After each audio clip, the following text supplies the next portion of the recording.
We spend a lot of our time in our grandmother's house whenever us and our cousins would all come together. That was before the war, so everything was still like relatively peaceful. The neighborhood itself like was very friendly. Do you remember when we had the PlayStation 2 and then we had a shared room? Mm-hmm. At first it was Yusuf and I, and then it was you and I, do you remember? Yeah. And then we just played on the carpet. Yeah. I still remember, it was like a cartoon dinosaur carpet.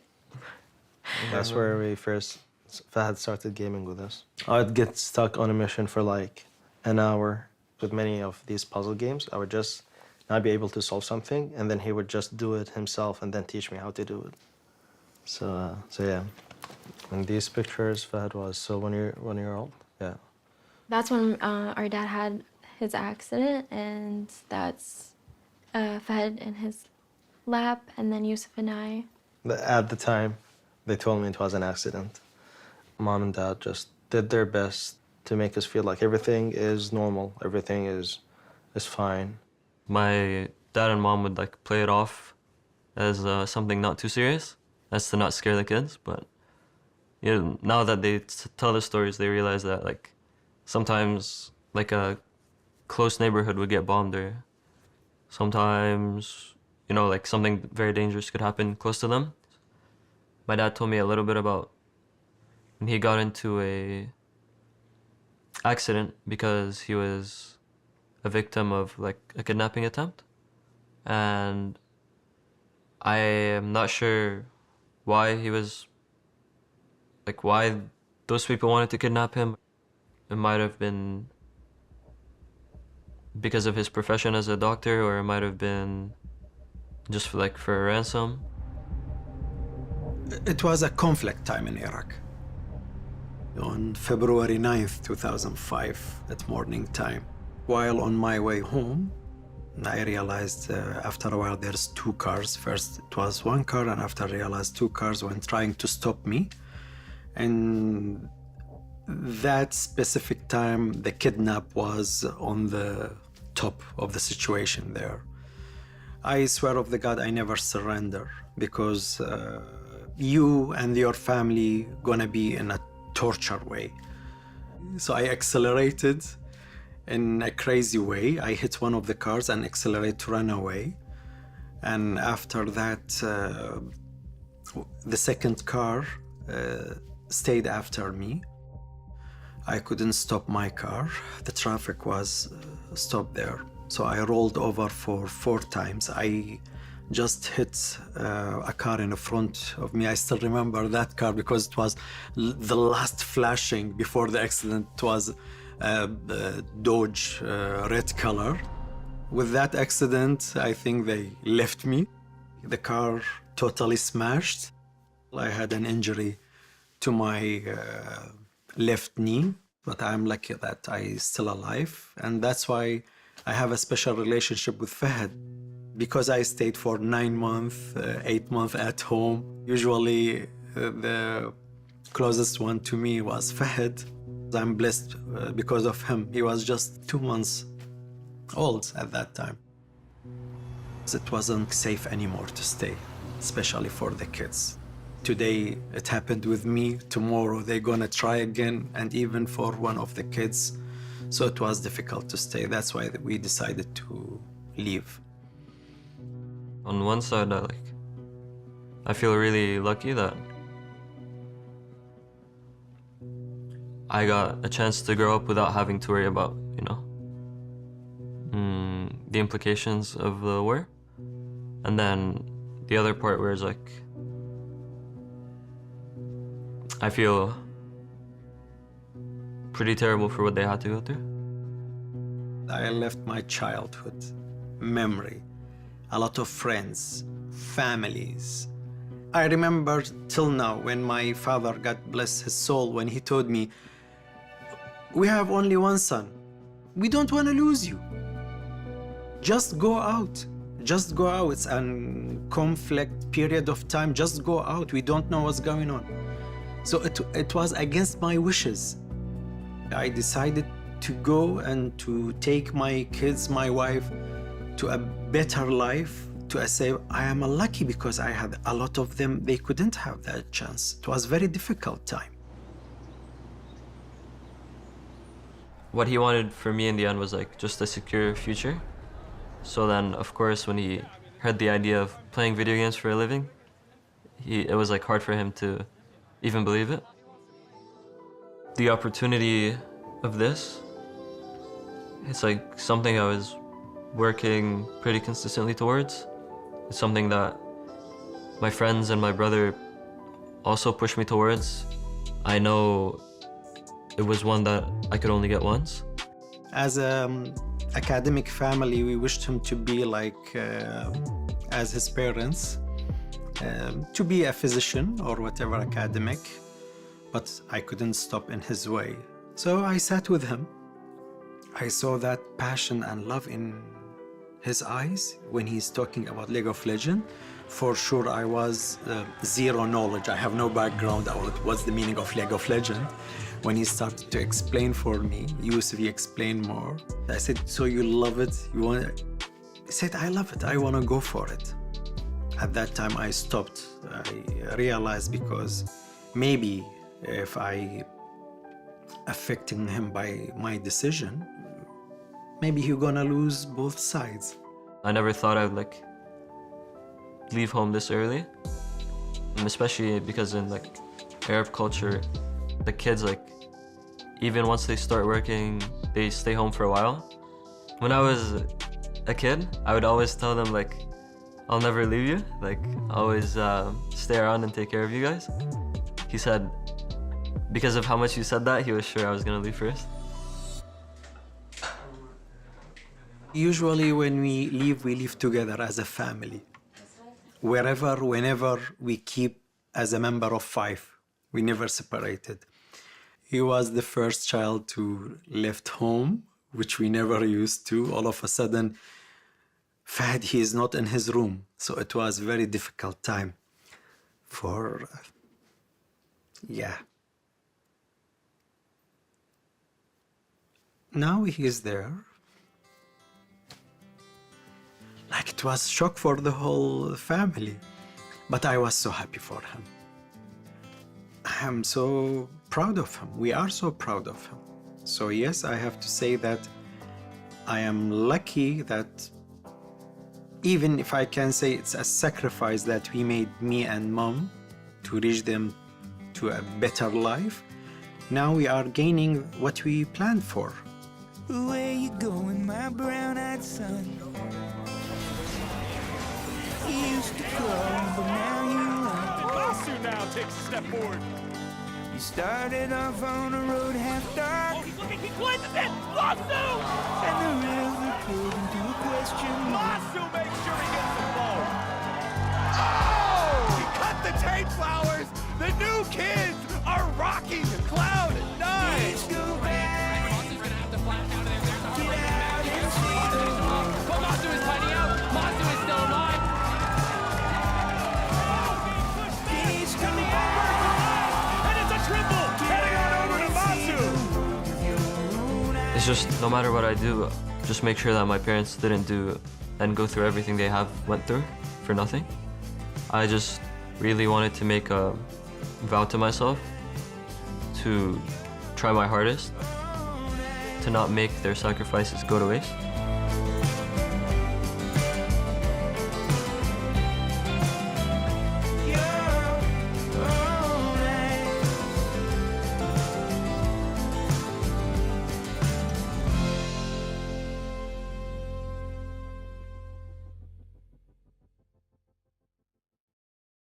A wise man once said spring split doesn't matter. Maybe they're taking it a little too seriously.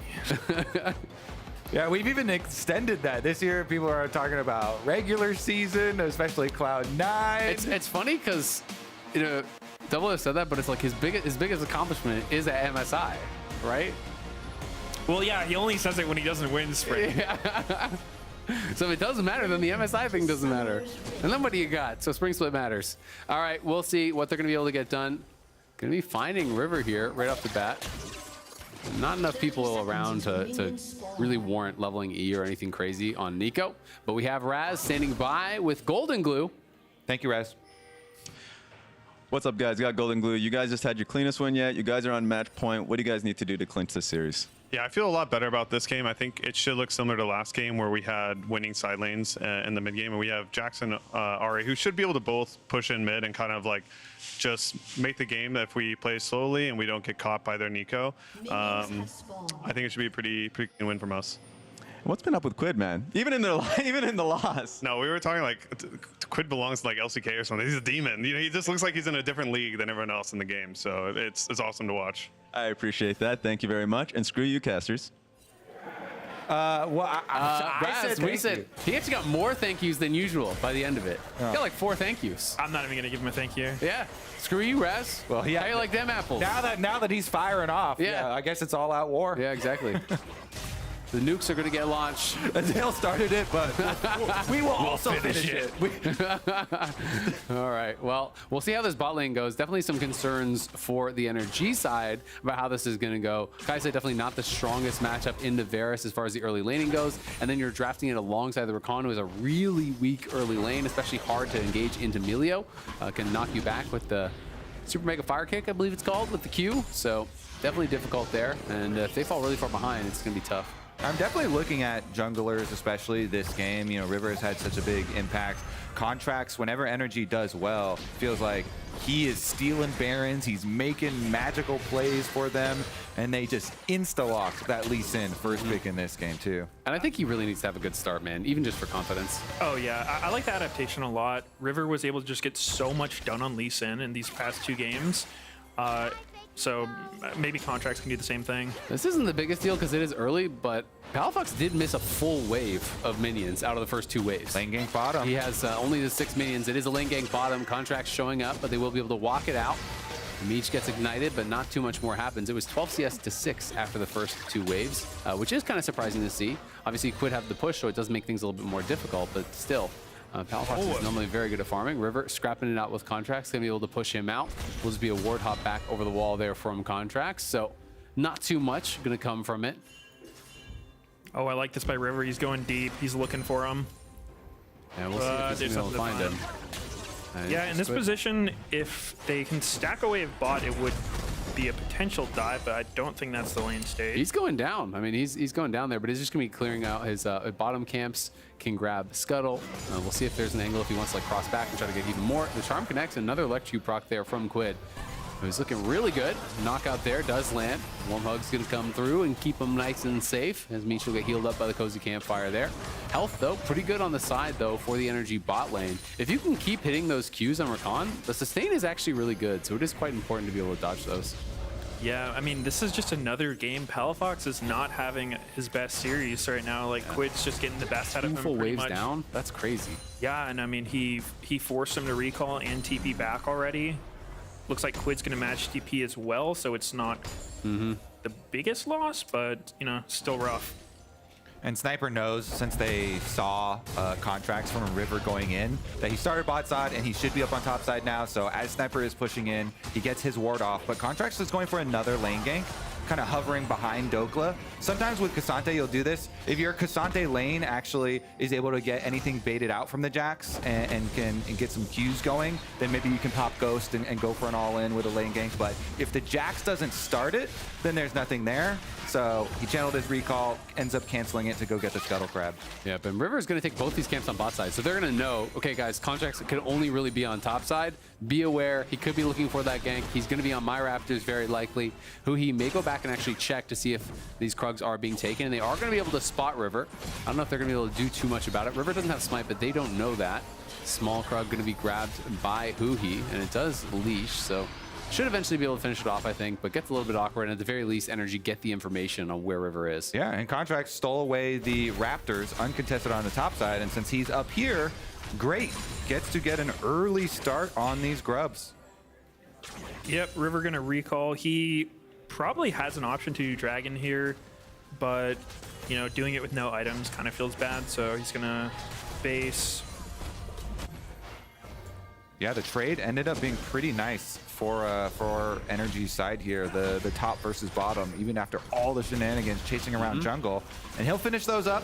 Once you get the grub, then it is, of course, going to alert, and you'll know Contracts is probably going for a recall after that. His wolves are actually respawning now, too, though. So he could do a super, super long early jungle here. He has still not gone back 6 minutes in.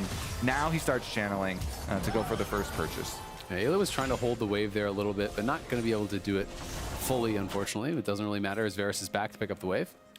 Credit to Energy's bot lane. You know, we weren't too sure about this matchup. Yeah. Kaisa Rakan into Varus plus counter pick support. But the fact that they're, you know, going even with mismatched jungle pressure, you know, River was kind of sitting down there, being able to pressure a dive if it was ever available. I like these cams they have right now on the players. Contracts making some calls after he's recalled there. Leaning full forward too. Energy members locked into this game. Must win elimination round here. And we'll see what he was calling. Sniper could be in trouble if he can connect with the Intopo strikes. There may be an angle for the all-out. Important sidestep there for Sniper. I mean, there is a big wave on top, and Contracts is going top side too. Now they know Jungler is on bottom side, but even so hard to do anything against Sniper right now. He's kept his health pretty manageable, and he still has flash. Very difficult to do a dive or anything. Yeah, definitely really tough. You'd have to force out that counter-strike early to be able to find any sort of an angle, but it's just going to be a quick base there from Doklat, already TP'd back. River going to take the Raptors here once again, fully completes that camp, will head down as Contract is spotted. We'll see if he wants to try to contest here at the red buff. Would need Quid to get full push before he went for it, so Contract's just going to drop a ward there to keep it safe, and they have the info that Meech and Ayla are coming over, so they are looking to contest here. Contracts could try and steal here. They have the vision. Fox looking in, he's going to hit the Pop Blossom, and can they actually burst him down? He's rooted up. Can he actually pop the Heartbreaker and get out? The Warm Hug's coming through, keeping him alive, and First Blood going to be grabbed by Quid on the other side. Quid now in hot pursuit here. Contracts so low, gets killed by the piercing arrow from Meech. Energy trying to stop them from getting back towards this bot lane, but can't even do that. They spent everything to try to burst down River, but the double shielding coming through from Ayla keeps him alive. And I believe River won the smite on red and got level 6 off of it there. Huge stuff for 100 Thieves with both bottom lane and mid lane coming over. Oh, that is really going to be hard for Energy to come back in with already so much pressure on their shoulders. Yeah, it's so rough. I mean, you're at series point here. 400 Thieves and Energy just took a big loss in the jungle. Quit again, off to an incredible start. You can tell they're feeling pressured here because, like, I really thought Palafox was going to flash here onto maybe the bot lane so that his bot lane could connect better. I think that may have been a winning fight. But he just goes for the one-man ulti onto River, and it just leads to a really like discoordinated fight. Yeah, it was way ahead of the rest of the squad, kind of like you're saying, and it also chunked the red buff, and then he barely got it down and got the. Oh, I mean, he knows. He knows that could be it, right? Especially with the way the series has been going. I mean, Emilio helping him to keep alive. Mitch also hit a really good Chains of Corruption there onto Palafox as he comes out of the Pop Blossom, gets ulted by the Varus, then he gets charmed up right after that. And bad kind of goes to worse. Dokla stepping forward, looking for the trade here, as he does use the Pathmaker to immune the stun. But Sniper scaling up well. Quid has been pushing through mid, and Quid has just been such an all-star in this game. Has the CS advantage, now got a kill and assist to his name as well. And we have just seen him dominate. How does he have so much farm? I didn't even know there were that many minions at 9 minutes. I think he pretty much hasn't missed I think almost any minions. Joe gave him some of the extra he always keeps in his pocket, you know, for a rainy day. But they're looking for another invade here on the buff, who he is here to match. Ayla has made the roam as well. This one going to be grabbed by Contracts, so not going to be able to be successful there. But the Grubs have spawned. They saw Contracts use his smite, and it's going to be Grubs going the way of 100 Thieves. So no angle, I think, for a 5 Grub take here for Energy, as all 3 should go to 100 Thieves and even that out. They have the gold lead. Now they're even on Grubs. They have that first dragon. And they have the scaling advantage, I think, you know, in most lanes. They are really, like, they're just in such a good spot. And especially if you do get into another situation where they use their lead, they get the towers down first, then you get another split pushing Jax situation. Quid on Ari is going to be very mobile to split push again as well. It makes the map so hard to play if you lose early to this. Yeah, it's tough. So we're going to have to look for some angles for Energy. They do have good playmaking. That is one thing that is working in their favor this game. Of course, Huhi can look for those engages. Contracts is on the least in. Palafox can really be an X factor on these champions. So really everyone has the opportunity to maybe try to step up, find that big play that could really claw this game back. And that's going to make Ayla's positioning really important. Milio going to be the combo breaker on a lot of those hard Energy engages that they're going to look for. Milio ultimate acquired for him, so they have the extra safety button now too. And Quid coming down, pre-clearing out some of these river wards, some of these roam pathways for both him and a river. Yeah, they have no wards at all now in that bot side river. Actually, just look at the wards all the way from top to bottom across the river. It is all 100 Thieves. Like, this is crazy. Bottom river and top river, they dominate the vision. Energy has nothing. They have no vision on the map at all. It's going to make it so hard for them to really play the game. You don't know where these guys are every time, you know, Quid walks into fog. It is really, really dangerous. I love the way 100 Thieves are playing this. It's just so controlled. Because if you're Contracts, what do you do in this game? No matter where you go, if you walk into your jungle or out of your jungle, they're going to know where you are. Your lanes are getting pushed in. You don't have a lot of kill opportunity. Mid is really a bit of a gap here. So it's a Quid diff, man. So it's hard. Yeah, he's faced with basically hovering to hope that he can counter some plays, but 100 Thieves don't give it to him and start up the dragon. Yeah, but everyone is down here. There's 4 members from both sides. Both top laners are up there. Can Dokal find an angle? He's going to try to TP in. It's the secure there from Contracts going forward. The quickness going to get popped, and in comes a Pop Blossom, but it connects on no one. And now the turnaround is here. Quid pops the ulti. They get the kill. On to 1. Are they going to be able to chase back for more? Dokla going forward. The ghost has been popped, but Quid goes forward. Connects the charm onto Dokla. Dokla's in trouble. Pops the Pathmaker, but he's got nowhere to go. The resets have come through from Ari, so he's just going to keep on going in. Nice grand entrance. Knocks him up there from Huhi. Quid, though, going forward. Contracts has to get out of there. They are very low. They will be able to limp their way out of this fight. Contracts at least gets the dragon, but again, 100 Thieves looking good. Yeah, at the beginning of that, it looked like Contracts actually fat-fingered his flash when he was going for the Dragon Smite. A bit unlucky, but I mean, all things considered, it wasn't the worst for them. They did get the Dragon, and they got a kill. Yeah, but just how are you going to deal with Quid? He's been such a problem. He gets another kill. You know, the Varus and the Ahri are going to be very, very far ahead. Yeah, let's take a look at this, because I saw 42 HP on the dragon also. So yeah, he goes in. Oh, okay, so it was a kick flash. It wasn't a misclick. Yeah, he actually plays it really well. Calm on the smite too. Very, very low HP. Then you have the disengage though with the Milio and with the flashes used. They get for the 1-for-1 as Dokla teleports in, but Dokla then gets his teleport answered as they chase forward into the jungle. I think it's a good call from 100 Thieves to kite back there over their ward. They're kind of bringing energy a little bit further and deeper into the ward so that Sniper's teleport in is going to secure them another counter. And credit to 100 Thieves. Really fast reactions as Palafox entered with a Pop Blossom. Everyone flashing out. That connected on no one. It looked like there was an angle for maybe a 3 or 4-man ult. So everyone getting out of there very, very quick. At the very least, they got some of the summoners, but because the fight went bad after that, a lot of that was even now. Cypher going to be able to pop the ult, gets him a really nice trade as he has his Triforce completed. Dokla made the pit stop for the Tabbies, and it's going to mean his first item is going to come in a little bit later. But Sniper has just been kind of quietly farming away up there. Hasn't really had to interact too much. River will be able to just walk this one out. No way for Contracts to take that in.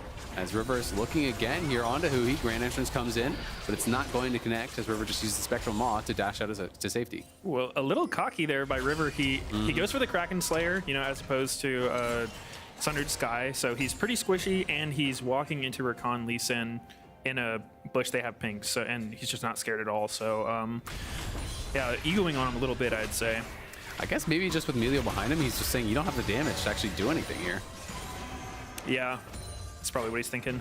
Personally, I also love Kraken Slayer. Feels so good, so much damage on rushing this. Of course, you're right. You are definitely squishier with this. We'll see if they get punished for it. As Energy, I think they're going to start to make more of those kind of desperate plays, even though it's still pretty early on in the game. If this one starts to slip away from you, the towers start to fall, then you can't really bring it back together then. I honestly, probably as soon as those flashes are back up for Palafox and Contracts, I say go for another big one, try and get a bunch of kills to swing you back into it. Yep, looks like it's going to be 100 Thieves grabbing this Rift Herald Energy do at least have the 100 Thieves mid lane tier 1 low, but they're now looking for a potential angle on a dive. It is Cassante, so not necessarily very easy, but here comes the counter-strike. They're going to be able to stun him back up. A nice Pathmaker simply immunes that, and is going to be able to pull himself back to safety. So maybe denying a minion or two there. Not much of a risk on the play, but they don't get much reward either. And to the benefit of Energy, getting bottom tower here for the Kai'Sa for FBI could feel quite nice. Has the static shiv rush really early on too, pushes out the minions immediately, so that one goes all the way to tower, and they just kind of trade that for the cross map. Yeah, and FBI actually has quite a lot of gold right now. He is second richest in the game, just behind Quid. Actually has more gold than the Varus because he got so much gold from that tower down there. So is in a pretty decent position, you know, has a lot of setup as well. If someone can get in the back line, you know, CC up some of these carries, maybe he can be the one to dive into the back line and actually execute him. And Quid is 1,000 gold ahead of Palafox, so that is basically their gold lead. If Quid is there, then they're ahead. If Quid is not there, then 100 Thieves not really ahead. So maybe Energy, if they can get a fight around the Kai'Sa. Quid is everywhere. Put him in jail, maybe lock Quid away and get him out. Unplug his monitor, then go for the team fight. Yeah, disconnect him, there you go. We don't see players do that. Yeah, it's really strange. Why not? That's it crazy. seems so obvious, you know? But you are on 100 Thieves. You got an in, right? Times for a little bit. They'll still let you in, right? You still got the card or whatever? They changed the locks. They changed the locks. It was a bad breakup. That's heartless. All right, well, looks like the replacements, the new kids, are going to start knocking down those towers. Riftfield will 100% take care of this one. Mid lane opened up is the easiest. Now they've got full access to the jungle, and they'll just move right on over to Dragon. Yep. Yeah, I would say the. Oh, look at Huhi, by the way. I think he got spotted. There, he was on a crazy flank angle, and that's actually going to push River off of the Dragon. So Energy maybe will take this. Yeah, go for Sniper top tower, I think. Yep. Energy showing signs of life. I think the Nico and the Rakan, you know, they have a lot of good engage options. So 100 Thieves does need to respect that. They can't play this carelessly. And so they're going to leverage that into a good position for Dragon. River, though, moving back in, and the TP is going to come in from Sniper. Can they find an angle to try to contest? It's getting very low. It looks like it should be secured here by Contracts. It is going to be, and in goes Huhi with the quickness. It's a kick out from Contracts onto Rivers. They're just going to look for the disengage now. Energy are on the run, but flash forward from Quid. Equal to the challenges Huhi as he flashes back to safety, narrowly avoiding that charm. Well handled, though, by Energy. At the end of the day, they get more summoners out of their opponents, and they get the Dragon from a disadvantageous spot. Yeah, I mean, well played. It seemed really tense. Everyone's kind of like hesitant on going in, but they did get a nice chunk on River. Doka was able to zone Sniper on the side, and yeah, they got away with no casualties. Yeah, I was really wondering if they were actually going to teleport to this, because Sniper got the outer tower on top side, and then he finished up the minion wave, and it seemed like the call was, well, they're still not done with Dragon, so might as well go for the fight and the attempt there. But that was teleport used. Quid now under fire. Oh, but this could be trouble. He's going to go all out, but River is there, waiting and ready. River now trying to burst them down, but the Intopo strikes have been stacked up, and Huhi has arrived. In he goes. He's going to be able to knock him up, but the Pop Blossom connects on two, and here comes FBI. Open up, as in goes Contracts, trying to connect onto Quid. Ward off forward, gets the shutdown, and on the other side, it's Sniper versus the world, but he's going to die as well. Meech flashes out, but Contracts is still there. Can they look for more? Doesn't seem like it, but it is a big fight there for Energy. Getting some shutdowns and getting back that confidence. Oh, that was a critical chase from Contracts too on Quid. He lands the Q as Ari's running off through the brush. That allows him to close the distance and get that shutdown on top of it. It also cuts down on some of those Dark Seal stacks. So very, very big for Energy. A must-win team fight right here. Dokla starts out obviously on Quid and they chunk him down, and then they've got the early access. Palafox comes in on the Nico. So while the rest of the team kills River, Palafox gets the double knock-up, and then boom, that's the Q I'm talking about. He hits onto Quid, chases for the shutdown. Yep, great play by Energy there. I don't know if they completely timed Ari's ult. It's kind of hard when she has Malignance, but give him credit. Yeah. I mean, she had like 8 seconds left on ult, no flash, because she tried the flash charm at the end of the fight, so they found a good jump angle. They followed up really nicely. Good stuff, getting them back in the game. Yeah, really good collapse, and honestly pretty critical. Sniper going forward, Pathmaker there to immune the counter strike, but Sniper will be able to win in this 1v1. Dokla always kind of knows it, so you're just kind of disengaging the fight, farming it out, trying to play more for those team fights, but it is going to get more and more difficult as Sniper gets those items in. Could become a real problem for them later on in the side lane. So interesting now with Energy having the 2 dragons and closing the gold lead too. Kaisa being 500 gold ahead of Meech isn't a lot of gold, but he's 2 items completed right now with the Rage Blade coming in. Rage Blade is so big here, so a lot of easy standing gold too. That tower's like 1 hit basically. Top breeze. Top tower is also extremely low. Last time we saw that, so Energy could be getting a couple more objectives here real quick. And Soul would be a really important one. This would be Infernal Soul, right? So definitely very powerful. Definitely one of the ones that you would like to see as you are on the Energy side. Get that top tower too, yeah. Even if you don't kill Quid, if you can push him off here. Yeah, he's going to try to take out the wave. We'll see if they want to look for the dive either way. Palafox going to be looking. There's the quickness pop. Into the waiting arms of Palafox goes Quid, though, as the Pop Blossom connects. Oh, nice. Almost got Huhi, but very well played. They position from both sides. Quid's trying to Spirit Rush away, but Palafox is just backing up with that Pop Blossom. Really nicely done. And the pressure from Energy, like 100 Thieves aren't able to get anything in return. That was a no minion dive. Normally, if you commit 3 people without a wave, you're probably going to lose out macro-wise. But I think this game is hard for 100 Thieves to play. They don't have a good tank to like frontline these engages, and so you're constantly worried about, you know, a Nico engage, a Lee Sin kick, a Rakan ult with Kaisa follow-up. So they have to play pretty hesitant everywhere. Yeah, it's one of these comps where you're very skirmish heavy. You can win fights, but you can scrap it out. But there's no real go buttons for 100 Thieves. Like, what's your best go button? The Varus ult, right? Like, it's not really reliable to just kind of have that instantaneous engage. Where, as you say, there's so many on the side of Energy. Yeah, I mean, if Sniper has flash, then maybe you can get a big counter strike. If Quid fishes around and picks a single target with Charm. And that's probably... Got to play around vision, got to try to find these little skirmishes where I think they can definitely be very successful, but Energy clawing their way back here. If they win this game, they would force that pivotal game 5. We got one yesterday in a really exciting series if you missed that one. Big Dokes, the only tank on Summoner's Rift right now in the brush. It helps so much in these vision fights to have someone that tanky up front. Doesn't care if he gets charmed. They take out the control ward.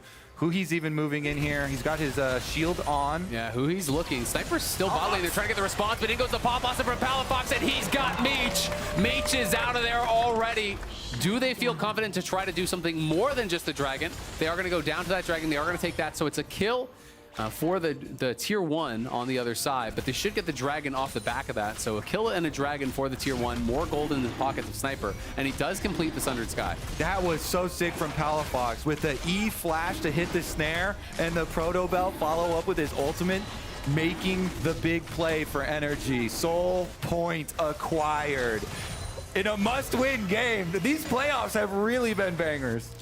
Yeah, credit to Energy. You know, they looked a little tilted, a little shaky in this series, but they're actually rallying real well in this game, finding good picks, and honestly putting themselves in a position that... No way this works. I mean, 100 Thieves are trying to threaten the start. I think they just want to look for the turn. Quid has a good flank angle.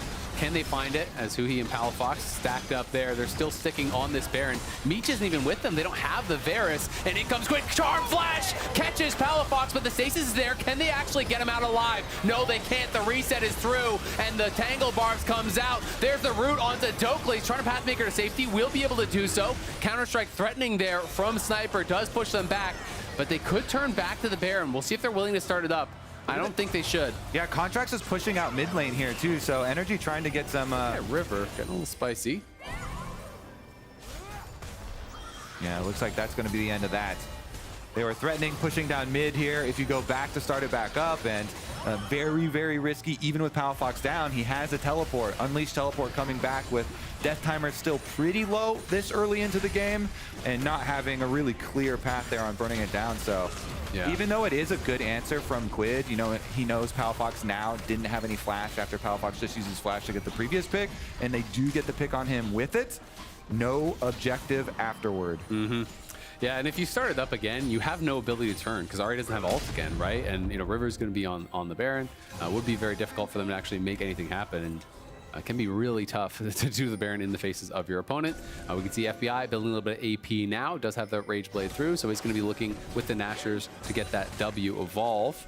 And should have it, yep, so he has the E evolve, has the W evolve, he has that triple evolve with this build. And it's kind of a little bit of that hybrid style build. I don't think I've ever seen two Kaisas build the same items. It's actually the, you know how like you can't have both IE and certain items, you know, there's the overlap. It's the same thing with Kaisa. You can't build the same items twice in a row. Yeah, just grades them out. Yeah. It's actually pure random chance. Yeah, you just have to. Oh man, I guess this is the game where I gotta go Banshee's Veil first. Yeah. 100 Thieves repeatedly hitting Baron here in the other team's face kind of makes me think they are a bit directionless right now. Yeah, I think they're worried about just waiting to the next dragon. It's hard, right? Because, you know, every wave, one of those minions could be Nico, so you don't really want to just sit around and let Energy find a pick. Oh, there's going to be a bit of an engage. There's the Pathmaker forward. In comes the quickness. The flash forward from Hui does not actually connect, but now the TP has arrived. Palafox immediate stasis is going to get popped. The Spectral Mod does stun him up, and in comes Quid from the side. The Pop Blossom connects on no one, and Sniper is there to finish him off. Sniper low on health. Pathmaker forward, going to be able to flip back one. Meech is down. It's up to FBI, though. Quid is piling through. The resets are here, and Energy are wiped off the map. It's a triple for Quid as him and River go crazy. It was actually looking good. Palafox just took way too forward of a TP. He had the Zonia right away, hit nobody with the ult, had no flash, and they just ended up in a terrible spot. Wow, that is devastating. Yeah, the small timing there too, because his flash was so close to coming off of cooldown. But 100 Thieves are poking and prodding around mid, and they kind of force that engage. They get it out of them. And this completely steamrolls the other way now, because even though, wow, they're even gonna wait for the Baron buff for Meech. Nice teammates. All right, Meech gets a Baron buff as well. They have the luxury to wait for him. Even with the 3 dragons for yourself, now the gold lead is so hard to fight over. Here's another look at it. Energy still have good engage options. This Dragon's going to be coming up. I think that if Energy sets up for Dragon, it's not completely doomed for them. But this fight was for sure unlucky. Yeah, look at that. After everything got used, and then Sniper was so low there, but the chains of corruption kept them all in place. Dokla went for like the hero. That was kind of a nice play onto Meech there. Yeah, went for the hero play, but then Quid gets another triple, and 100 Thieves get another celebration. They are popping off, and on the other side, man, this is sport, right? There's a winner and a loser every game. You're gonna feel it definitely when you're putting your all into these games, into this year, working for it. Energy though pushing up here. It's 100 Thieves pushing down bot lane. You don't want to base race the Baron buff, absolutely, but they are going to try to look for more. Hui may be going to try to find some sort of an angle, but he has no flash. It is just Sniper defending, so they're going to actually force the base. As in comes the Pathmaker, there's the flip back. Sniper potentially in trouble. Quickness going to get popped. There's the Pop Blossom, and Sniper overstays his welcome. He is down. It's still the base race going on, though. Multiple people from 100 Thieves pushing down that bot lane. Ayla almost gets taken out. It's Quid pushing them back, though. As always, this guy is huge for the team. The clone coming out from Nico there. Energy are trying to figure out what do we do? Because the base is going down. Dokla is all down there. It's going to be up to him to defend, but he is getting crushed. The Pathmaker used defensively. The rest of Energy trying to get back to the base. At the end of the day, it is just the kill for the inhibitor and the inhibitor tower. Now look, they're going to go right towards the dragon. Start it up as well. Sniper has... I don't know if they can finish this in time, though. The TP is here, and they're going to be coming in from both sides. This is going to be close, and if they get it, can they actually get out? Contract secures it. Quid is over the wall, though. River and Quid could be hunting. Energy needs to disengage. There goes the grand entrance. The flash is forced on the contracts, and Hui is going to be the sacrificial lamb. The rest of Energy need to get out of there and need to be able to stabilize here, wait for the respawns. I still love that call from Energy, though. It's so rare they caught them unexpected by going for a base race versus a team that has Baron. They did not expect them to go straight up mid, and Energy just forced it right through the front gate. Yeah, wow, that was a really weird call by 100 Thieves. Like, I don't know the last time I've seen an actual base race in a competitive game, especially, you know, the team with Baron not being the one controlling mid. Yeah, but Dokla's going to pop the ghost here. Meech has no flash, remember. Can he actually close the gap? He can't. The Spectral Mod does connect, but again, a great Pathmaker there. But Dokla hit by the chains of corruption. Look at Palafox. He's way behind them, but is the flank going to be too late? Contract's going in. It's a kick back on the Meech, but it does nothing. Contracts is gone, and now it's all up to Palafox on the flank. Can he find it? There's the Pop Blossom, but it's going to be a stasis answered by Quid, and I think this it. Energy are crumbling. It's FBI, though, still alive. Very little HP. So critical that he lived. If he goes down, I think that's the end of the game. Maybe there's some miracle play that they can make happen here. It's Huhi. It's FBI. It's Dokla against the world. 3 versus 4. I think they'll be okay. 2 inhibitors down. Going to be painful to deal with all that pressure. And 100 Thieves, they get the extra kills here, too. Whoa, that was insane, though. I thought it might have been lost when Context went in for the kick there and got immediately deleted, and they lost him. But then kind of the re-engage where they're able to burst down, and Meech went down as well here, allowing them for the defense, allowing them for some more time in this game. Remember, they did get the Dragon Soul off of that rush up mid and then run down to it. So if Energy can hold out and they can weather the storm here, then they can get to a point, maybe they can use that extra burst damage. It's going to be tough, though. And man, I think if FBI dies, the game is over there. He got down really low, maybe 5% HP or so, does survive. I got to say, though, 100 Thieves have been so good at answering the Palafox engages. Every single time he gets in the middle of everyone, it's either a stasis or it's a flash, or it's, you know, the ulti coming out from Melio to immediately disengage it. It's something, and it doesn't feel like he's ever able to get big value. He's not picking up any kills, so now he's falling way behind itemization-wise as well. You know, he's working on his 3rd item. 4 are already done for Quid, and he has just been so problematic all series long. It's definitely been a hard series for Palafox. I think he's feeling a lot of pressure playing against Squid, not able to play how he wants. Yeah, I mean, Quid is 4,600 gold ahead individually. There is the Dragon Soul on the other side, so that's about 4K worth of stats generally. So the gold lead definitely not as big as you would say, but the map state really, really hard to deal with. If you ever get caught out of your base, Jax could potentially end the game. That's something that's always going to be in the back of your mind. As you can see in the picture-in-picture, they're scrapping it out. I do think Sniper's going to try to walk this one out, but he's going to get caught, and Dokla's going to go all out. This could be a critical fight down in the bot lane. FBI. Sniper on the run. Ooh, will be able to get out. Yeah, couldn't get in range of the Killer Instinct. Exactly. FBI was trying to get there with the Blast Cone. If they kept that on him, maybe they could get a quicker kill. Ulti over with the Plasma stacks. But Energy now, they lose 1 more tower, but they still have all these super minions coming in through mid and bottom as well. The defense just buying that time. Baron 35 seconds away. That's when 100 Thieves are going to really put the pressure to them.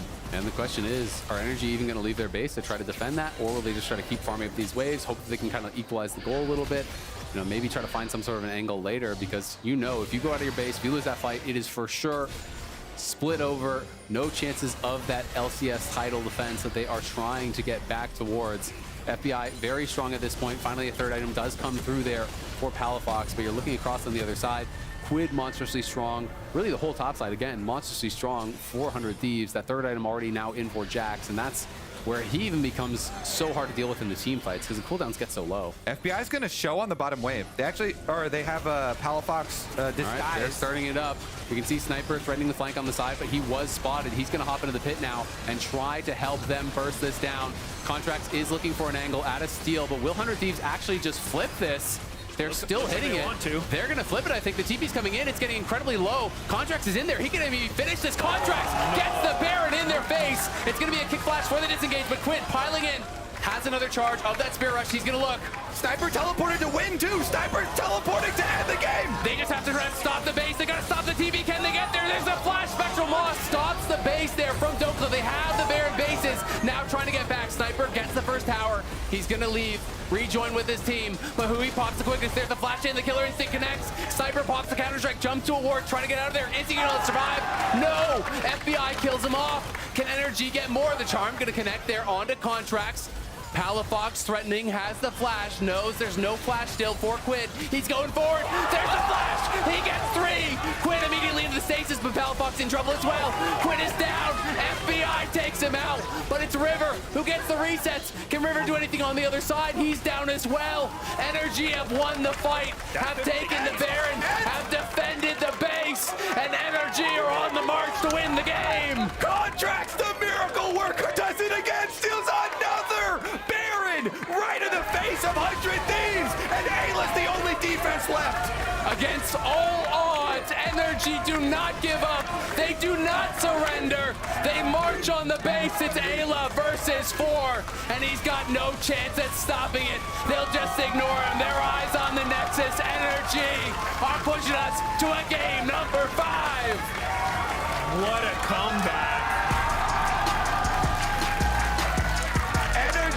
never give up. How many times last year, this year, have they done it? Woo! What a game, what a finish. Welcome back to LCS opening day for Game 3. FlyQuest and Shopify Rebellion. I was born in Iraq, the city Baghdad, in 2004. I think that is just around the year where the war started. Like, I was only a year old before we left. All my extended family, like my grandparents, my uncles, my cousins, they all stayed in Iraq. So it was a tough decision. Whenever I think about the sacrifices my parents made, I feel like I have to push myself forward whenever I make a goal, no matter how like tired I would feel or no matter how much I feel like it was unachievable, just because whenever I remember how much was sacrificed for me to even have the opportunity, it would feel like a slap in the face to half-ass my effort. We head on to the Rift for Game 3 of our opening weekend. ماما بابا يلا بسرعة اللعبة بدأت يلا يلا بسرعة بسرعة لعبة ماسو. يوسف قوم من هناك يا يوسف. لا الله عليك. قوم مكاني هذا. سخنك صاير. يا بدأ فوق يويو. FlyQuest, are they in trouble at this point? Doesn't find Lucio, gets clipped, the shockwave into the encore, it's a lot of damage into the kick. Wall Turtle is forced to flash. Boogie tries to come in, but it's a little too late. If he goes out, this could be bad for the side of FlyQuest. FlyQuest was ready for that one. A last defense will not be made by Shopify Rebellion, and it is FlyQuest opening weekend day with a statement win. New year, new FlyQuest, and they are taking their time with this one.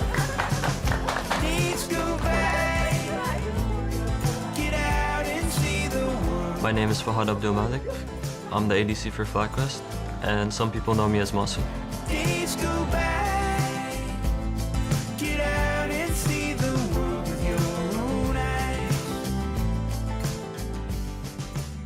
هلا يا ولد مبروك. اوفا شكرا عمري. افتح الكاميرا. هلا وحبيبي مبروك. اهلا مبروك يا بلد بعفي عليك يعني عافية عليكم. حبيبي. بالبداية يعني فززتونا، احنا قلنا راحت اللعبة. ايه يعني ما عرفنا شنو نسوي. يلا. بعدين يعني. لا المهم رجعتوا، المهم يعني بالضبط. المهم يعني استعدتوها حبيبي. شكرا قوبي. حبيبي. حياتي. عافية عليك يا بلد. This is my rookie year, and it's been a pretty insane roller coaster, I would say. I did feel like pretty homesick for the first while because it was my first time living alone. I'm like so used to hearing my like dad stomp around the house or like hearing my siblings say stupid stuff. I was kind of just getting used to living alone and having nobody there to kind of take care of me as well. So visiting home was a nice few days. اهلا شو كنت جيت؟ بعد ليش ما تقول لي انا اخذك من المطار؟ All my like ethics and manners come from the like closely knitted culture in Iraq, which I didn't get to experience directly in the country, but I got to live it through my family, of course. So I don't really remember anything at all, other than like stories that I've heard from my sister, brother, or my dad or mom. It's always nice to have these old pictures with you. But Was this grandma's house? yep, so we would spend a lot of our time in our grandmother's house whenever us and our cousins would all come together. That was before the war, so everything was still like relatively peaceful. The neighborhood itself like was very friendly. Do you remember when we had the PlayStation 2 and then we had a shared room? Mm-hmm.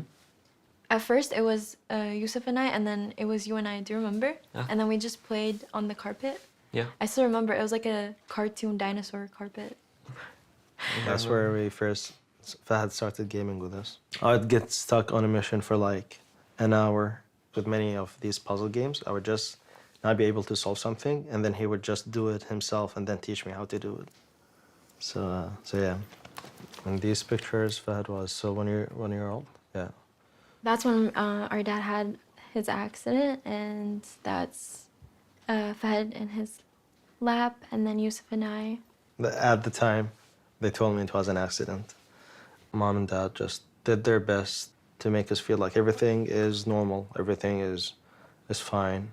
My dad and mom would like play it off as something not too serious, as to not scare the kids. But you know, now that they tell the stories, they realize that like sometimes like a close neighborhood would get bombed, or sometimes like something very dangerous could happen close to them. My dad told me a little bit about when he got into a accident because he was a victim of like a kidnapping attempt, and I am not sure why he was like why those people wanted to kidnap him. It might have been because of his profession as a doctor, or it might have been just for a ransom.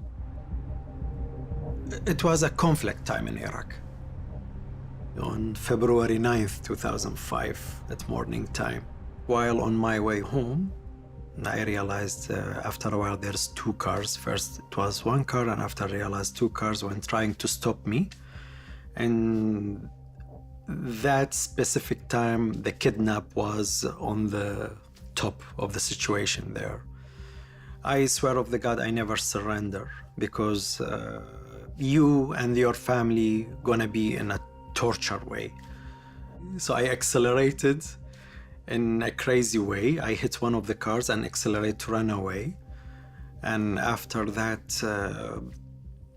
the second car stayed after me. I couldn't stop my car.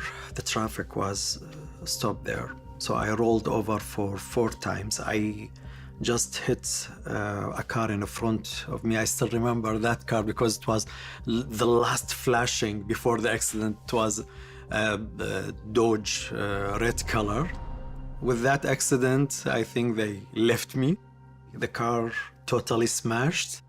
I had an injury to my left knee, but I'm lucky that I'm still alive. And that's why I have a special relationship with Fahad, because I stayed for 9 months, 8 months at home. Usually the closest one to me was Fahad.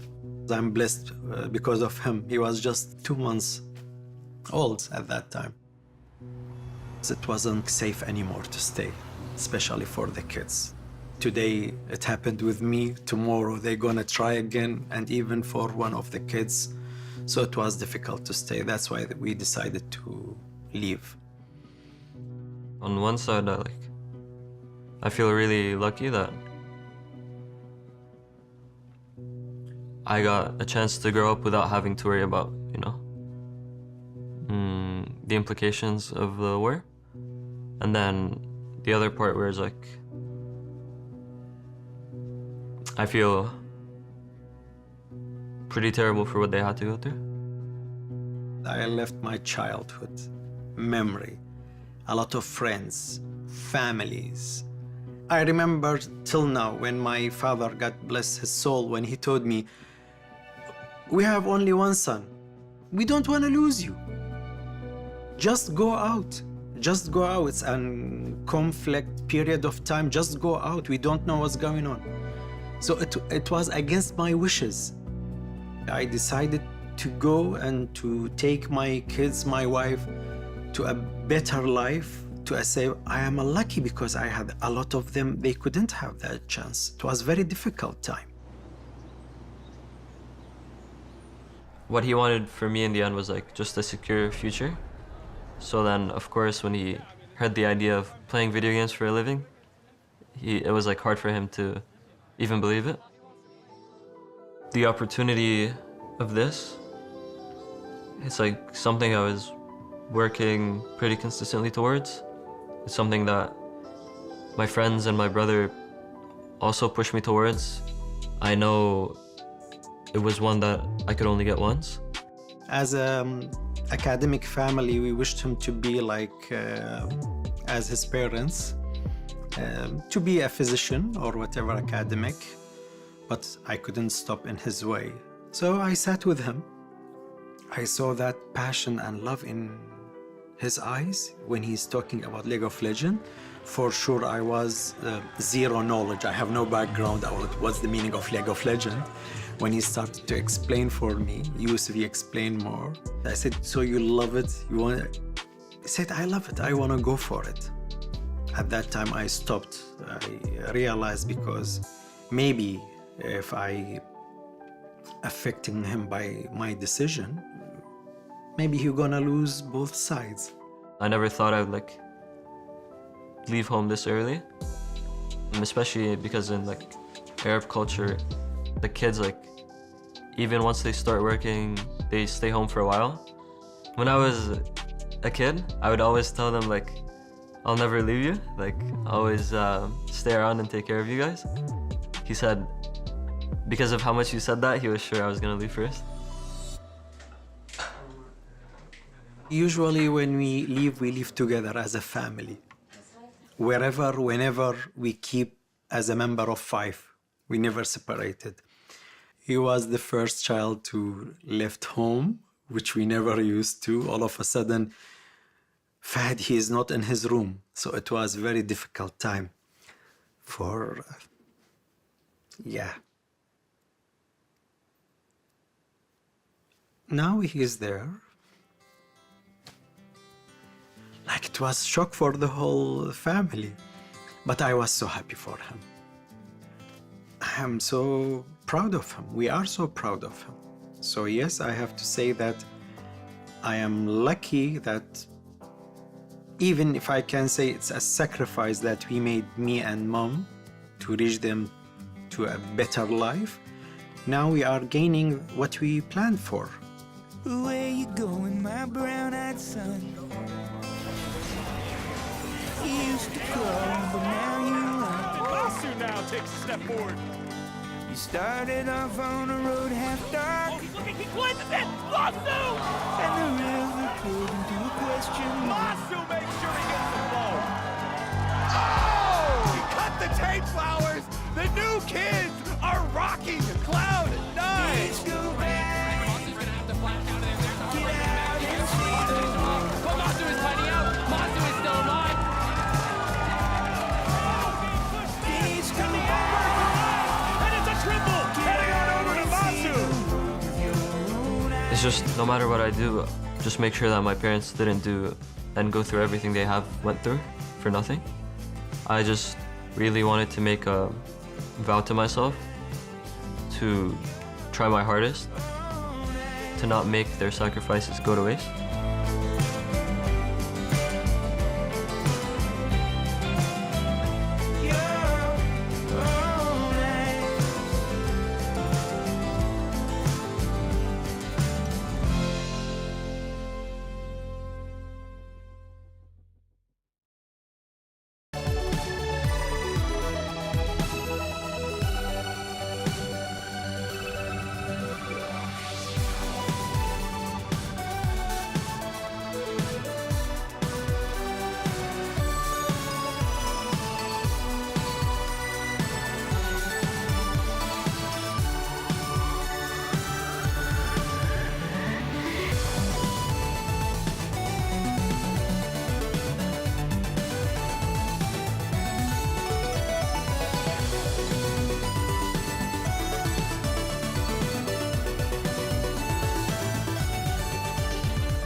Kiting. Guys, okay.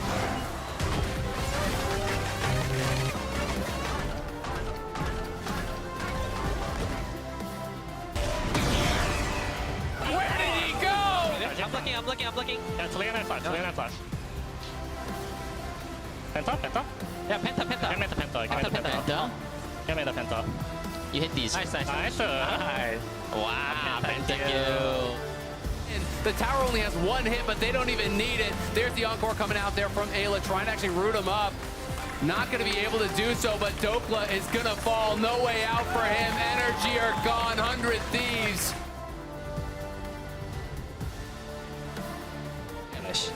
Aria through, guys. Hit. I wanna kick some murder. Just kill Ari, kill Pal Picker. Look at me. 1.1k AP. The second charge here. Oh my god! Trish King River, my man is nasty. Can we fight? Yeah, fight. We should. Look connected. Orianna no ulti. Paris no flash. Renekton. Holy crap, good. And Sniper is there to finish him off. Sniper low in health. Pathmaker forward, gonna be able to flip back one. Meech is down. It's up to FBI though. Quinn is piling through. The resets are here. He's going forward. There's the flash. He gets 3. Quinn immediately into the stasis, but Palafox in trouble as well. Quinn is down. FBI takes him out, but it's River who gets the resets. Can River do anything on the other side? He's down as well. Energy have won the fight. Maybe look Nautilus? Look me. I'm gonna look Zarya. Zarya in a flash. Yeah, kill Talia. Nice, guys. Give me Penta. Nice. Wait, Penta? Red bell.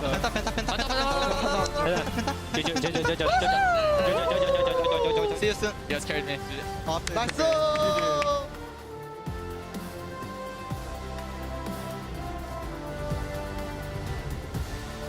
I'm a professional liar myself. Welcome back to the LCS. Welcome to interview. What did you say, Raz?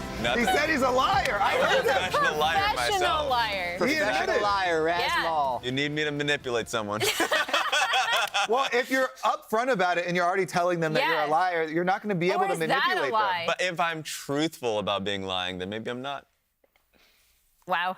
All right, Kobe, Mind welcome. games, Rez. Thank you. How are you? I'm good, except that I think you put something weird in the coffee. So I put nothing weird in the coffee. You found a nearly empty jar of coffee in the fridge and were like, yep, this is the one for me. And then you're like, hey, it tastes weird.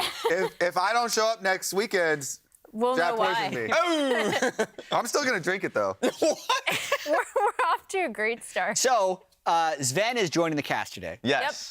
So we got Let's Sven, go. Captain Flowers, and Azale. That'll be the cast later, which means Kobe's with us all day, pending the coffee reaction.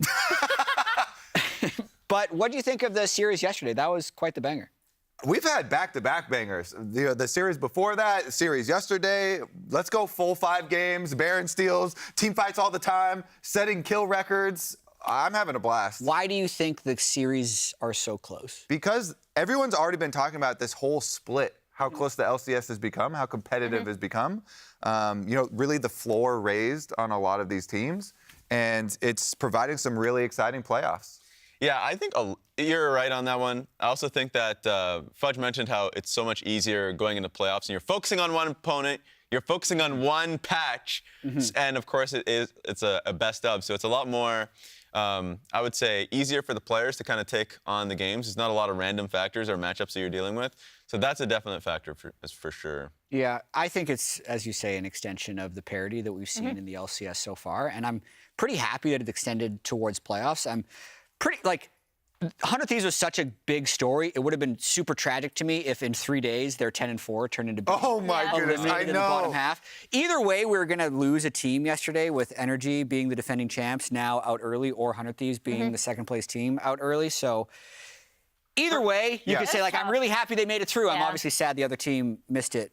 But it would have been such a sad story if all of this hard work that 100 Thieves had built up, all this goodwill, the rookies doing so well, overperforming and getting first place, and multiple times throughout the split had all been kind of washed away by getting defeated and eliminated so early. So yeah, I was super glad to see them push through, especially because they do have so many young guys on the team too. You know, you get a lot of experience there up on the big stage in front of the big crowd. Emily, you were talking about when you were interviewing Quid. He was really nervous in the interview in front of the crowd, and to be able to get that public, speaking going as well. Yeah, it was great to see Quid and River afterwards. They were in really good mood, especially those two, I think, are really the core of this team, right? Yeah. And so they both popped off in the series. But yeah, Quid turned, his hands were shaking. I think not only because of like being on stage for the interview, but just adrenaline after playing such an insane best of 5. What about the rest of the playoffs so far? What has stood out to you, Emily? Coach Cam. I love that Coach Cam's back. That's my favorite. Some of my favorite moments from the playoffs thus far, as we see some reactions from yesterday, have been coaches either absolutely He's what their team self-censored. is doing, or Spooks in particular. I know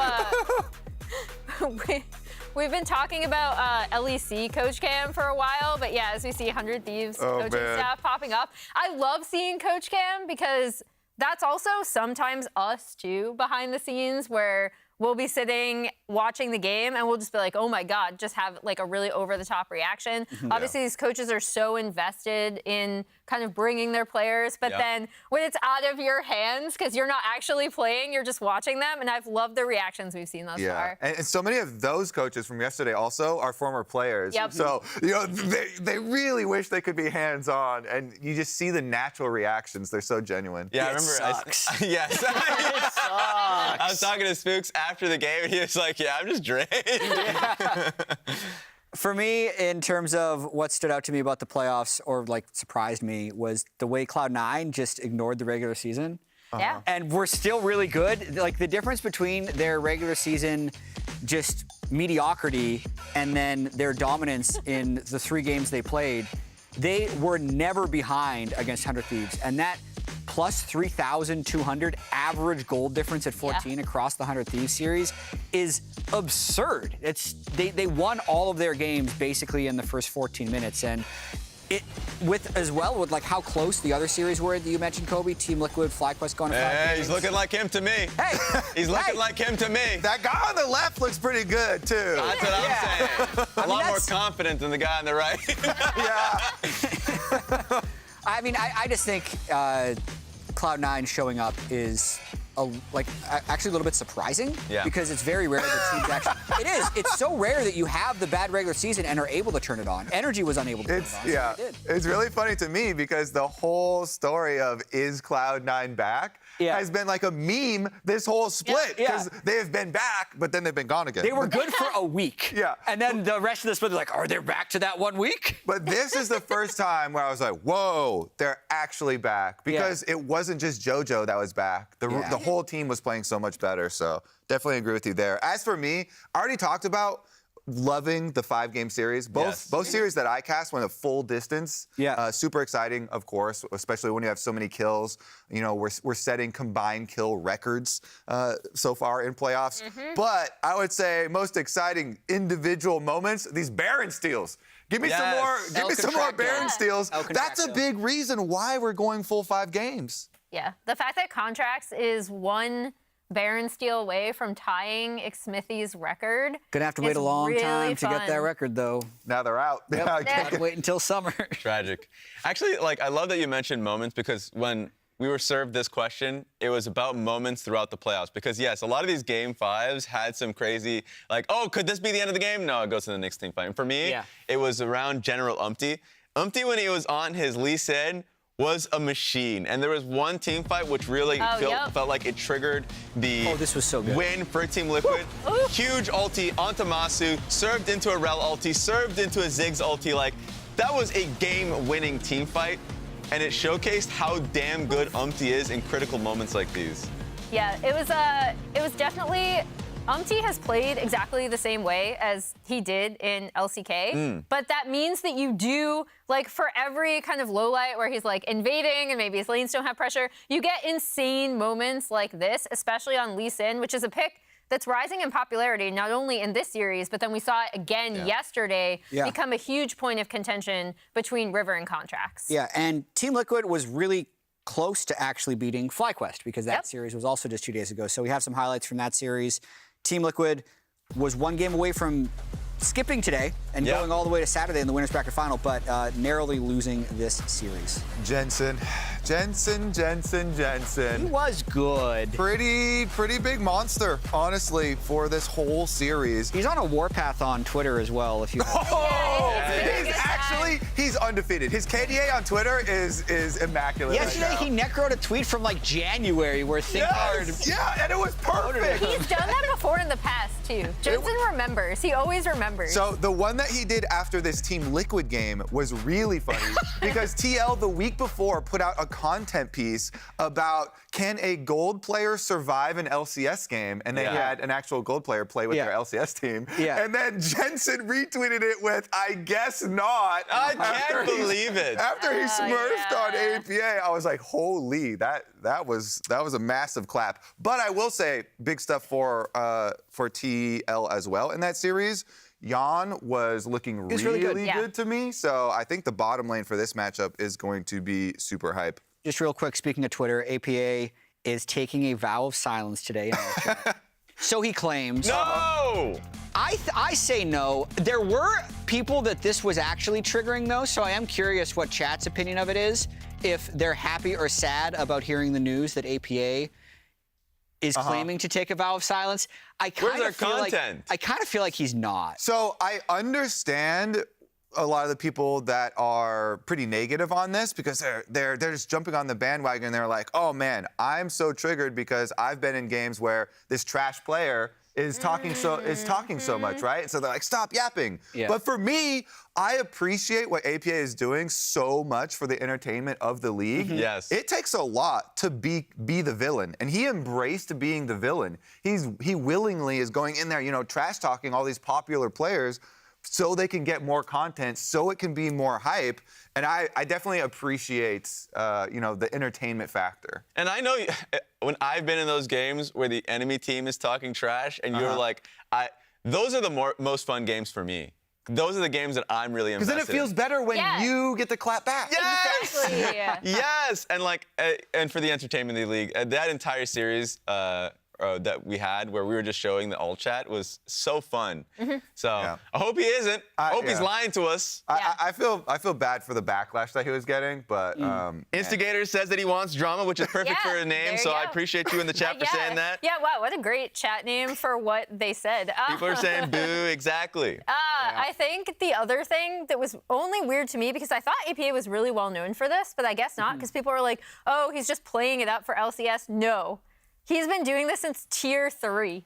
This has always been part of his personality, so it's very natural for him. This is not an act. It's something he's been doing since he started playing League of Legends. And in person, he's a super nice guy. And I would also say, though, the mental game for League, he actually got in Jensen's head that second game. Yeah. It worked. They said all 5 people bought. Yeah, it literally worked. Kill APA. He got in Jensen's head, and then pretty sure that FlyQuest then just had Jensen have to mute all. APA might go, don't do this to us. Yeah, chat is nearly unanimously booing the fact that he said he's silencing himself. I hope it's just a fake out and he types anyway, because weirdly enough, every player doesn't mute him. Some of them are like, oh, I think it's funny, but even if you're reading it, it is distracting you from the game. And for me, APA has done it so often and for so long. That's just his comfort zone when he's randomly trash talking. I don't think it negatively affects his play, and it has a chance of negatively affecting the opponent. So I think he should do it literally every game. Also, you have power, chat, by the way. You know the reason why he tweeted out that he's going to take a vow of silence is because there's been so much backlash against him from doing it in the previous one. So if you all send supportive messages to APA and to his team as well, then the team will be like, oh, this is great branding. You should do it again, APA. You can actually change the course of APA's social media. I like history. That. Send him some encouragement. Sick. I love it. We have a coach interview, though. Okay. We do. 15 minutes ago, we chatted with the coaches. Take a look. Hello, I am joined by Spawn and Enetron before the Dignitas TL matchup. Thank you both for joining me. Spawn, I'll start with you because you guys obviously suffered a really tough 5-game loss. Coming out of that, what were your words to the team? I mean, I thought we played pretty well on the day, to be honest. I think that FlyQuest is a super good team. So we just said, you know, look, there's a lot of things we did right in this series. I think in the big moments, they played better than us. So if we can capture those moments going forward, I'm sure that we can make a really deep playoff run.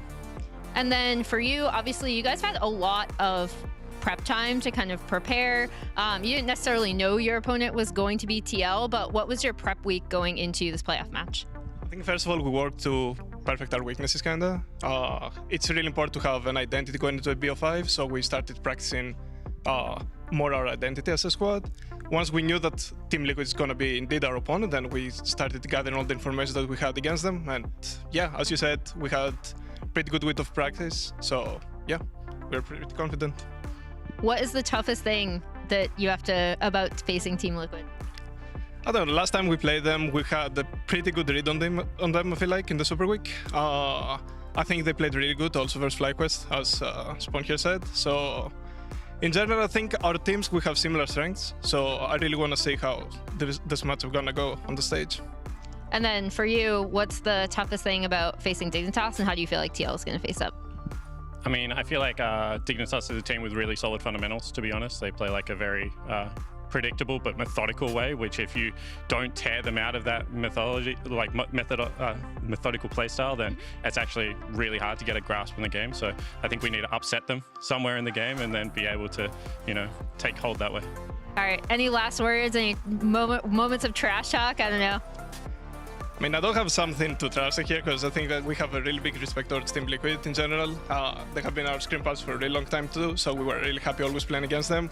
I hope the old chat will be quite quiet today so we can fully focus if this is what the upset you were mean about, but in general I think we're going to have a really good game overall. So APA did tweet the zip emoji, so we have that. How about you? Yeah, I mean, same thing, right? I mean, it's no secret. I think like Fly and Dig were actually the two teams we scrimmed the most, and obviously we get to play them in playoff. And I think that, you know, we have a really healthy respect for Dignitas as well. So we look forward to the game. Hopefully we can show up like we did against Fly, and it'll be a great series. All right, well, thank you both for taking the time. All the best in today's series, and we'll see you on the Rift. Here's the bracket for the upcoming rest of playoffs. You can see the winner of this will play 100 Thieves on Friday. That is a different schedule next weekend. It'll be Friday, Saturday. Coaches didn't give you much in that, Emily. They have too much respect for each other. Yeah. My biggest takeaway from that was the size of Spawn's arms. He's flexing. Yeah, he is getting jacked this split. He did tell me that when he's stressed out, he's going to the gym. He's had a very stressful He's been stressed. He's been very Looks like he's been going to the gym a lot. That's my takeaway. I was going to point out the pin. It's very rare. Like, he's wearing that pin, and Emily was saying it is Jan's face on it. Yeah, it's Jan from when he dyed his hair in 2022, I think. I think that Jan earned that from like being their most valuable player in their series that they lost. So, and maybe we'll see whichever player plays the best, like Spawn's gonna wear their pin or something. Yeah. Some sort of extra little bonus. Okay. Oh, nice. There it is. He's smiling like we know we're giving him compliments, but he has no idea. He has no idea. He cannot hear us at all. Impact and Rich. Ooh, that's a good one. It is. Impact had been the carry for this team. Rich, last year, I'd say for Dignitas was the carry, but it's kind of been off this year. Yeah, Rich in particular, I think it's quite unfortunate to see. I think a lot of it comes from the change in direction of how the team is playing. Because last year was just resources thrown topside. They didn't really have much faith in the bot side of the map. This time around, the resources, I would say, has been going towards bot lane a little bit more. But we haven't been seeing the same Rich we've seen last year, at least within the lane. He's played a lot of different stuff.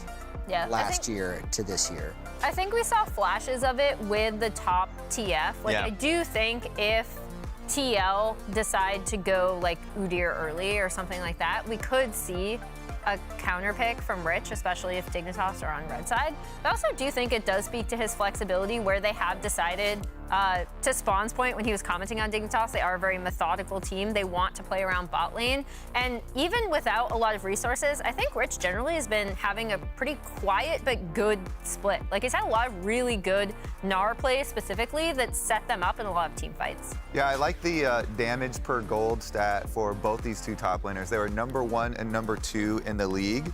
Obviously, that has a lot to do with champion choice too, especially for top lane, but they've been doing a lot with the amount of gold that they got. Impact, I would say though, oh my goodness, especially for the beginning of spring, he was the single most important person on the entire Team Liquid team, doing so much as far as objectives and setting up the rest of the team for success as well. That goes without saying though, like this guy is the veteran of the LCS top lane. That's why it's going to be still performing. It's going to be tough for Rich because absolutely, Impact has been a top 2 top laner in the league for this split.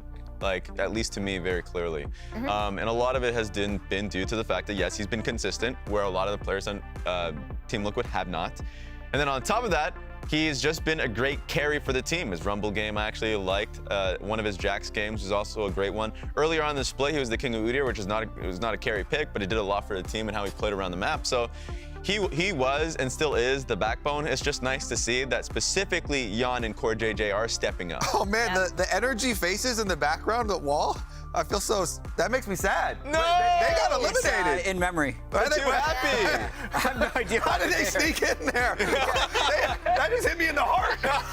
Oh man. They're gonna be back, Kobe. It's summer splits. Months away. Reminder. The wall of memories behind them.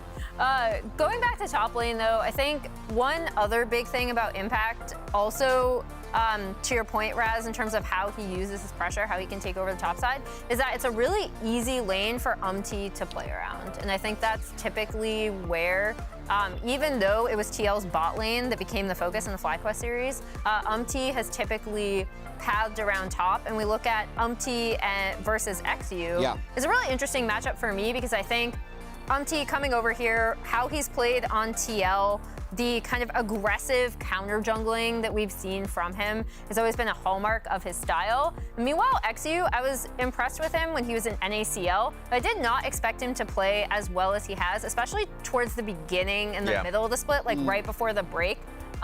He's really, really looked good on this Dignitas team, and he's also really understood where he wants to apply pressure, which is bot lane. And I think it is a blessing and a curse, the language barriers that Dignitas have on their team, because XU's even said in interviews, like, I still have a hard time communicating with my solo lane. What's the blessing part?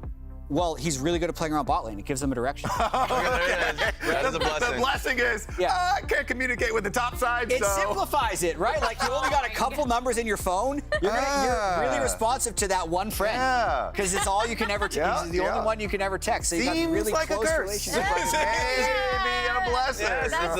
It's a solid blessing. They are probably the best bot lane jungle like trio that, I mean, maybe that we've had in the LCS, as silly as that sounds, with how much they were playing around it, and it becomes a win condition. Now, in a best of 5, maybe that's a curse because they do have somewhat of a one-dimensional play style, but it's been working for them to get them into playoffs in the first place. Yeah, and I want to remind people that even in the last week of the regular season, XU wasn't happy with his own particular play. He felt like he didn't perform, and it was actually the rest of the team that stood up. So that's where the bot lane comes into play, where I do think Tomo and Isles has been the strongest bot lane Dignitas as an organization has had in a long time. And a team that, yes, they do get supported. So I think bot lane is going to be really important.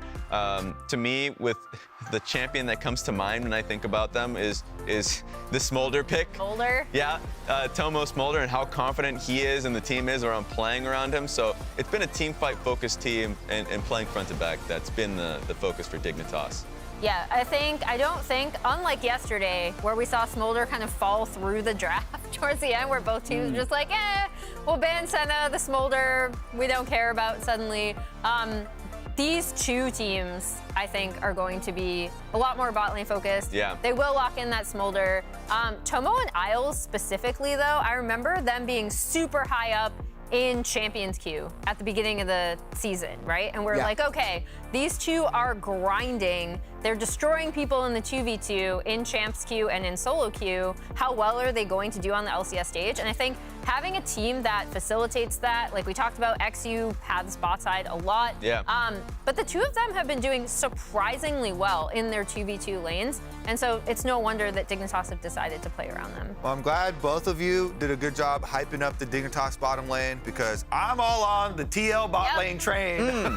with how well, even in their losses for TL, Jan and Core JJ were getting 2v2 kills on bottom. Felt like they always had pressure. They're getting turret plates.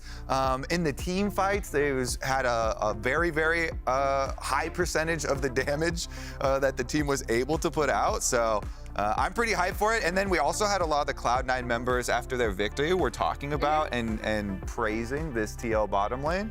From scrims, of course, we know the scrim rumors are very good for TL and a decent amount for Dignitas too. So, but yeah, I'm very much looking forward to the bot lane matchup. And I think that TL, especially at the early stages, are going to be very aggressive, and we may see some more 2v2 kills. I mean, it sounds like you think TL's going to win the series. You want to get to predictions, chat? I mean, yes, I do. I want to see them because I have a weird feeling about this series. I think normally you'd predict Team Liquid. And everyone's predicting Team Liquid, but what? Dig had look, I want to put it out. Really good early games. I just have this weird feeling about TL because every time during the regular season where I'd see Team Liquid have like a nice big win, they'd kind of fall on their face afterwards. I want to put it out there to the production. I sent in my prediction as a 3-0 Team Liquid. Oh, did you? Yes, I did. It wasn't 3-2. Let me see. It was definitely a 3-2. Okay, give me. I don't believe it out there. I am You're confident. on your phone on chat all the time. I am confident. Bang! Oh, he did. And I put a crying emoji. That crying emoji was for Dignitas. I was crying. Dignitas hates you now. Yeah, okay. So Raz is going Apology even harder accepted, producer man. with his prediction. 3-0 TL. Back to your weird feeling, though. Yeah. Did you say Team Liquid, when they have a big win, then they have a big flop afterwards? Yeah. That's how I've Because they lost to get here. True, but they played a lot better than people expected them to. So it's an expectations thing. So now it's one of those things where they had two big wins. So do you think it's going to be more of a TL crumble than? So, okay, I think if Dig wins this series, a lot of it will have to do with early games. Well, if they're putting in the coach, Spawn's sitting down now. I mean, that's definitely going to cause some problems. Spawn is... And he is not as good as Jan. He's definitely not. That's why he's got the pin on! True. He told us what he was going to do the entire time. But no, literally, I think it would be Dove actually outplays APA, so they just kind of passively win mid lane. This is how Dignitas wins. I'm not saying exactly how it's going to happen. And then XU and Tomo Wiles actually just have better coordination and win the bot lane, because if you stop Core JJ from roaming, APA is not necessarily a carry player. It's hard for Impact to carry a 5-game series by himself. That would be Dignitas' road to winning. Yeah, honestly, too, I do think this one is a really close one. So I'm glad that somebody does have the Dignitas side of it.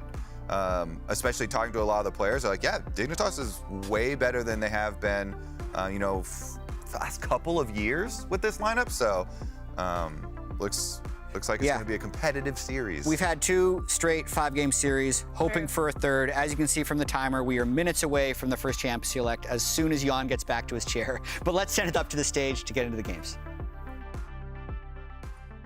Hey you, why aren't you watching the LCS right now? You should be. No excuses. You're tired? Doesn't matter. No excuses. Oh, I'm severely injured and the ambulance has to take me to the hospital. No excuses. Oh, it's my wedding today and my family will be pissed if I don't show up. No excuses. Oh, I need to get a job to pay my bills. No excuses. If the LCS is on, you're watching it. You hear me, you don't forget to breathe, and you shouldn't forget to watch the LCS. No excuses! Even if you're playing A-Rams with the squad and the LCS commissioner keeps throwing your games, but you have to end the night on a W. No excuses! Even if it's your special hour of the day that you have reserved to watch back NRG versus G2 at Worlds, you watch the LCS. Actually, that one's understandable. True. I haven't missed a day since that happened. But besides that, no excuses.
Arriving at the studio now, a Team Liquid fighting for their lives after a long battle against FlyQuest barely didn't go their way. And their opponents on the other side, Dignitas, the underdog squad of playoffs, looking to show everyone they've got what it takes to make a run through the lower bracket. The final day of the first week of LCS Playoffs starts right now.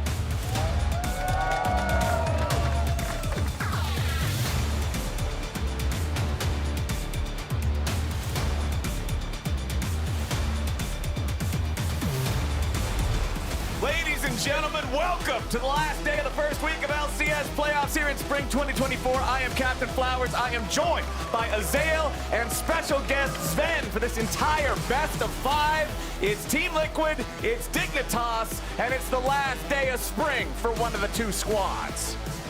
It's going to be a good one, man. Team Liquid, obviously, coming in off a very disappointing loss to FlyQuest. Incredibly close in that one, but we've had back-to-back 5-game series. Oh, no. Smolder's left up. Oh, no. And we already know if they don't take it, Tomo wants to, because Dignitas has talked so much about how, Tomo is the best Smolder in the league. That's their style. That's their champion. So you basically have to take it away. Sometimes they also think it's just the easiest win con for Dignitas is to have Tomo on Hyper Carry. Like, Jinx isn't a meta champion, but they're banning it anyways, and they're taking away the Smolder, so they don't want to keep Tomo off of the Hyper Carries, the late game, 1v9 champions.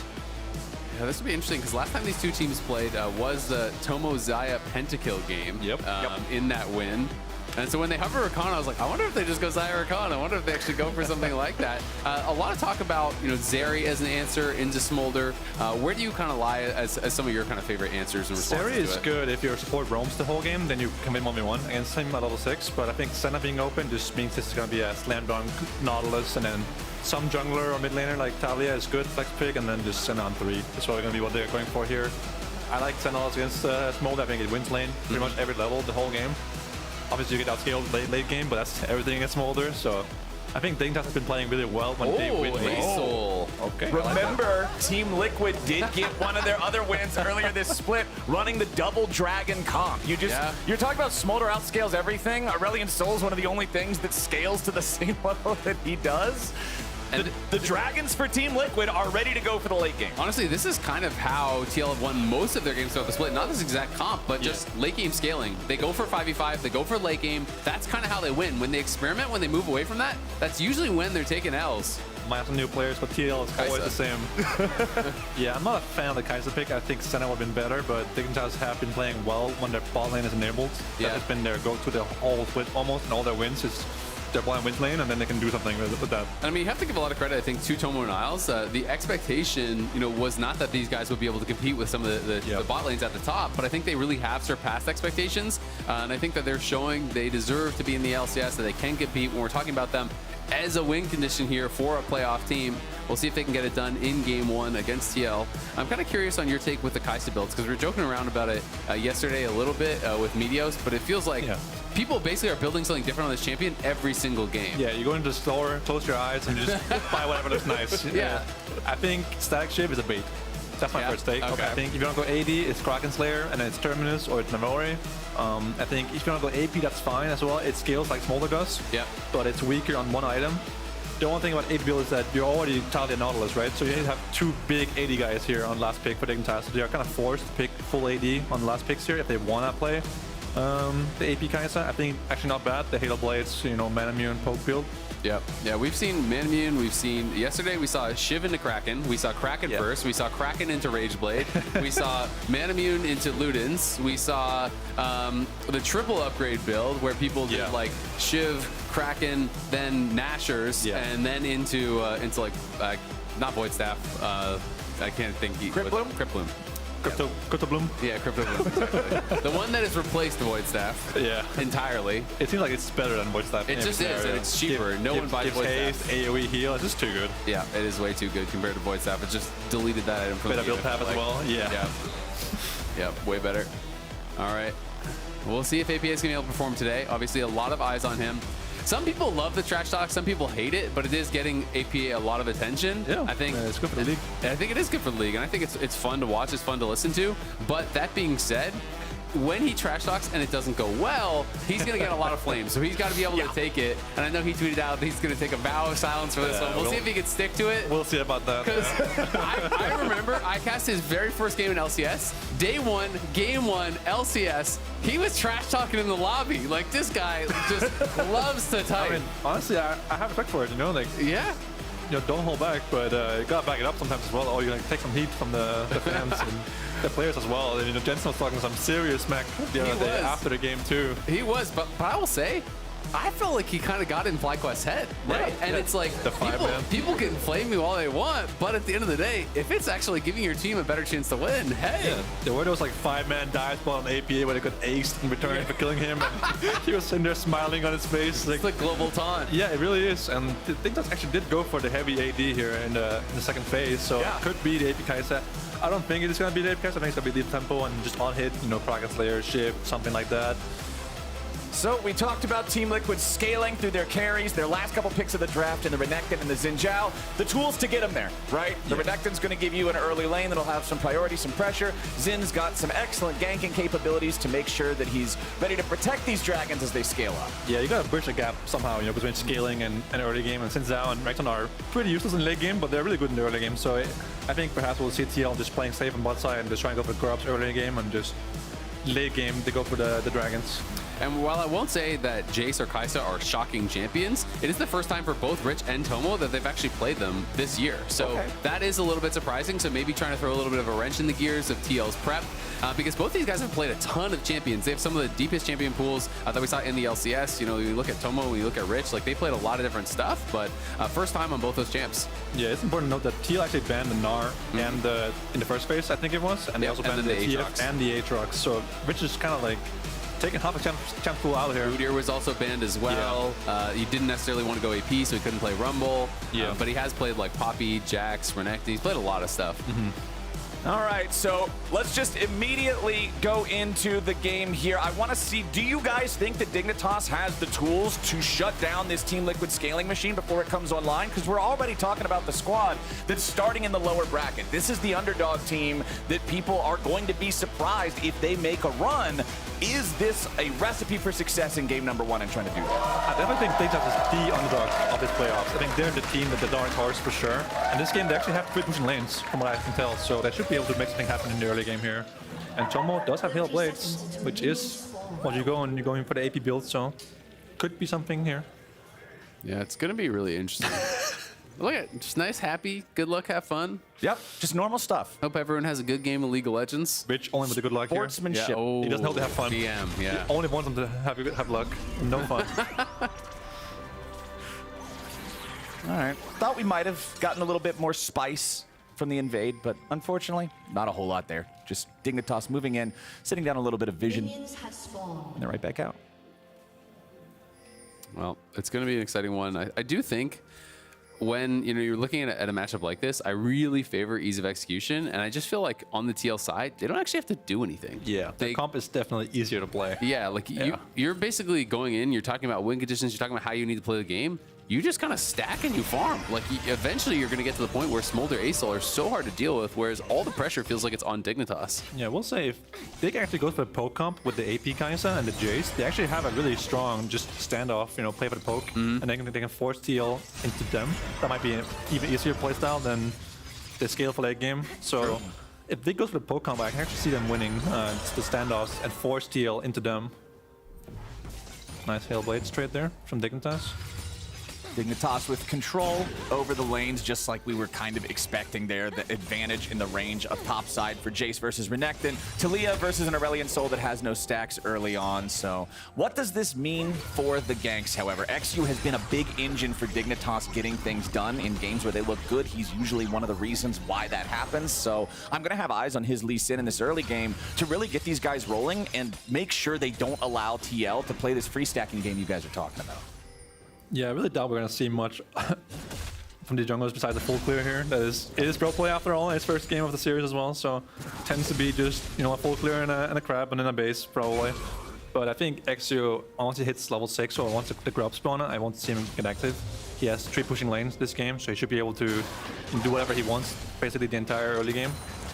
This is actually really interesting as well. This is something we saw River doing yesterday, where on a lot of his jungle clears, he was actually doing 3 camps base for longsword, then go back out instead of the full 6 camp clear. So it seems to be a little bit more the meta. I was talking to some people about what they thought the advantage for that was, and it was mostly that if you think that you're going to be able to fight, immediately, you go for the immediate base, then you get back out on the map. Now you have this additional combat power, and they're going to use the Nautilus basically as that ward hop and try to meet him at his red. So UMT could be in trouble, but is going to get the news they're already on it. Teal should know about this since Isle isn't in his lane and Tomo's there alone. He's just going to give it. Not bad, honestly.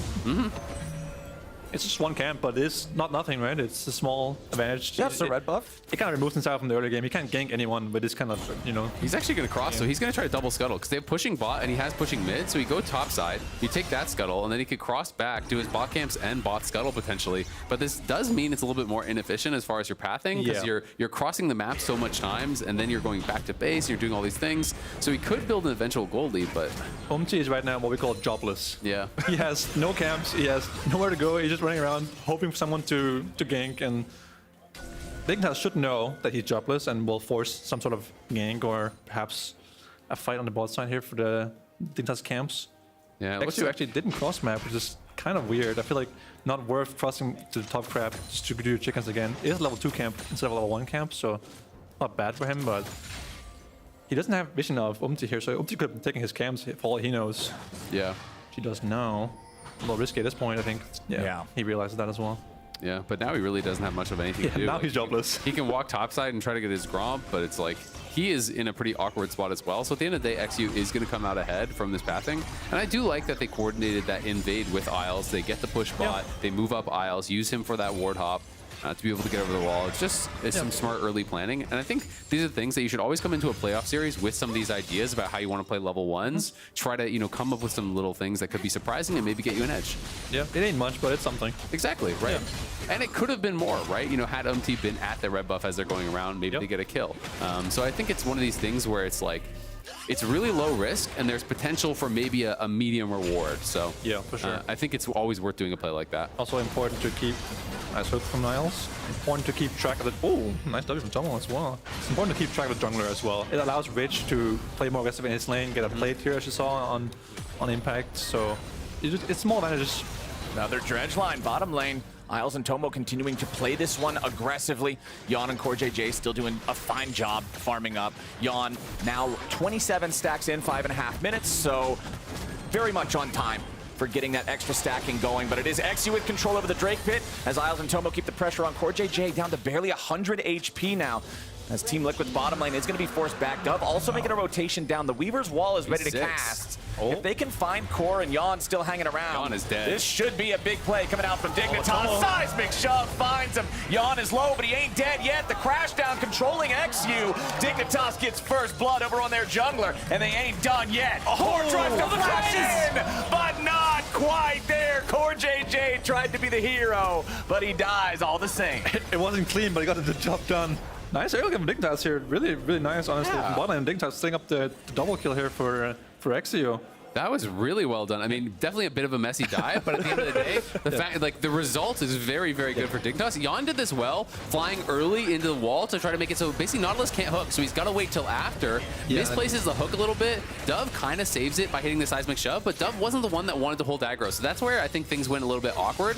Isles should have just ignited first and then thrown out the hook. Absolutely. Because if he had aggro, then Dove can stay in, you get those kills earlier, and I think the dive is way more clean. I think you definitely start with a CC spell in this dive. You don't start with auto attacks, and then he flies into the wall and you can't hit him for like 2 seconds almost. So I think you start with the auto attack and then the hook. It's just too easy, right? Just seismic shove into the hook other way around, but nonetheless, nice Dignitas. And Tomo has bloods here. So he is going for the Manamium, he is going for the AP build, which is pretty weak at this point of the game, but it's very, very strong on 2 or 3 items. So it might be able to match the late game scaling off the Smolder. Well, Dignitas with a 1,500 gold lead. The first Drake already under their belts pretty early in the game. This is what we wanted to see from them if they need to be the ones putting the pressure on Team Liquid. And that pressure continues here in the top lane. Every time the camera has panned up here, it's just been Rich shoving in impact, putting some more pressure onto the turret, doing some damage to the plates. He's up about 10 farm right now.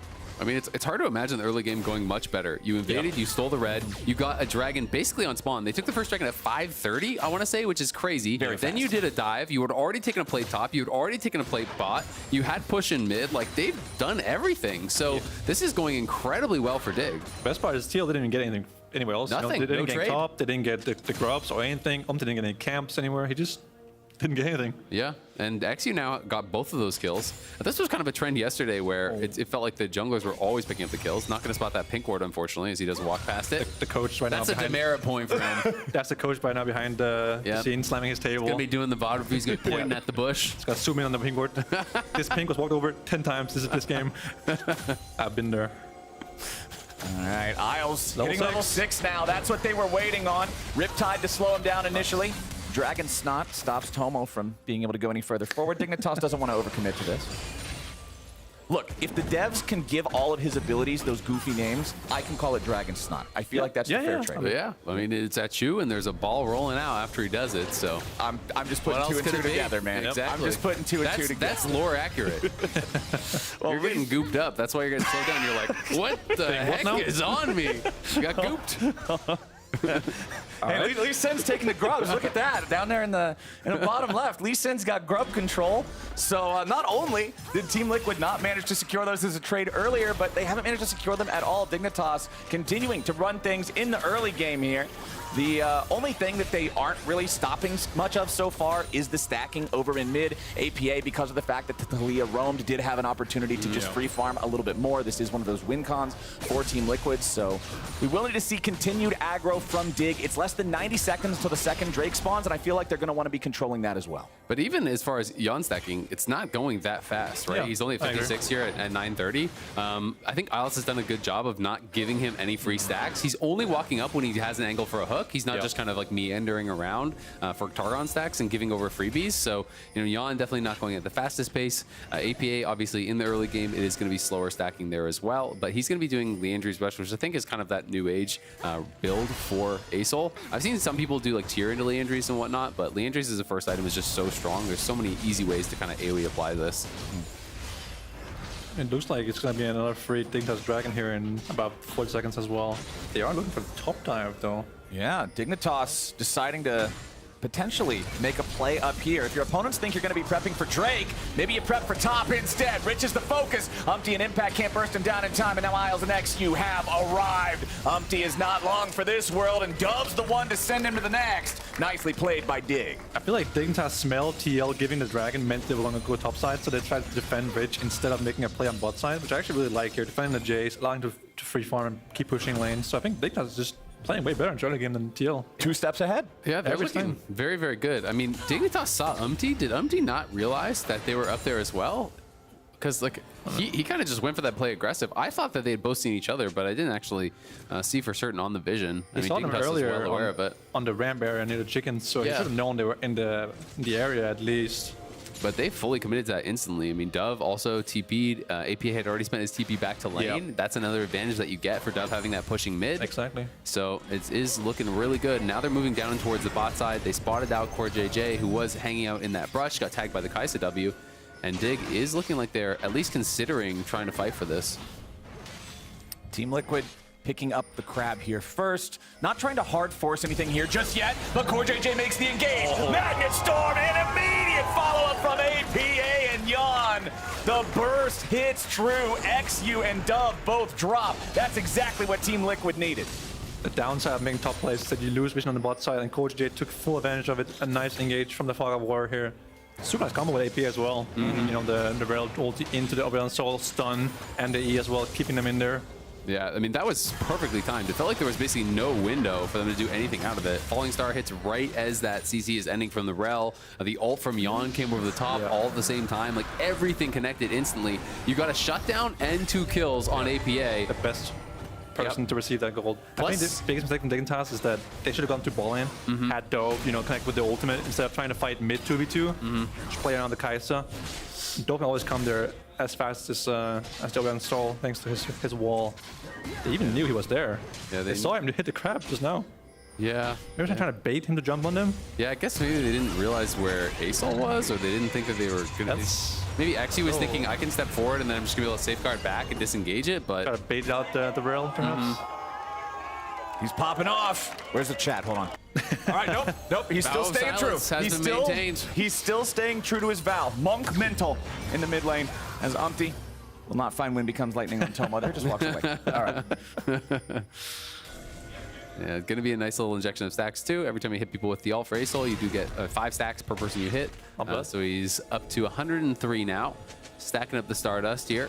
And Yon does have the Essence Reaver, so he's going to be really kind of accelerating at this point. You get Shojin, you get CDR boots, you're moving in mid as well. This is kind of generally when people do it on one item. Shove him mid, start farming up Wolves, start farming up the Raptors as well, and really just try to accelerate the stacks. With Essence Reaver, removing the mana cost of the Q, you're just constantly vomiting this spell every single time it's on cooldown.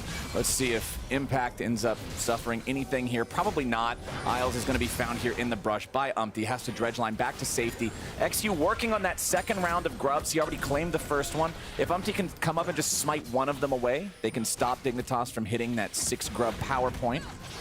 XU...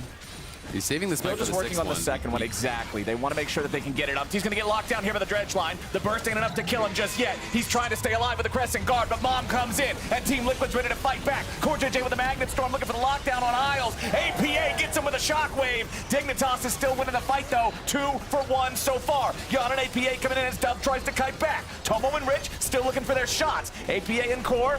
Maybe there's an angle here, maybe not. Team Liquid, they at least stop the 6 grubs because the clock moved forward enough to force despawn them. Dignitas only get to claim 5. But still really good for Dig. They get 2 of the grubs, they win out on the fight, they slink away with low health bars. They're feeling good. And we can watch this one more time. So, you know, XU was saving a smite for that 6th one. Umpty's coming down, Renekton's coming up. They have that TP early coming in here from Talia, so they just look for the engage onto Umpty. You can see Tomo, Killer Instinct into the Crescent Guard, gets inside that ultimate to help him burst down. Then Core, pretty nice turn here, and with the Renekton arriving, things do get a little bit dicey. The empowered Asol ult tags a lot of people for that splash. XU's forced out, and this is where it's like, even though Dig was winning, quote unquote, Yon's full health and APA is still pretty healthy, so it's hard to actually continue. Yeah, winning a fight against Asol with his empowered ultimate is really huge because he won't have enough for the next fight on the Dragon or the Herald, whatever Dignitas chooses. So that's really huge for Dignitas. Good engage by Owls, but waiting for his Jace to be closer than Renekton, right? So getting the engagement since out there. Really a good job by him.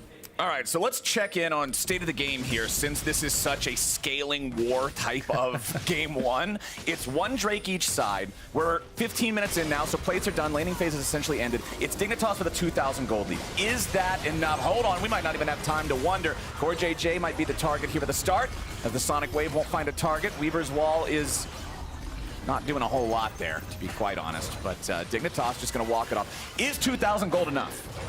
I don't even think they necessarily get outscaled because they are playing a scaling Kaisa build that's long range, and it's like Smolder and Asol have crazy scaling if they can hit you, but if you're just getting chain shock blasted and Kaisa W from 2 screens away, sometimes you get poked out before you can even take the fight. Yeah, now Tomo has Lost Chapter, which gives mana for the mana immunes, give more AD, so now he actually has the upgrade. He's got 2 items now. His Ludens is done. Yeah, once he gets an Amp Tome, he'll have both the Q upgrade and the W upgrade. He only has the Q right now, I believe. Yep, should have it. 5 more AP. Yeah, so one Amp Tome, he'll have it. Start getting... Ooh, Impact in a little bit of trouble here as XU shows up to help Rich to the skies, and Impact dies. Rich picks up the money, and Dignitas finds their 6th kill of the game. Rich is actually kind of rich this game. I didn't have a better word for it. I didn't mean to say Rich is rich. He's very wealthy. Yeah, exactly. He just has a lot of gold. He got 4 plates, I think, this game in the top lane as well. Now 2 kills, 15 CS advantage. He's doing really well. But I mean, that's kind of one of the nice side effects of all the attention that was being paid down around the bottom lane, right? With the invades, with a bit of PvP. You draft Jace for the top lane and then leave him on an island. He's going to smack most people around. The top lane dream, playing 1v1 only. No one else interferes with his laning phase. The Jace dream. Yeah, not the dream for the person playing the melee champion. No. Renekton nightmare. It's also, you know, Rich to conquer, right? So he's there to brawl in that 1v1. It's not like he took phase rush to escape from ganks, so maybe a little bit frustrating for Impact to not have people come up there and try to interact, because that's where Renekton can really succeed. If he doesn't have phase rush, if he's playing conquer, you get flash stunned and your jungler's there, he's probably just dead. But instead, it's just kind of this fist fight. There's 3 tiers that are stacking up as well for Dig. We have, you know, Muramana going to be coming in for 2 players. We have the Archangels almost done for Dove. They have some pretty damn good scaling items. Dignitas has no vision of this play. CoreJJ is going to have a really good angle here, wherever he chooses to flank from. I think Dignitas might just have to give this. Yeah, I think Dignitas learned their lesson last time. They don't want to walk up to a blind brush and let CoreJJ engage on multiple targets. Instead, they're going to try to trade it back in mid.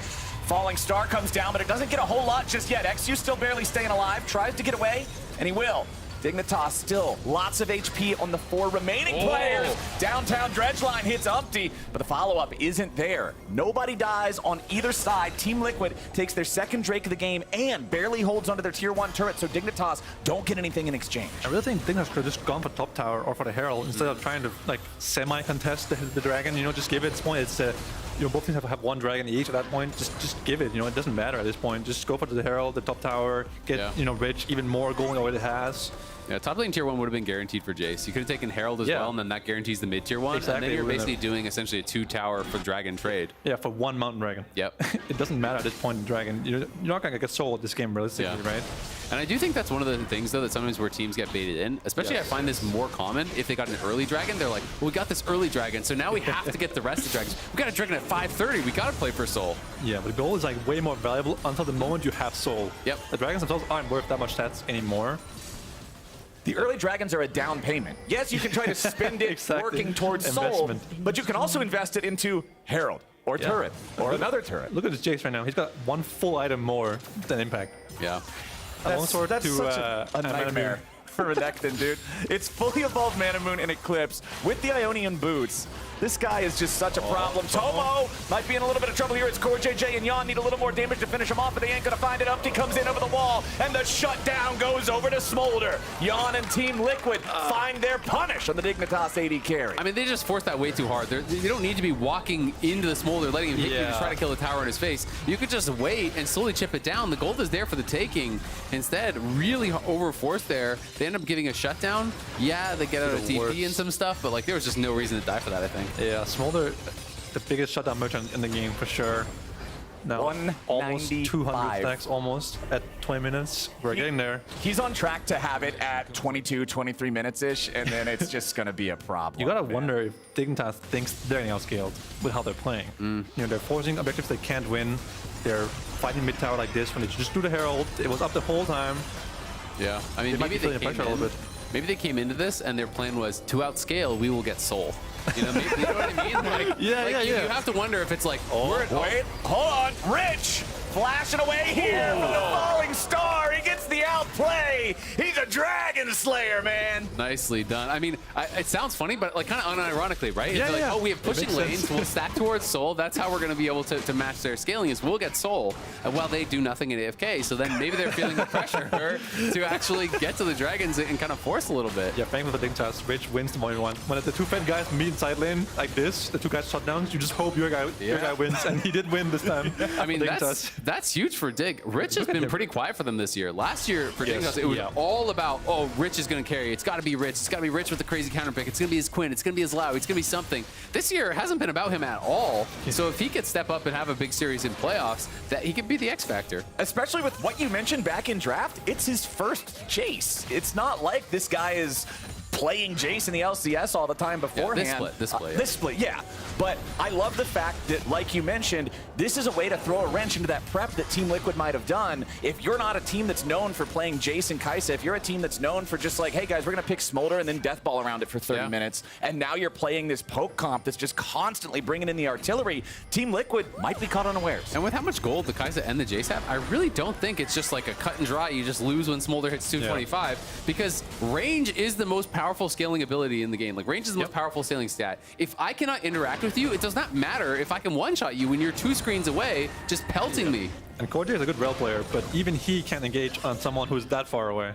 21 minutes and 40 seconds. Smolder crosses the finish line. That is a very fast stack compared to most of the times we see in LCS. Yeah, because yesterday FBI got it at about 22, and I think that was the current LCS record. So this was even faster than that. I think that's really impressive from Yon, especially because he didn't have one of those freebie lanes to scale off of. Yesterday was against, it was a Senna Nautilus lane, Senna Ornn lane. The worst one of the two Ornn. Yeah, exactly. So it was one of the kind of freebies. We can see APA does have the empowered ult, which does get scary because you maybe didn't care about the first dragon, you maybe didn't care about second, but giving them the third, does get kind of dicey, and fighting it when Asol has empowered ulti is really tough because he's on 2 items. He's got the Rylai's and the Leandries, and that ulti, it's the whole screen. It's just massive. It's the answer to the poke. Yep.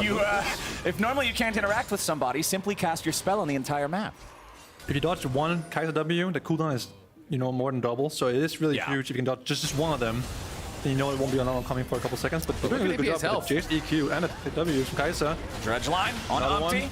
Another Void Seeker finds Impact. Team Liquid just getting bombarded by these damn things. With Impact and APA both at half HP, Team Liquid has to surrender the objective. I think this is the textbook example of exactly what you gentlemen were talking about. That's what I'm talking about, man. It's one thing if you can actually get up on them and utilize that damage, but if you can't get there, you can't get there. Umpty even had to use his ulti just to walk out of the fight, so they're going to be able to take the dragon. So I think if Dignitas were feeling pressure before that fight, after that fight, they should not be feeling pressure. They should realize as long as we play the fights properly, as long as we don't give them the hard engage, there's going to be no real way for them to get anything from this scaling. So we just need to continue playing slow, continue playing measured. If they are over-forcing and everyone's flashing forward just to try to get in range, well, they're going to get mauled by Taliyah anyway. So I think Dignitas are in a good spot. They just need to keep playing it cool, calm, collected. Most important thing was how well they retook the vision there on the dragon. They didn't, rush it too... Hang on. Now hold on, Dignitas thought they might have had an angle here, but it could be a counterpunch coming in from Team Liquid. Yawn picks up the kill on Isles. XU stuck in the back of the Baron pit, just getting smacked around a little bit. He'll lose about 40% HP. Nicely done there from TL. The side steps away from the Dredge line and the Sonic Wave prevented the initial move from Dig. But now, it's the Baron. Against Kaisa Jace, you're going to get poked in there, but Impact is behind him. They're coming in. Impact wants his entry, and they found the lockdown on Rich. The Jace is shut down. Umpty, APA, and Yawn all injured, but Team Liquid has a 5v4 man advantage, and Isles isn't even in the fight yet. It's 5v3 for all intents and purposes. In comes XU. He wants to make the steal, but he ain't going to find it. Team Liquid get a Baron and a kill on top. Dove gets hit by the breath from Mom, and Dignitas has to walk away. Their entire lead just evaporated. Man, that is tough. They just kind of overforced there. They lost track of where Impact was. They went way too early. Yeah, I agree. Look at how healthy it is. It's still over 8,000 health. You don't need to be walking in there as Jace. You can just be poking them over the wall and playing it more slowly. You could even combine for the steal. I even think if XU is here and you Shock Blast and Void Seeker and everything all at once, you could just steal the Baron. Yeah, he even saw the HP with his Q. Yeah. And then kicks Umpty into the wall and...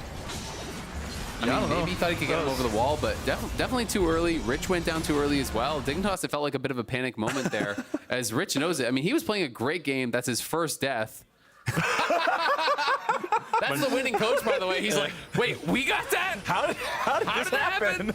When both are confused. LCS, baby. Yeehaw. But now, Teal has made it to the point where they are really happy. Smolder has 3 items, same as the Kaiser. He was behind the entire game, and now he's suddenly ahead. Yep. Yeah, I mean, he got a number of kills there. Now they're getting towers. Now they got the Baron gold. So that's a huge injection, and he has that rapid fire done. Yeah. So it's going to be feeling a lot better. It really bridges the gap between the range. When they have the Baron, they can't really wave clear. Yeah. Dig has poke, but not wave clear. Well, and especially Taliyah's not there, so that's like all their wave clear practically. Yeah. Taliyah's actually splitting in the side lane. I'm not really sure why they just have Rich. Oh, using his flash for no reason. Well, they're going to keep going. Taliyah's not coming back. Taliyah's actually going for the tier 3, so he's going to look to try to force someone to base. Asol looks like he's going back now. And Dignitas will lose a couple towers. They're definitely not out of this game just yet. This is obviously a pretty big swing, but I do still think withstand the storm, set up around the next dragon, play it like you did the previous one. Okay. And yeah, TL has more gold. It is going to be a harder game, but if you don't give them an opportunity to interact with you before you poke them down, it's going to be your dragon still. And TL will have that Baron buff for another minute or so, but it's still about 1:45 until the dragon spawns. So you'll have 45 seconds of that fair, contested, neutral territory to play around with. Reminder, you can see it at the bottom of your screen right now. Next week we will be on Friday and Saturday, different from the usual Saturday and Sunday. So don't miss it. We only got to have 2 more weeks of playoffs after this one, and then Spring Split is all wrapped up. For one of these teams, it's going to end here today, and neither one of these guys wants to be the ones watching the rest of it from the couch. Void Seeker, ooh, nicely done from Umpty. Not walking into that. Yeah, Dina's got to really be hating how they play this game. You know, they were so far ahead. They played like a little panicky almost. They were feeling rushed, I think, to get ahead when they were already winning the passive slow game. And then now they're here thinking, wow, we could have won this game so easily by not doing anything. There's one thing I will say that speaks a lot to experience and how much have you played in playoffs. A lot of these Dignitas guys have not had a lot of playoff experience whatsoever. Then you're looking over at the other side at guys like Core JJ and Impact. It's like one of those players probably has more playoff experience than the entire Dignitas roster. Yeah, I think Impact does have more than the entire team combined of Dignitas. I would think so. Yeah, for sure, I think. Both of these guys just they've been in those high pressure situations before. World and finals. Yeah. You know, just two world champions. They've probably been through a couple of best of 5 series in their time. Nothing compared to the LCS. and Tomo getting dove. The burst comes in. He barely survives. He's getting away for now. Mom. Oh, Tomo just barely gets out of the way there with the flash. Team Liquid, though, they time that beautifully. It's 5 seconds until the Drake spawns, and they forced the enemy carry back and got rid of both his summoner spells. That's a gunner. Look at the vision. There's absolutely nothing on that side of the map. They can't see anything. So when you're showing up to a dragon this late with no vision, you just can't walk in. It's just a death sentence. If you walk in and they're waiting in a brush, your game is over. So they're going to have to give this one up for sure. Honestly, even if Tomo didn't get pushed out there, I felt like they were a little bit too late to actually get there and set up vision. So I feel like they would have had to give it up regardless. They're now going to be facing a potential soul here for TL, which does make things more difficult. Yeah, now you start sweating. Yeah. Because now the dragons actually matter. Looking at his smolder, 300 stacks, 3.5 items, Sonya's. Oh boy, this is not where Dub wants to away be. from his base. And becomes lightning. Well, yeah, there's just no way. Dub becomes gray screen. Yeah, Dub becomes dragon snot victim. Yon can just pick that one up, no problem. The worst part about Smolder too, this guy is guaranteed so much money after he hits 225 stacks, since he's just an inbuilt KS machine. Yeah, you have the There's no way anybody else gets the credit. Yeah. It's not right. The AD carry perspective versus the everybody else perspective. I deserve it. All me, bro.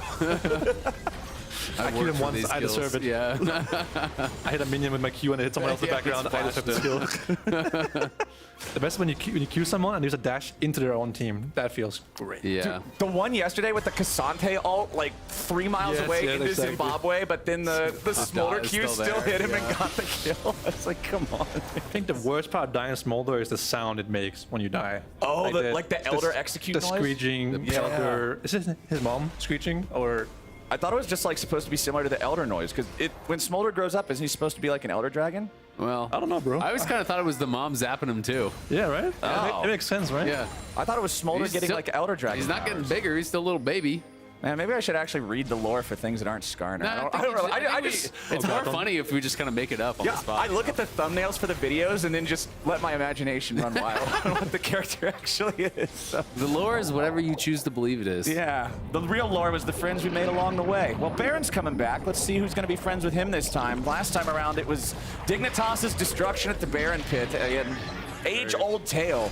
But now, you're in the mid lane. Core JJ, what are you doing? Core's in a bit of a strange spot. He's still going to be kept alive. The skies descend, and Dig will end. It's Yon grabbing 1. Yon gets 2. There's another one coming in. They're about to burn away. A triple quadra. It's Smolder, baby. The Lee Sin barely gets away, but that should end the game right there. Team Liquid, Core JJ with the ultimate bamboozle, baits Dignitas into their own destruction. Lee Sin against 5? I don't think so. Dignitas may have controlled the game for the first 20 minutes, but the experience of Team Liquid shows up. They're going to force Lee right back into the Fountain X. You can't do anything about this. Turret even gets the execution, and it's TL taking game 1. And we just talked about it, how Smolder sometimes Q someone, they dash into their own teammates and kill him. Rich dies to his own teammates, bringing him down with the Smolder Q. We got some all chat at the end. Umti goes, Penta for my baby, please? To which XU responds, your baby, give me Penta. That's funny, man. Oh, man. A little bit of banter there at the end. Honestly, the game from Dignitas for the first 20 minutes was really solid. You guys were talking about how they were playing around the poke comp, how they were making it work, but unfortunately, 20 minutes of solid play gets undone by 60 seconds of that panicky style around the Baron pit. The Dignitas Baron, unfortunately, that specter ever hanging over their heads as Team Liquid found the comeback angle. And after that play, Dignitas never really regained their footing. Yeah, I mean, that's really, really tough for Dig. You know, they had such a good early game, but all mistakes are not made equal in League of Legends. You make a mistake by the Baron post 20 minutes, it is going to kill you. All right, with game number 1 wrapped up, a reminder to all y'all, Fantasy LCS is happening over on Sleeper. Make sure to lock in your picks and bans for next week's games if you want to top your league. And now, we're going to head on. Wait, Flowers. Before we get to game 2, I wanted to remind the audience of something that my good buddy Flowers here was really excited about a couple of years ago. Huh? So, it's Orn, but he wears a trucker hat. His Q, it has a 50-50 chance. This is a legendary skin. We go all out for this. It summons either a traffic cone or a stop sign. When he charges at it with his E, it makes slamming on the brakes tire noises. His W is a burp, and when he summons it all, it goes honk, honk, and it's a big semi that just like runs over everybody and smacks them. And then when he does his little like bonkety, I'm building an item thing, he gets on the CB radio and he's like, 10-4, good buddy, I need some Hell yeah. Yeah.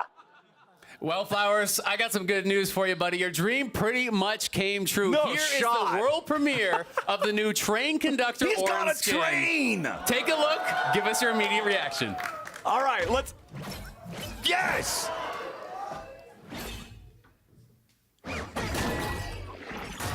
Yes! Bonk it! Good job. All right. Bird. Oh, it's like a choo-choo. Chugga. All right. Yes. Giant train. I love it. Good job, Horn. Hit him with the train. Okay. All right. That's cool.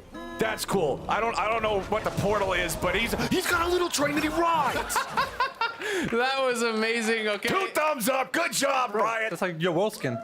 Yes! It's like you won Worlds. I never even made it out of Diamond. I never even made it to Masters, and I got a World skin, baby. Let's go. There you go. This skin and other April Fool's skins are coming out on 14.7, so you can get this in April. Hell yeah! We're headed to a break. Game 2 is on the other side. Don't go anywhere. Yeah! Don't go anywhere. I'm ulting. You need to go down. Looks not bad. I'm fine. Okay. 달려. We can go forward. Is dead. Can we go forward? Yeah, we can. I can still go forward. Yeah, go forward. I can still go forward. Go forward. No, slow. No. End the game. Yeah.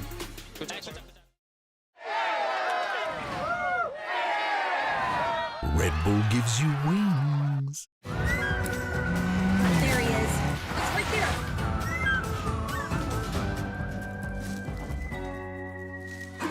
Cover more ground in the Kia Sportage Turbo Hybrid. Kia, movement that inspires. Look what I've just made. The perfect pearl. Not too bad, but check this out.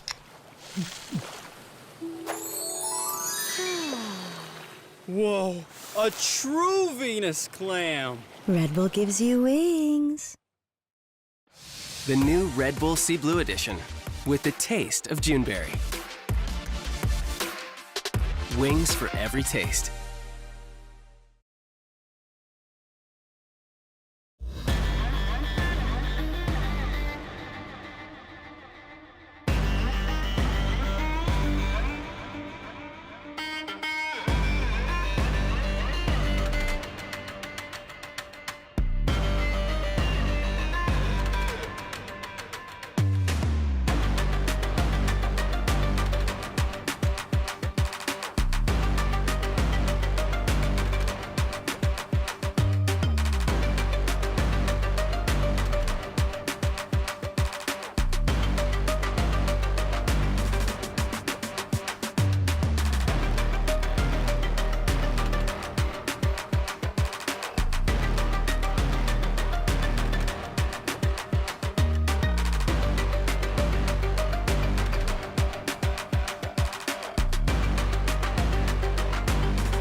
What's up, guys? Team Liquid just took game 1. We're going to be going into game 2. Before we do that, I wanted to show a moment in this game that broke it wide open for that team. That being said, Dignitas did start with a lead this game. It's easy to forget with how much Team Liquid were able to take it away. But I would say it started in this top side of the map, where Dignitas did make a play off this control ward. They got a pick off of Umpty, and so now they wanted to reset, go for Drake. That's going to be coming up. And they think with Umpty dead that they will be able to have first touch on the objective. One thing that they will not be able to do, though, CoreJJ did not make the move towards top side, so he's already here thinking about the next play. We got a push here coming in from Yan. Of course, CoreJJ is going to be leaning towards that lane. APA is also going to be coming mid lane, so he actually gets first touch mid. They have first push bot lane, so even though Isles and you can see XU are running to make this play happen, the sad thing is they will not have wave control, so they're not going to be able to make it happen. So one thing I want to make a point of, Tomo gets this ward down, right? Which is a positive. Before he ends up getting his base and he comes back bot lane, he puts this ward. CoreJJ does clear it. Isles recognizes it. Bit cheeky from him. Puts down an extra ward just cause, so they have vision of both the dragon, and as you can see, as I now cut the vision here for Dignitas, not only do they have clear vision of the dragon, but you will see positioning of Team Liquid. Because CoreJJ does come back up here. Okay. And APA pushes off Lee Sin. So Team Liquid have control of this area, but Core gets seen going into this bush very clearly. And APA was just seen in the area around Line Bush. So what you would want to do as Dignitas is take it a little slow. Push through mid lane wave. I know that Tomo is in this area down bot lane, but he has on Kaisa, so he can connect with the team pretty easily, as long as Isles is with them, so he can face check. But core mistake you can make is when you know they're not doing dragon and you just walk into the choke anyways when you just saw CoreJJ walk into this bush. So first things first, Team Liquid does a good job of getting to the objective first as per usual and setting up key vision. I did like what Isles did, but that information was useless when you just ignore it anyways. So play the clip. Let's play it out. And just in case you didn't see it, one more time, because it does look nice.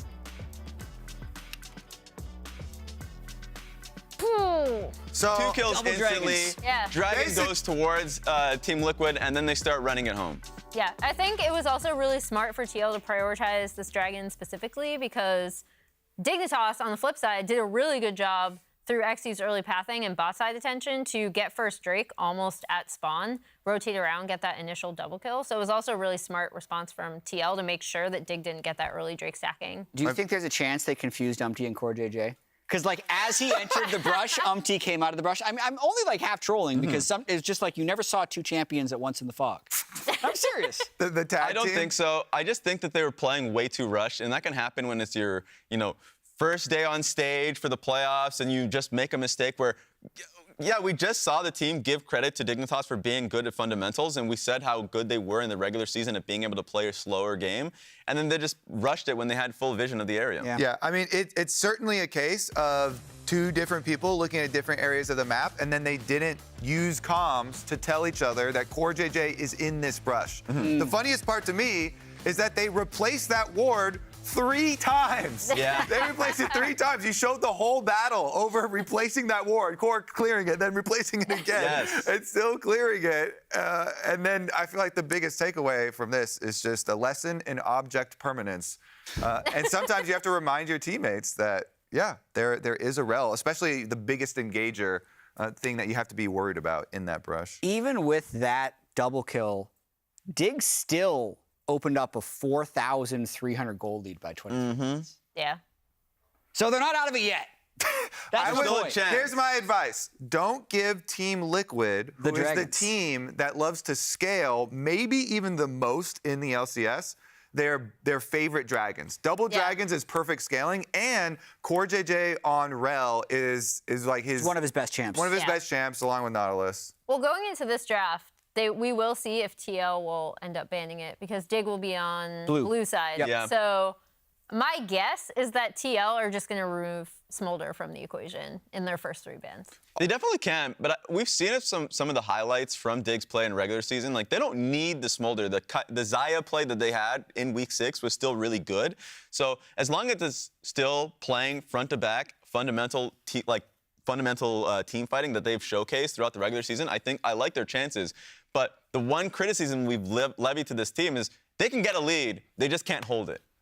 And that was one example of many that we've seen from Dignitas that I'm sure Enetron is like hammering in. It's a series, so you can't go through all the mistakes, but that's something that they need to work on to win this one. Well, it's interesting you say that because I remember talking to the team like mid-split after they had a victory where they came from behind, and they're like, we figured it out, right? Because they had all of the early kind of losses were characterized by we have a really good early game plan. When that early game plan gets disrupted, that's when we lose focus, right? And then in the mid game is where we really lose control of the game. Then they had a bunch of come from behind victories.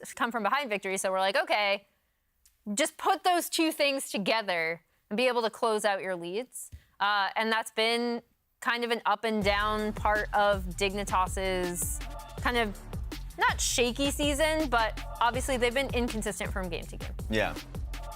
I've got a question for you. Hit me.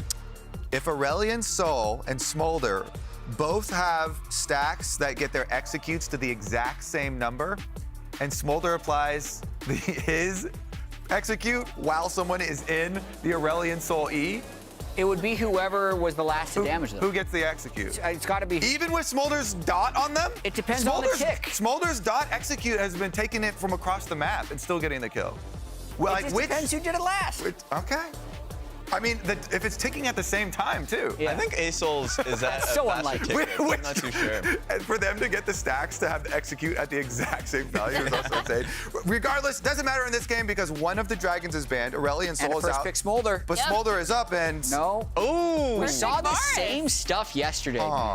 Yes. Like, people were willing to prioritize Varus over everything. And then in a lot of the Varus games, it would be a Varus Kaisa trade instead of a Varus Smolder trade. And I can understand that you have a stronger laning phase, and then when you get to the later portion of the game where Smolder would take over, then you're poke Varus and you still can 1v9. So we've seen that in Masu's game, I think game 5 of the FlyQuest series, where yes, you can actually just take over late game Varus and people underestimate the damage. Yeah, I think people also sometimes when we're looking at these comps, as we see Smolder hovered, my guess is that TL are still gonna lock it in. Maybe not though. Oh, okay, yeah. They are going the Ahri. Is that sometimes teams underestimate range, right? And how powerful, like you heard them talking about it on cast, but just how powerful having range can be in a game where we sometimes see teams picking a lot of short range comps. I feel like they talk about it all the time though. Like every coach is like talking about, oh man, we're outranged here, you know, so then we're the ones that are forced to go in. Yeah. So, I mean, it's interesting too because Spawn in the interview that you did with them ahead of the game talked about how Dignitas were a bit predictable and it was on them to upset Dignitas's predictable game plan. But then TL in game number 1 is like, all right, we're just gonna scale and it's gonna be fine. We don't have to upset anything. We'll just predictably fall behind and then win the game. Predictably fall behind and double dragons. I'm looking at this hover because it is a pick that APA hasn't played on the LCS, but is also. Yeah, he's been hovering there. He already has Ahri. Oh yeah, my bad. Actually, I want to point out the Ashe Varus because Ashe Varus is a pick that Dignitas actually sunset as the split went on. Just because, yes, they would get the early leads, but anytime there was like, a flash is burned by a jungle gank or something like that, then you'd just be pretty useless as the game went on.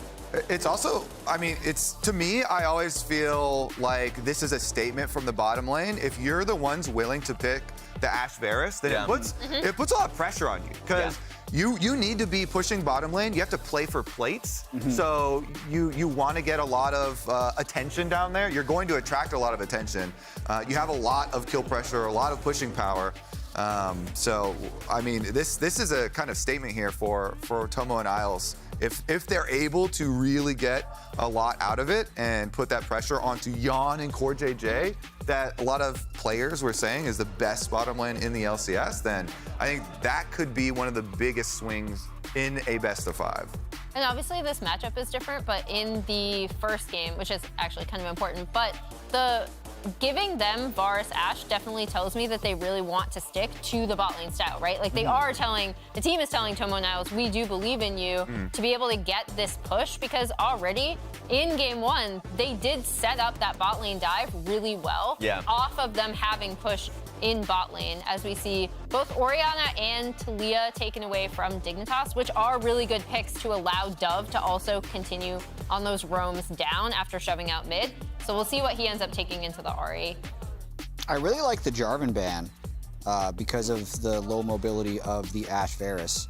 I do wonder where Umpty goes with this. Lee Sin still available. It didn't win the last game, but it was winning a lot early this weekend. And it would, I think, be effective against Ashe Varus. Yeah, and it's really good with Ahri. So your mid jungle, if you picked up Lee Sin here, like I definitely don't like the Lilia. Don't think there's gonna. What about this one? It's your boy. Yeah, you know me, Volibear lover. Also, it is perfect because you always want to pick Volibear in these spots where volatile lanes give you options, and you can go for tower dives. You can do just that. You know, gank this bottom lane when you have Flash going towards the Ashe Varus before they're level 6. And you have Nautilus in lane. You've got Core JJ Nautilus in lane nonetheless. That's definitely an opportunity. So I actually think it's a really good spot for an Umpty Volibear.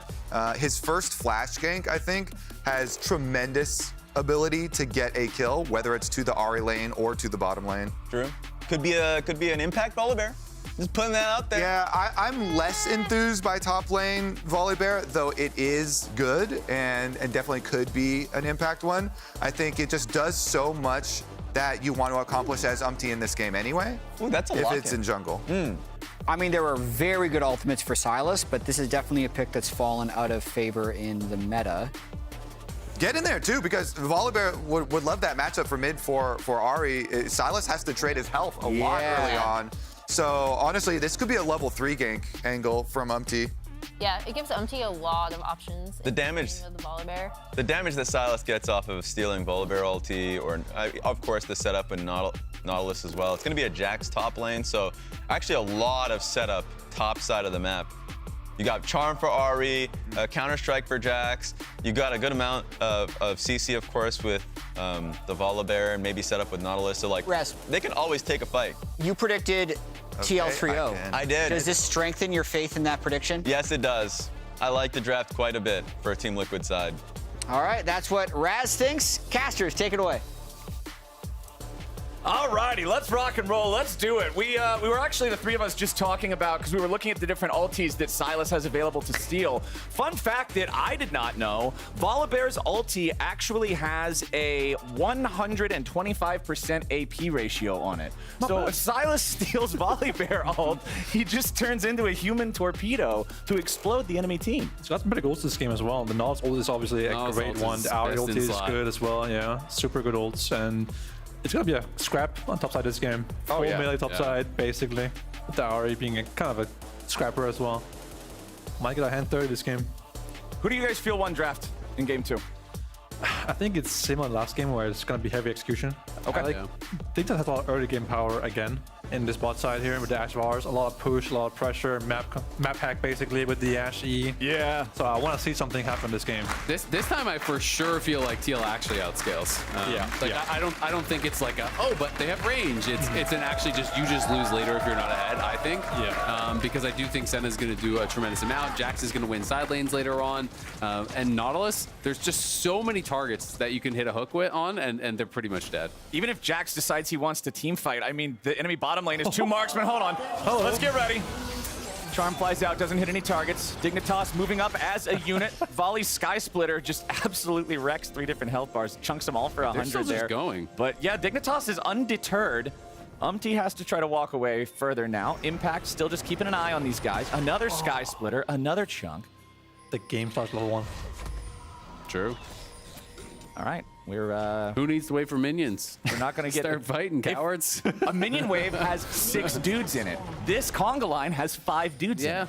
It's pretty much ready to go anyway. Now that we've made sure level 1 isn't going to turn into a bloodbath, we got Kobe standing by for an interview with Coach Inatron. Thank you, Flowers. Yeah, I'm here with Dignitas coach. First off, did we get what we want out of the level 1 there? I mean, definitely we managed to control the bot side river, so I think this is important for Raz and Vars to be able to play the game. So I think we're up to a good start here so far. So yeah, hopefully we keep playing the composition how we need to execute it. Yeah, how's your confidence in your bottom lane here? Obviously, Ashe Varus, a lot of offensive potential, but if you get ganked a couple times... Yeah, I mean, so far watching the first game, we felt like we were really confident in the bot matchups. So we really want to see what's going to be happening also playing this type of matchup. We're having really confidence in our bot, so that's why we're having this here. All right, what are your chances bouncing back in this game immediately? I mean, we just watched having a really solid early game the game before, so really hopefully that we keep having this solid early game. And right now, no Smolder, no Aurelion Sol, so hopefully we're actually scaling this time. All right, deny them the Dragons. It sounds like a good choice for me. Let's get back to the casters, because this game is not going to stop. I will say, though, the bot lane 2v2 starting off a little bit rough there for Isles. He didn't realize he was warded out, and he started support at him. Volibear's also pathing down. I think Dignitas bot lane's about to die, and they're about to be very sad. Core JJ flashing in for the lockdown with the auto attack. Umpty has arrived. The bear is there. He flashes on Tomo. Keeps the chase going. Yon doesn't have the damage to kill off the Varus, but the Ashe is toast. Yon needs one more auto attack. There it is.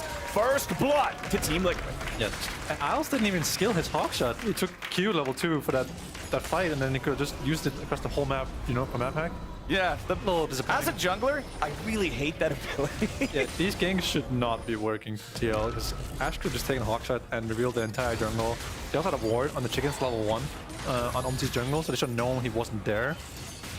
And yeah, they had no river ward. They didn't do a hawk shot. They were very far up in the lane. Got hooked to level 1. A lot of things went wrong. And TL also saw Tomo ward the bush in the lane and out the sweeper, so now there's no wards anywhere. Kind of disappointing early game from Dignitas. They had a ward on the wolves and on the chickens, so I know exactly where he wasn't at least. Yeah, yeah.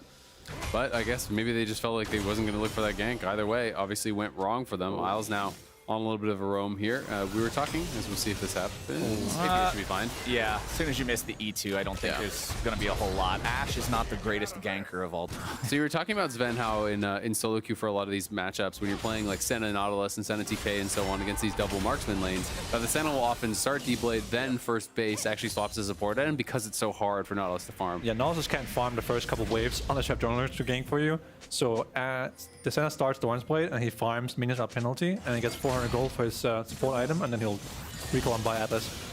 But if you get first blood, then you know all your problems are solved. Then you have no worries. Yeah, 400 gold right there for your Atlas. It's the best thing that can happen to you.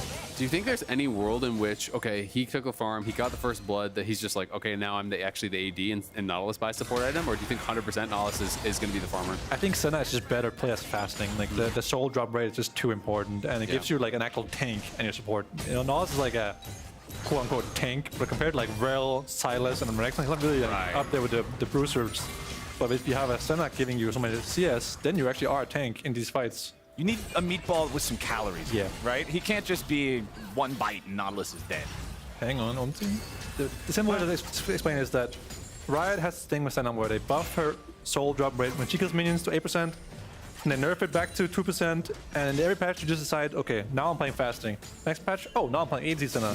You just have to know which one's currently the favorite one. You just go on the patch notes, check patch history, and like, oh, now it's Senna farming, that's good. Okay, great. Nautilus support?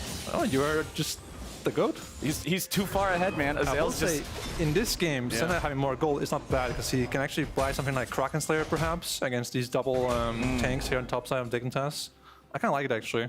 I'm not a fan of fasting, but instead of farming, but I think it can be okay in this specific game, have more gold. Especially because I just thought of it because I play a lot of Senna, and in games where you get that much gold this early, it's like... It is true. It can feel like you really are off the races. I mean, this champion could be pretty oppressive if you get a good early injection of gold. Like, auto Q starts doing so much damage. He's also going for something that looks like a Noonquiver item, so Kraken Slayer, perhaps.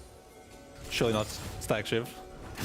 I mean, I've seen some people these days you never know. I've seen some people do Stormrazor. I have not seen. Yeah, I'm not a fan of that one either. No, neither am I really. I like generally lethality or just Kraken. Yeah, I think Kraken Slayer is good in this game and not dominant secondary. But there's gonna be a scrap here. Both junglers are here. They know what's up in this game. Yeah, Dignitas saw Umpty walk through with the sweeper and clear out their wards, so they must be expecting the gank. They want XU to counter. AP is hovering. APA thinking about it. Level 6 available for both mid laners, but if Dove wanted to do anything... So now if it actually does break out, they spot XU though, so now they have full info. Yep. So now TL, you have to play like you're a little bit stupid, but not too stupid. You want the guy to stay the right amount of stupid. Exactly. You want the guy to be like, I could maybe get an engage on them, but not actually be able to get an engage on them. Keep him interested. Exactly. Waste as much time as possible and then cancel his base last second. is basically what you want to do if you can. They obviously don't have vision on him, so they can't cancel the base just yet. But Umti's presence actually made... Oh, nicely done from Core JJ with a dredge line there to stop the impact of the crash down. That was exactly what Team Liquid's bottom lane needed to do. Core was ready. He knew that there would be the angle. He dredge lines to stop it. The entire time, Umti's just snacking on Dragon. That's what they wanted. The red weapon rate as well.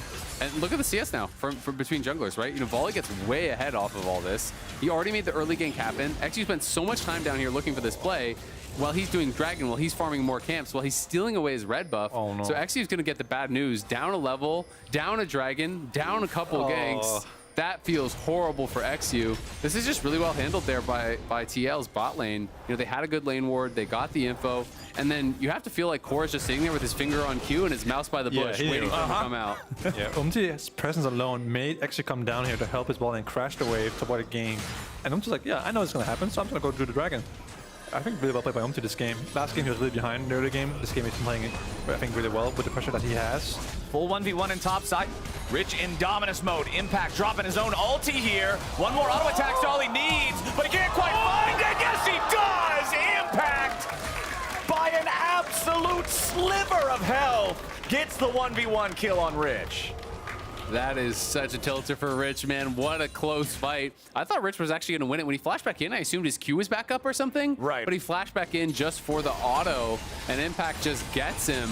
That feels terrible when you're playing these kind of matchups where you are supposed to be the stronger champion early. You end up losing out. We can watch it one more time. Impact was very low on mana, so I definitely respect Rich taking this. The ulti comes in pretty late from Impact, but then this trade here, down about 1% health, gets the empowered Q, then E flashes back out, or rather E's out, then flashes back in to try to look for that final auto. I feel like if he had flashed in earlier, he would have killed him before the pot started ticking by Impact. Yeah. But he waited a second, he was hesitant. The frustration on his face, man. He knows how rough this is going to be now. You're talking about being the stronger champion early, going down to the Jax in the 1v1. This guy becomes a monster with a lead. Yeah, when you're losing both the Renekton matchup and the Ashe Varus versus Senna matchups, you're kind of feeling the pressure started here a little bit. You're also down one game already. You're getting outscaled later in the game, and now Volleyball on top of the tower.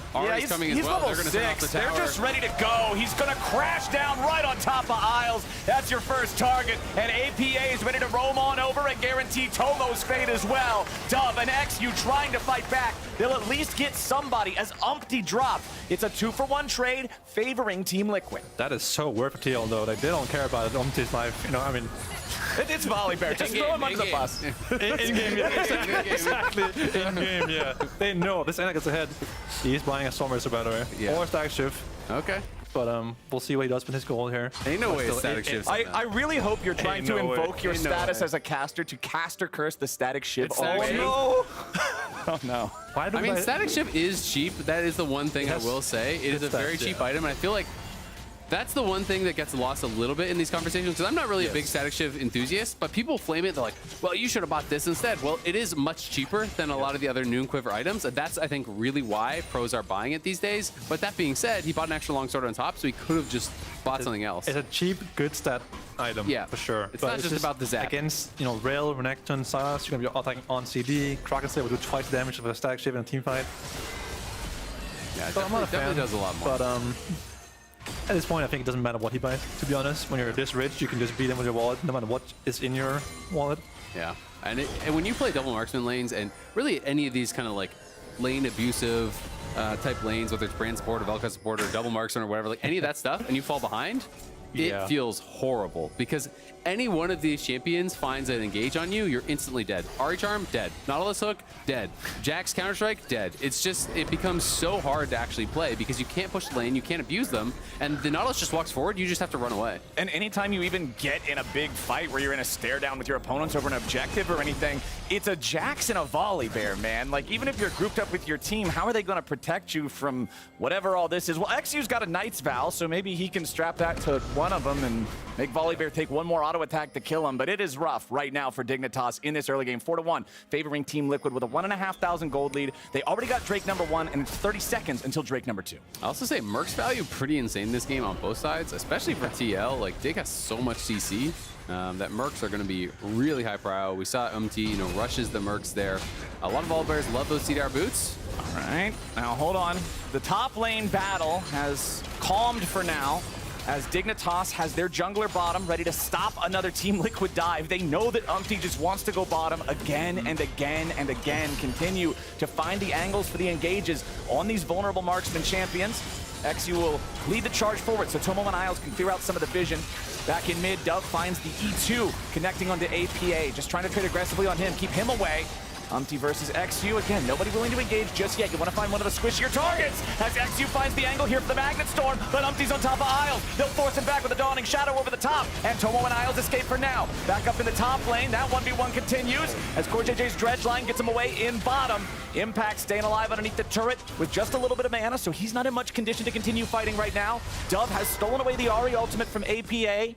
There's just stuff going on all over the map, man. That's still a win with TL though. Like they win the sustain war here, so they definitely have a free dragon here. Yeah, that's always one of the nicest things about Senna, honestly, is Impact. I think we're going to watch him kill Rich. Yeah, Impact used the teleport back into the river. Just flashes on top of him with the empowered auto attack and smacks him down. Yeah, it's starting to feel a little doomy here. Yeah, for a little Dignitas. Rough. This one is really tough. When you're playing the early game champs in top side and bot side and you're losing... Hang on. Okay, APA might be in some trouble. It's Ahri ult versus Ahri ult, and APA's Ahri ult gets away from Dove's Ahri ult. Yeah, I mean, Dove is doing okay in mid lane. He does have that one kill, but he's down a lot of farm, so I don't know if any of them are actually ahead on gold. Let's check. Is there anyone that is up? Okay, he's actually ahead like 20 gold in mid lane, but top lane you're down quite a bit, bot lane you're down quite a bit, jungler you're down quite a bit, and you get outscaled. And it's like, when you're playing early game champion, you lose to a champ like Jax or Fiora, which also have strong early games and are unbeatable late game. It feels so horrible because now you just know there's not really any recourse. Like, what are you supposed to do? You can't just be like, all right, farm it out, guys. Shutdowns. Yeah, like shutdowns. Objective bounty. You're coping, man. All right. Dignitas going for the invade. CoreJJ's your target at the start, but they don't have enough burst to take him out just yet. XU under fire as he tries to walk away with the Ignite still taking on him. Tomo grabs the kill on Core, and Umpty's about to drop here too. Another arrow in his back means Isles picks up the second kill. It's a 2-0 for Dignitas as they strike back and find a play in the Team Liquid jungle. TL fighting while Jan was in base there is a little strange. Head scratcher. Yeah. It's one of those like, so why are we here, guys? The blue. RDK's in base buying his item and we're just dying. Yeah, gotta protect the blue. APA also didn't even have his ult, right? So they had Leon, they had no Ahri ult. So definitely a tough fight for them to win. But good force from Dignitas, though. They get something back and give themselves a little bit of hope, at least. Another reminder, next week's games, Friday and Saturday. Not Saturday and Sunday, Friday and Saturday. So don't miss Friday.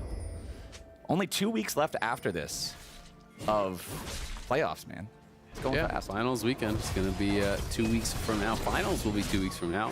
That should be a lot of fun. I don't know if there's tickets available or not, but if you want them, better go check.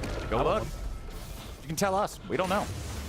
Umpty walking in, trying to steal away that blue buff. Shouldn't you know these kind of things? That's a question for we Commissioner. We don't need a ticket. That's a question for Commissioner Mark. Oh, hell yeah. Yeah. Maybe you should know these kind of things. Yeah, just, if you're concerned about tickets, send a DM to Commissioner Mark Zimmerman. I'm sure he'd love to just receive a bunch of He likes to handle us on a case-by-case basis, you know? I mean, we're on good terms, me and Mark. Yeah. Mark will hook you up. Mark, what is... Let's see how good of terms they're on here on the top side. Dawning Shadow comes in as Umpty has to disengage. Impact's still tanking up here on the front line. He survives. XU's locked up. He's beaten down. Impact goes on a killing spree, but drops right after. Dignitas will at least pick that up thanks to the piercing arrow from Tomo, but it's a fight favoring Team Liquid yet again. Yeah, but it's going to be the tower off the back of that. It's going to be the herald off the back of that as well. Miles stepping forward. Tomo's here, so Dignitas want to try to potentially contest. They missed the dredge line from CoreJJ, but now Dove's ready to finish it off. He goes right back in. He finds Core. Dove's still at about half HP, but remember, Silas can heal even more after that. Dashing forward, nice lock up there from the Charm as Isles gets rooted next, but APA doesn't have any mana left to fight with. The Ahri cannot do a thing. It's a shutdown over to Isles, and Dignitas down a man. Fight back. Isles stepping up huge there, fighting the 3v4, just dodging the dredge line right in his face.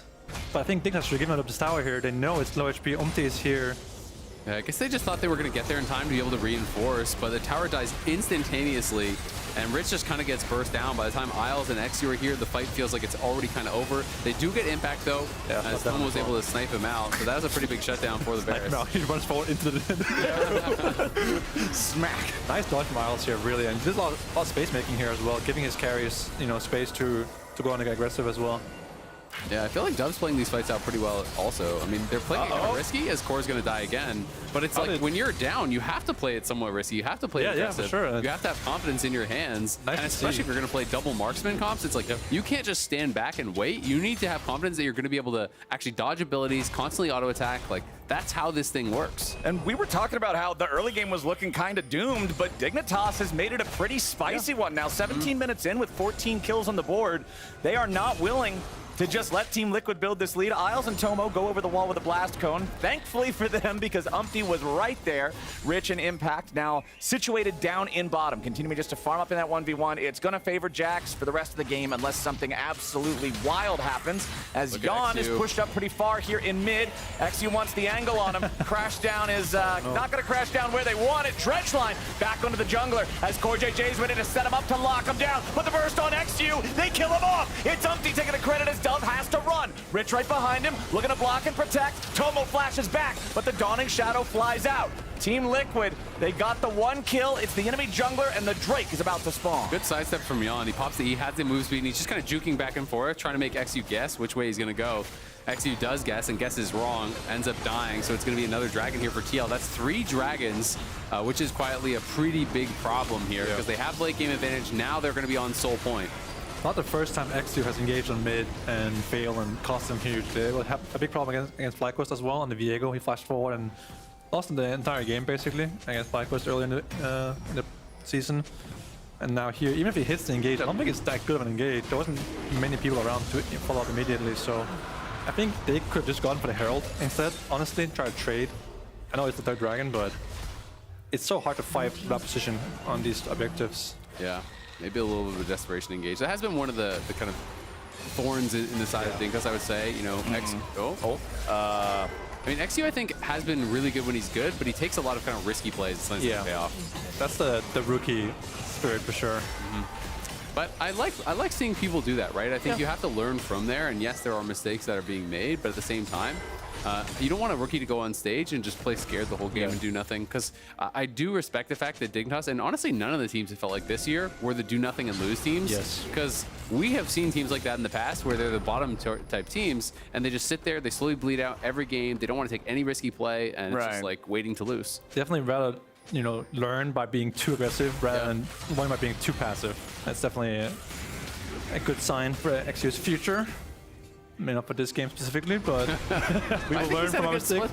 Yeah, I agree. I think for rookie, he's had an overall decent split. I think that's been a team that's done better than I thought they would. Yep, for sure. But this is maybe a pivotal fight here as Dignitas trying to come in. Boy. Rich is just so squishy, man. It's so hard when you fall this far behind a Renekton and clips tabbies. Like, you get hit by 1 charm Q, you lost half your health. Dignitas still looking from an angle. They fire off the arrow, they lock down Core JJ, but Rich is already so low, he'll die first. A 1-for-1 trade at the beginning of the fight, as Umpty and the rest of Team Liquid are ready to keep going. Dove tries to steal the volley ulti and get away, but it ain't gonna happen. APA with a nice charm back onto Tomo, they're looking to burst him down next. Team Liquid kills 4 and walks right back out. Baron spawned 10 seconds ago, and they might just have their eyes on it. Feels like a desperation engage on Core JJ there at the end, like, oh, we lost the Herald, now we have to do something, and they just arrow him, and it's not a good engage. Yeah, really good buffer as well from Core. The arrow's coming out, he just turns with the dredge line, throws the hook out, so the CC means nothing. Yeah, gets the upshot as well, thinking enough to survive long enough. Yeah, big deal there for TL, and they are looking really clean in this one. Game number 1, heavily Dignitas favored in the early game. Made a few mistakes, TL capitalized, were able to take that one, but this one is all TL all the time. Baron, 4.5k gold lead, we're just past 20 minutes. And this is just a really good reaction here from Core. Catches Rich with it as well, who Rich, as I said, is just paper on this Renekton. When you go these kind of Eclipse builds and you fall behind, you are so useless. Yeah, he is very useless indeed. I gotta say, so far, the blue side blind pick Renekton has not been looking too hot. No. Last game was Impact, he wasn't doing anything either.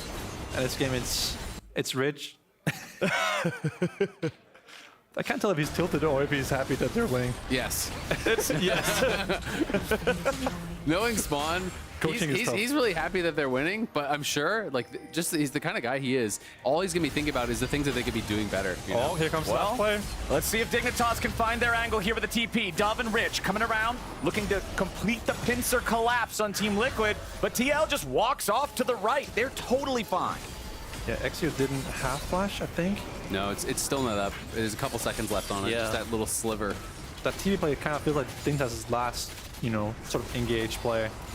Yeah, now they might be choked in the 1v1 here by TL without the TP available on Dove. It's gonna be hard. I mean, no one can get down to impact. Like, who's supposed to answer him right now? They will lose TL tower are somewhere. playing in the bot side jungle, so you can't walk through your jungle to get there. So bot tier 2 is probably just dead. They're going to send both their bot laners down there to try to answer, but Dove is caught. Dove, 1v3, not a good spot, man. He'll try to get away from the Dawning Shadow. The sidestep is good, but the follow-up from Team Liquid is better. They'll take the tier 2 turret, they'll take out the enemy mid laner, and they've got themselves a 13-8 lead, 6,500 gold and soul point. They will have Baron all the way up through the spawning of the soul. Isles with a flash out to barely escape APA. Yeah, TL can just keep playing 2 lanes here and then maintain control over the bot side jungle, and then they just get the soul in. Oh, APA is going to look for Rich, potentially. 1 charge left in his ulti? Yeah, that was actually good from Rich. If the counter-strike lands, he's dead there, but they're going to look for an engage. XU with a Magnet Storm. They've got Core JJ locked up underneath the tier 3 turret. They'll take him low, but they can't kill him. Charm again, forcing out another flash. APA aiming these CC spells straight, forcing those summoners time after time. APA is putting a lot of pressure on this game. Yeah, also been farming very well, I would say. The early game he had 140 CS at around 30 minutes, which is very good. And the flashes are really important for Dignitas. That's their best engage gone now. The rel engage is kind of their only chance of winning, I think, getting a big engage onto the Senna and the Ahri. I think the arrows landing on, the cleanse Senna and Ahri with ulti is kind of unrealistic. Yeah, it is really. You gotta wonder how can Dignitas possibly win this fight now? Down 7k gold, they don't have position, they don't have any vision, they don't have any flashes on XU. How do they actually engage a fight here that will kill someone that matters? Going on Coach J does not work. We've seen that one Impact's before. TPing bot lane. He's going to come from the flank. And I think this could be Hammer meets Anvil. Yeah, Dove is going to be the first target here. If they start the fight off just bursting him down, there's no way this goes well for Dig. Umpty gets a killing spree, and Rich tries to take out Yawn. But the Renekton is nothing but extra gold now, man. Yawn's on a killing spree. This game is all over, but the Nexus exploding. 8,000 gold lead for TL. Infernal Soul for TL. 2 more kills for TL. XU can't do anything except take the Blast Cone and try to get away.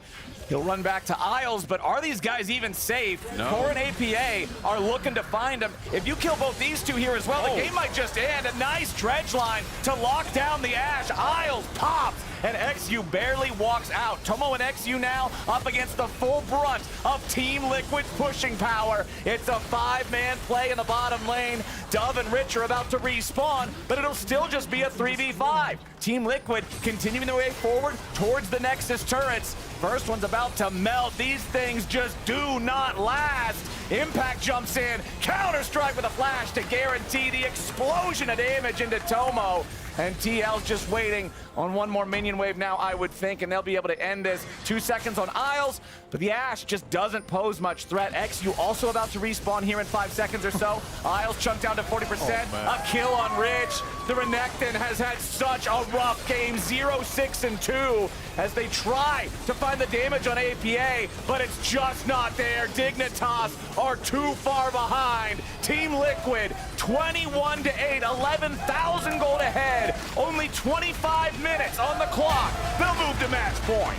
They're going to be feeling so confident after that one as well. That one was absolute domination. They get a solo kill on top side where they're outscaling. They get the 2v2, play where they get that early chunk out level 1. Then Umpty comes down, they get the kill, and it felt like both side lanes were over from there. Yeah, I think Dignitas really got to go back to the drawing board here. We can't be playing early game champs every game and losing early game.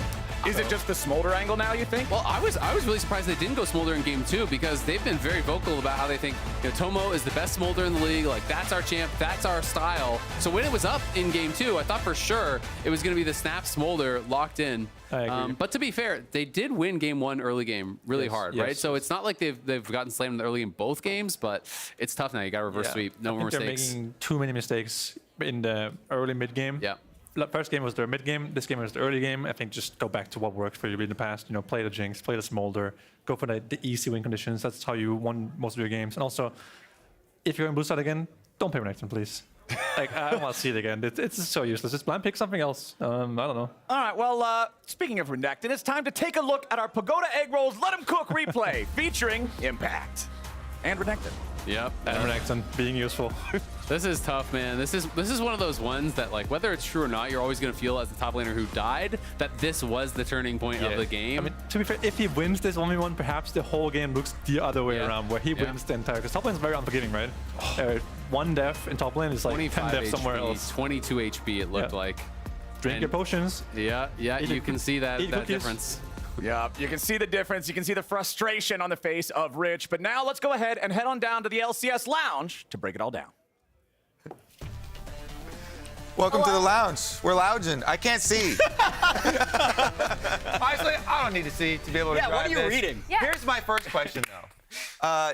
Were you paying attention to the end of the game? Because I've seen this a couple times now. APA, he sat up and he was out of there. He straight ran. That's true. To the back room, Business. and they're winning this one. And he's not typing. Yeah, he's not typing, so he stayed true to his vow. But to me, like, he's just popping up out of the seat way before the rest of the team, too. Pause really quick here, because I do want to go through the setup of this play, only because Minimap? they, I mean, I didn't get to do my jungle pathing segment before, so, you know.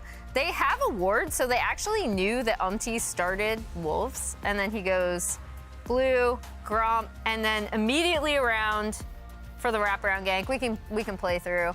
How'd you feel about this, Kobe? This is what you're supposed to do on Volibear, Yeah, right? Just I get was in saying, there. I was like, that's my Volibear right there, baby. What? He knows Volibear. He's going for the early ganks, and he's going to early gank the aggressive lanes. And then he returns and goes for the tower dives. This one was just good core JJ. I love how the casters were talking about this before it happened, too.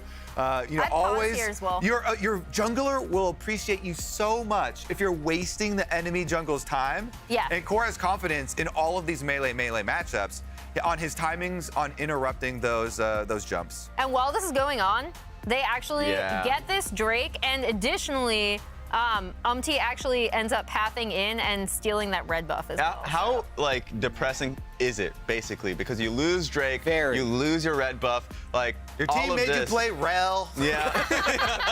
I mean, listen, like, we just saw the reaction of Rich after getting solo killed here.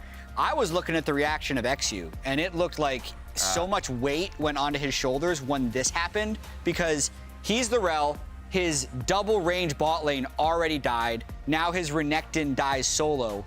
And you can't build damage on Rel. So, like, what are you really going to do after this moment in the game? You just set him on fire! Emily! What are you doing? He's a world champion. I wanted to go on the lane. If Hots.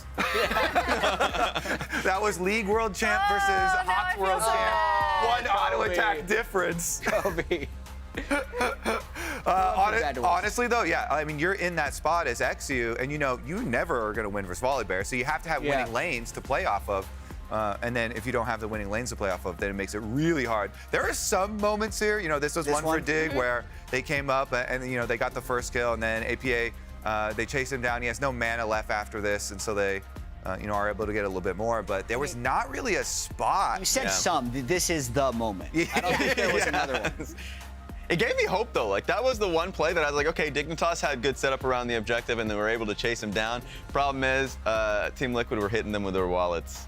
Yeah. Yeah. Yon with the Static Shiv farming Senna seems still very effective. I think a lot of that is just because they got ahead early against the double range lane, and they had just like such a good team comp.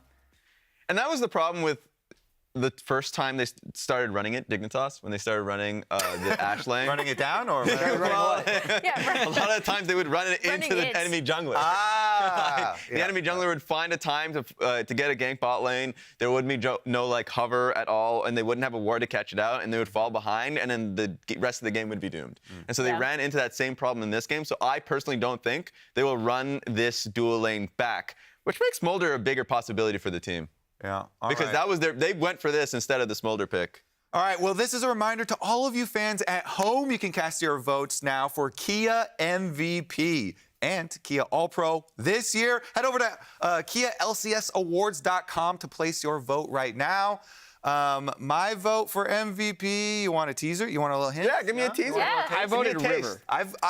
Remember, these are regular season. I voted for Quid as number one. All right, also the LCS playoffs continue. We got to head to break. I'm sorry, Emily. Next Friday and Saturday is going to be next week. We're headed for Game 3. Friday. Wait to see if Dignitas is back. Let's check out a 1v1 with Tomo and Isles. Friday! Your champ hasn't been viable in the real game for like 10 years. But apparently in 1v1, it's just unbeatable. I played Morgana bot lane like season 9 or something. Season 9? When Teddy was playing it, yeah. Teddy. Oh, that's an old name. Hello, I'm Dignitas Tomo. And I'm Dignitas Isles. And we're doing 1v1s. How are you picking your matchup? We're gonna randomize. Morgana? That's actually useless. I can work with this. But I will not. And Senna! Wait, you got Senna? Okay. LW is good. Yep, good. Wow, this is hard to use. Wow, that does no damage. Actually, quit a wave. It's actually not bad. Yeah. Dodge these? What? Yup. Oh, just hide in the bush and push the wave. Nice champ, bro. I got it. Oh, I can't hit any creeps. The champ pushes too fast. Yeah, actually. Morgana's OP. Don't kill me. You're not basing? I don't need to base. Okay. Just don't kill me. You want please. this? Yeah. Okay.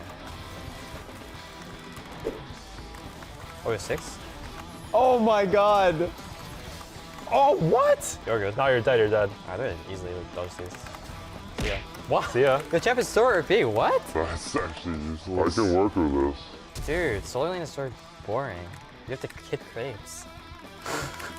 You high rolled the champ. Oh my god, this ability is way too hard to hit. Dude, get away from me. My W's back up. I should have been doing this the whole time on the cannon waves. Gosh, how can I win? This is so OP. I'm actually gonna kill you. Yeah, probably. You ready? Yeah, I give up. You give up? Have you hit any Qs this game? Impossible, bro. Oh, don't hit too many Qs, bro. Ah, possible challenge. I can't base. My champ can't push. Oh, you're good. Oh, he hit it! That's a cleanse.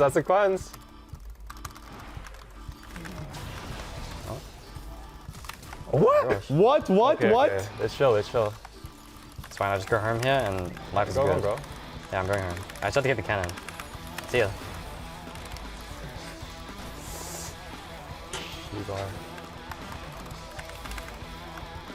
Okay, calm down. Okay. What the I should just base earlier, maybe. Maybe this is all I needed. Now I just stand past the wave. That's the only way you can do anything. Oh my god, open. Oh, you're good, Oh my god. You're good. Ring a circle of fire, you can't base! What? GG. You can't base! No. GG. It's rigged. That's GG. crazy! No, this game is rigged. You high rolled your champ and still lost? That's embarrassing. Thank you so much for watching. We easily crushed Dermer in this for sure. even 1v1.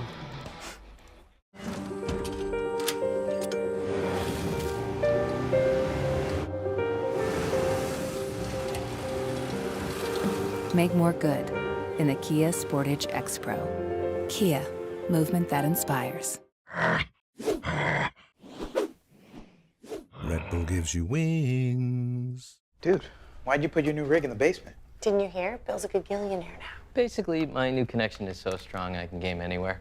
Check it out. We've got gamer rocker, gamer floaty, gamer couch. Whoa. It's got wheels. Gamer bench, gamer throne, and gamer mower. What's that? It's hard to game while walking downstairs. I get it. That's smart. Live like a gagillionaire with low latency everywhere. AT&T Fiber with All-Fi.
Welcome back to the LCS. Like we mentioned before, we're back for our next round of playoffs next Friday and Saturday, one day earlier than y'all would normally be used to for a 2-day weekend. But a good weekend it should be. We'll get C9 versus FlyQuest in the upper bracket, and then 100 Thieves versus the winner of this series in the lower bracket. Now the thing is, the winner of this series could very, very easily become Team Liquid now that they're up 2-0 after our first couple of matches. Triple marksman ban. It's gonna be the first Smolder. All right, Unless let's this see it. Smolder's banned here. Oh, that will be a problem. Yeah. Very hard to first pick a champion when your opponent bans the To me, champion. they're too obviously setting up for it, so I feel like you kind of have to. But now we can go back to champs like the Jinx and the Jinx, Xayah. Aphelios, Xayah. Which is also in Dignitas comfort zone, I think. The first pick, Ari. It seems like a little bit of a takeaway. APA, I think, has been playing pretty well this series. I think he was actually really good in the last game. With all the premium marksmen out of the champs line, I actually wouldn't mind seeing Dignitas pick up a top laner in the first phase here. Something like the TFR is a good combination as well, the gold card and the charm. I would like to see Dignitas go for top side early, because I think the second phase blind pick maximum just isn't it for Ridge. As I think playing the range top laners is just much better for him. The Rel locked in first for Team Liquid. Again, I always think that Team Liquid looks best with Core JJ on engaged, snappy champions. Yeah, so. even when it's not the meta, honestly. Yeah, it's just, and that's not to say that he's bad at enchanters. I don't think won his world championship in the Ardent Sensor meta. Right, so yeah. He can play enchanters. He's not bad at enchanters. It just feels like he's such a leader. He's such a shot caller. He's such a guy that needs a go button. Sven looks like he had something to say. I think it looked good. If I speak, I'm in big trouble.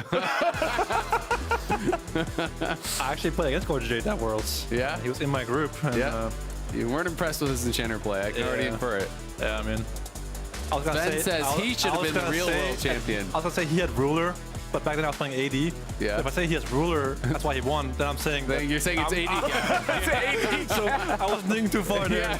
But he only won because his AD carry was way better than I am. wait, hold up. 1 second. You're getting your timelines mixed up here. Yeah, my bad. It's Saracon for Dignitas. I like that. Yeah, Xayah Rakan, nicely done. So they've got some of that hyper carry potential. Again, shout out to Tomo for the pentakill last time we saw him on this champion. But Team Liquid, the accusations against APA have first and foremost always been he only plays Ziggs. So then the question remains, do you let him have Ziggs? And this game, Dignitas will let him have the Ziggs. The Cassante also locked in for impact there in the top lane. Yeah, I'm not a fan of the Cassante here on the third pick. I feel like, you know, forcing Rich into blind picking is much better than making him, you know, comfortable in this. Yeah. This translate. Yeah, I always feel like when you go red side and you blind pick, you know, you're like you blind pick your solo laner, like when you don't have to, it always feels like a little bit bad. But also to be fair, Impact is not the guy that gets the most out of it, right? Yeah, that so is it's true. like you could be flexing Darrell to jungle, and then if Core counter picks support on 5 to get like a better lane matchup. Well, support's already shown, so there's not actually even It's any point in that. definitely important to notice that Darrell is a flex pick, and therefore Teal can pick a full blind duo in the 4-5 together, which is it's good, right? It's more about not giving Rich counter pick than giving, you know, Impact counter pick. Yeah. Because Rich is the kind of guy who likes to play the Nard, does play the Space TF, the Quinn, like these kind of champs. So, do you guys think with Dignitas's back against the wall here, you're on your elimination game, that if Rich wants to, you just let him play like a Garen or something that's the solo queue hard counter to Cassante? Yeah, I mean, we've seen the Alawi before, we've seen the Nard, Quinn, TF, like he has a lot of fun. Is that you? Is who's Vince? Double Sven? We got this guy. Let's do it side by side later. The Caitlyn. Kate Lux has been a common counter pick to Saracon for many years. It is not TL's style, I want to say. We almost got the Penta AD ban. That's more like Tom it. Kench snuck in. Lots of different options here. I always kind of feel like past the first couple like primo AD carries, the bans become so irrelevant. There's just so many that kind of slot in and do the same thing. Yeah, once you're past the Premier 4, the Kilstavars and the Smolder, you're in territory where It's like play whatever you want. You have Xayah, you have Aphelios, you have Zeri, you have Jinx, you have whatever. Yeah, at this point, the lane phase thing. isn't that important. Just pick for your comfort, pick for comp. Ooh, Nocturne. Now, do they get another dive buddy here from the top lane? Would like if they had another flanker, something that could actually... If you could think of something that could Cannon, win lane, perhaps? yeah.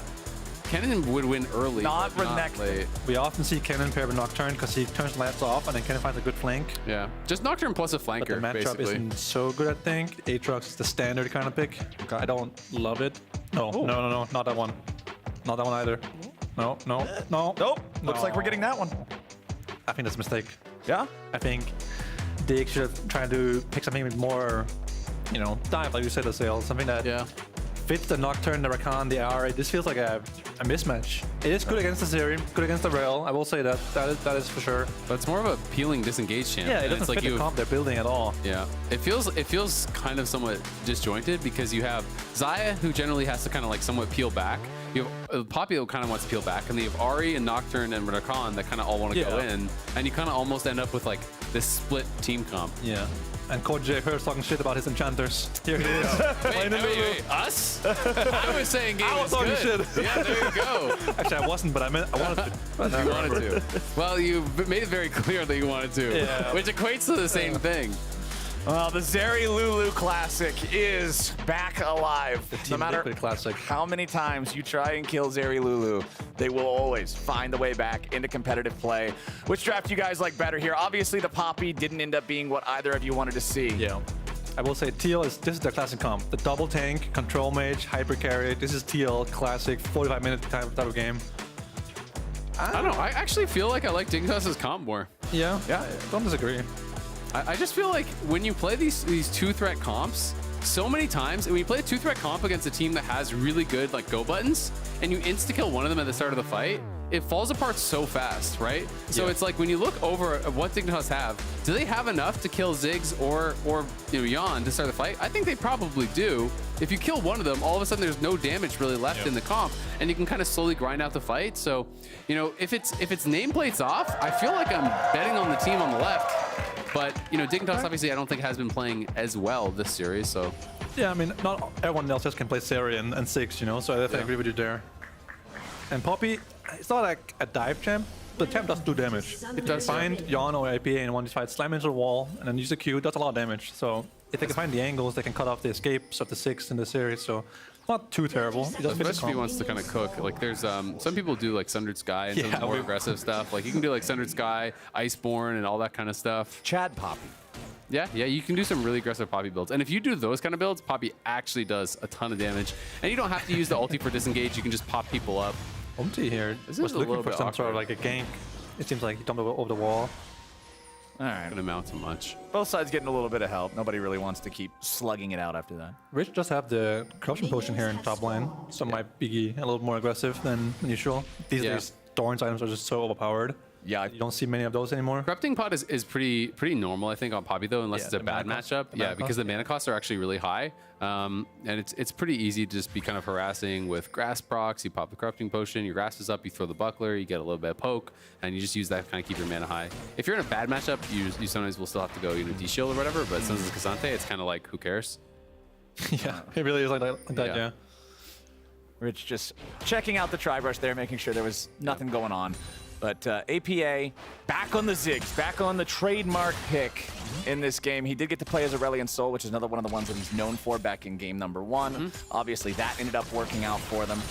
Isles and Tomo, these guys are going to need to stay more in control of the bottom lane than they were in game number 2, I feel like. Just things went so bad so early in the side lanes for Dignitas. It made the whole situation just so tough to play from. Yeah, in this bot matchup, if you use Arcane W and you don't kill someone with it, you will lose push immediately afterwards. So I think you gotta have a really good engage with it if you want to start W. Otherwise, Curious is better, because now you're in this situation where you can't walk up anymore, because the cooldown is so long, right? Yeah, there's no threat at all anymore. It does get a little bit awkward. 16 seconds. Rakan, people really underestimate how much healing the Q gets done. It's one of those lanes where it's like, if you're letting this guy hit Qs, it's almost like Soraka, where it's like, it's just Soraka Q, you know? It's like, you have to dodge those. XU going for an early gank here. This I do not mind at all, but they need level 2. Yeah, Isles and Tomo still just need a little bit more. Let's see it. XU shows up. Dustbringer doesn't hit. Yeah, Yon and Core are just going to come out on top. There's just no way. I mean, he went way too early. He wasn't spotted based on the way that Teal was moving. I feel like that should have been obvious, but they needed to. He needed to be a little bit more patient. Maybe he felt the pressure because he did 3-camp bot, but it's like, you still spent the time doing this. Yeah. Umti cleared an additional camp. End is going to be down here. And with them level 1, like, how is that going to work out? Now, Dignitas might actually get dove here on this wave. That is like an absolute disaster. There's no cleanse on Tomo. He might just get queued by a jumped on. Isles, at least getting a heal from that. 400 HP on the Rakan. Umpty's going to lead the charge. Shuddering strike into the crash down. First blood for Umpty and tragedy for Dignitas in these first 3 minutes of bottom lane. That is such a backbreaker when you're already down 2 games, and this is how it starts. You try to 3-camp bot on the Nocturne, and it just was not coming together for him. And then an easy dive for Umpty after doing the additional camp. He's going to be able to go scuttle. It's brutal. Only good thing is that it was Umpty who got first blood, and it wasn't Tomo who died. Yeah. So, you know, you can get away with Isles dying early game. It's not going to be the end of the game here, but still a very bad early game for Dignitas once again. Actually looking for another play here. I really think on Nocturne you should just be like going to camps, okay. I really think just farming your own camps in a straight line twice is the way to play on Nocturne. Just full clear base, full clear base. And then start Raptors and respawn your small camps, right? If you get a grub, I believe they're going to try to dive. He's in desperation mode. Oh god, if this doesn't work, it's... Yeah, I won't say remake angle, but... if this doesn't work, and now Umpty already stole away those Raptors you were talking about. I can already tell you it's not going to work. He's too healthy. There's no way. And now he realizes this, and now he's just going to try to go over this. And he's going to be pushed off by Core, so this is absolute disaster start here for XU. Nice by Core J here. You know, Umpty scratches his back. He scratches Umpty's back afterwards. Everybody wins. Yep, everybody wins. And I really think if you just full clear twice, I think if you get 1 of the grubs in the early game, you get level 6 off of 2 full clears. I think that's how it works these days. I think that will be a much better game plan for XCO than trying to make early ganks happen. I mean, I will say, I don't hate trying to do something a little bit surprising, right? Yeah. And I actually think that bot lane gank could have worked if they just gotten level 2. Like, if they waited for level 2. I feel like you just do a little drive-by there, you force some summoners, maybe if you're lucky you get a kill, then you base and you just go right back to power farming. But doing that into trying to do an invade and threatening and dive and all this feels like, okay, my first play didn't work out, so now I feel desperate, so now I really need a play to work out. Exactly. And that's where I kind of more have a problem with it, because I do think, you know, mixing in these plays can be smart. Yeah, I just think even if you get only summoners, it's still a terrible outcome, because you have to base and run to your top side at that point. Well, but nonetheless. But it's interesting, you know, not to belabor the point too much, but it's like he's also doing the base after 3 camps in longsword by anyway. Yeah, so because he's doing that, I don't think it's actually like that horrible, because that seems to be what a lot of these players are doing now.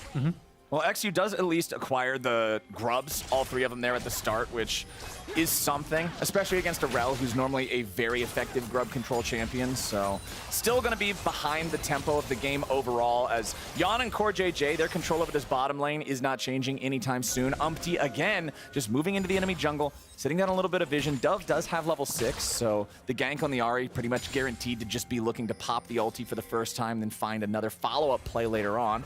We'll see if they can get anything here. No. Dove can just walk to the side, not really any pressure on him there.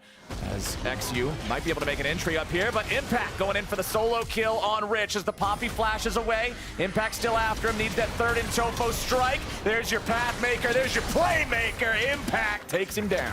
Kind of picked up, losing 1v1.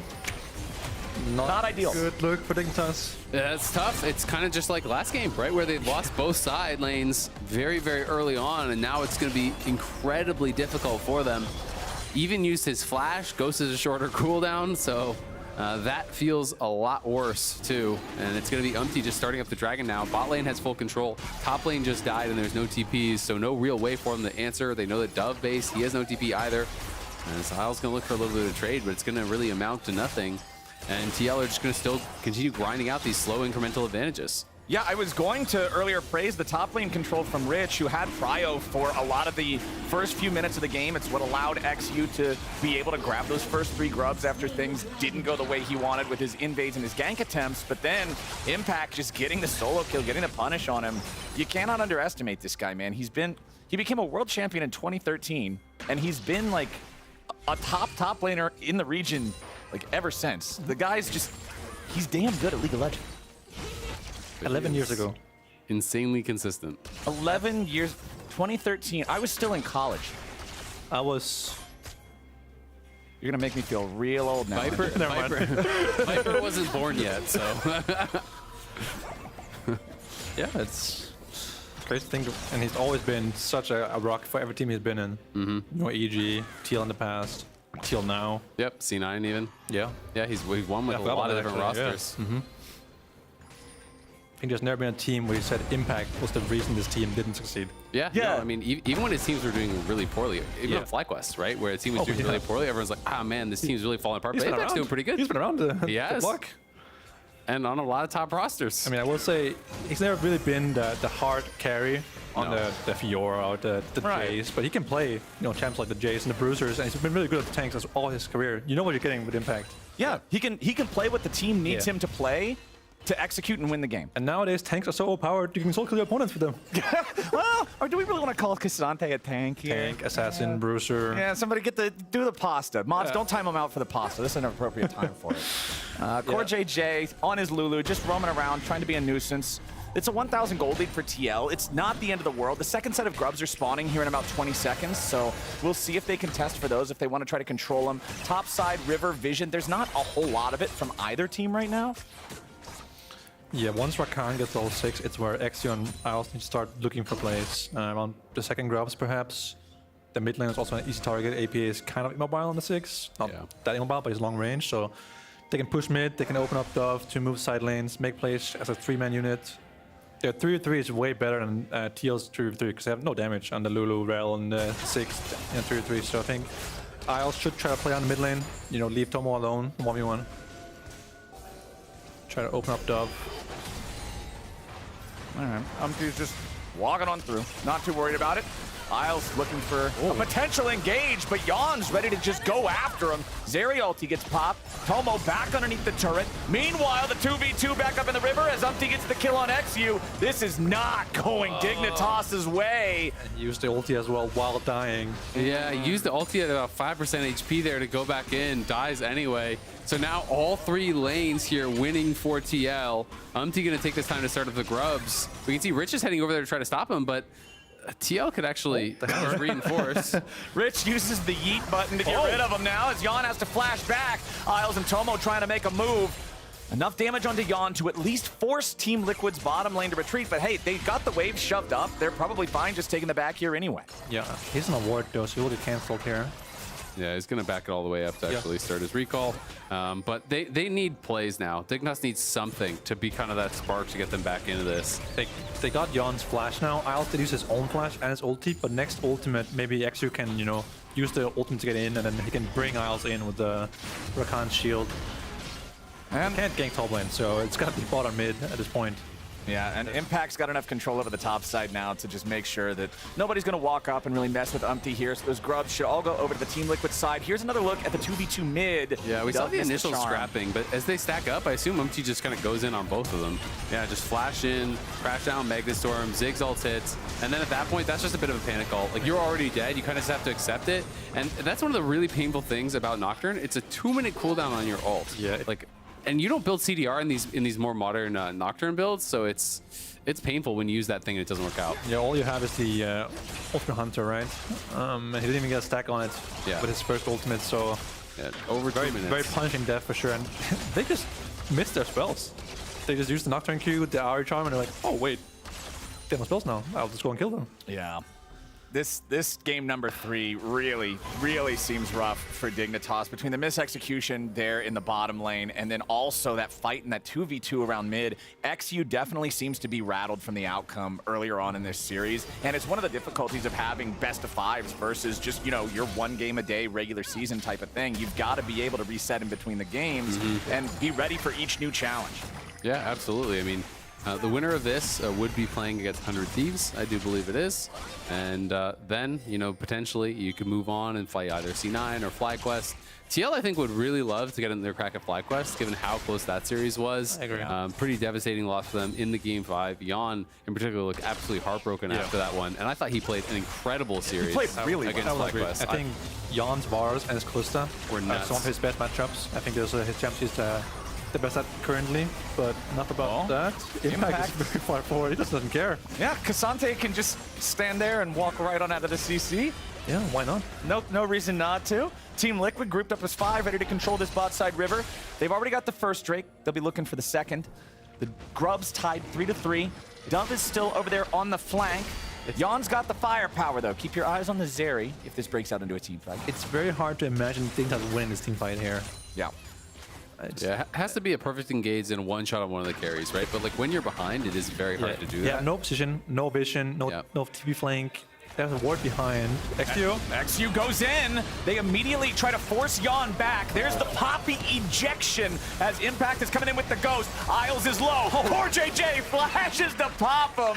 Yon shoots the zap through the wall, and Impact is still in hot pursuit. Tomo and XU still trying to get the distance, but no, Yon with the execution on the Zeri, man. This guy just crashing him down with the lightning. I mean, TL is just stomping him, but Dig, poor target selection there. You're going for the Zeri who's against the wall, and a very big wall, so you ult onto him. He just zips right over the thing. He's immediately out of there to safety. Needs to be the Ziggs unless the Zeri's out in the open, but look where he's standing. Look at Tomo as well. There's no follow-up. Who's gonna kill this guy? If you hit the spells, who kills him? Rich? Yeah, there's just no way. He's trying to hammer as well. Dove as well. Look where Dove is. Yeah, He's over the Dragon Wall. It feels like Dignitas. The pressure is definitely getting to them. The pressure's getting to them, and there's not really anyone to pick up, the leadership position here in the team. Yeah, feels like force engages. The both their carries aren't even there. They're back against the wall. It's another Nocturne ulti now with not even, like you were talking about, a stack of Ultimate Hunter. And you can see the frustration on his face. Yeah, Spawn looking like he's just kind of chilling. And Tron on the other side definitely looking stressed. Definitely a tough spot for Dignitas. At this point, if you're Dignitas, I don't even know what you can do. I think you can go on side lane and hope that APA dies to Nocturne, but... Yeah, you have to hope for mistakes from your opponents and then try to capitalize on them if they make them. The hard thing about tank versus tank is that it's really hard to kill them on side lane. Yeah. So that means the team that's winning has only one way to lose, which is APA in this case dying on side lane. So that means Omti will be there the whole game. Yep. Got Nitro already. He's gonna hover him at every point. And APA's been playing a solid series today. Yeah, earlier on, really good. Like all throughout the games, he hasn't been making any of those errors where he gets caught out sometimes and ends up making that path back into the game, like you guys are talking about for the opponents. And he's been playing the team fights well. Back to his falling stars on the Aurelion, the charms on his Ahri in the last game, and now with these Ziggs ultis, he's playing patient, he's playing safe, and he's just delivering the consistent damage the team needs him to. Also been doing his best Joey cosplaying and farming really well in both this game and last game. Way ahead of the clock as well in both games, playing a champ that scales really well. So maybe talking in no chat is not that good. Yeah, maybe he gets inside his own head. You gotta focus up. Hit the enter key with the hammer. I thought he was in Jensen's head. Look what he can do when he doesn't talk. Yeah, it's crazy. He has like 3,000 more APM that's not being spent on speed on Type Racer. He just turns into Chovy when he's not typing. It's crazy. And here the Herald, of course, with the 6 is a great combo. It's going to give them at least one tower with that crash. The 6 chest charge, giving you a free tower.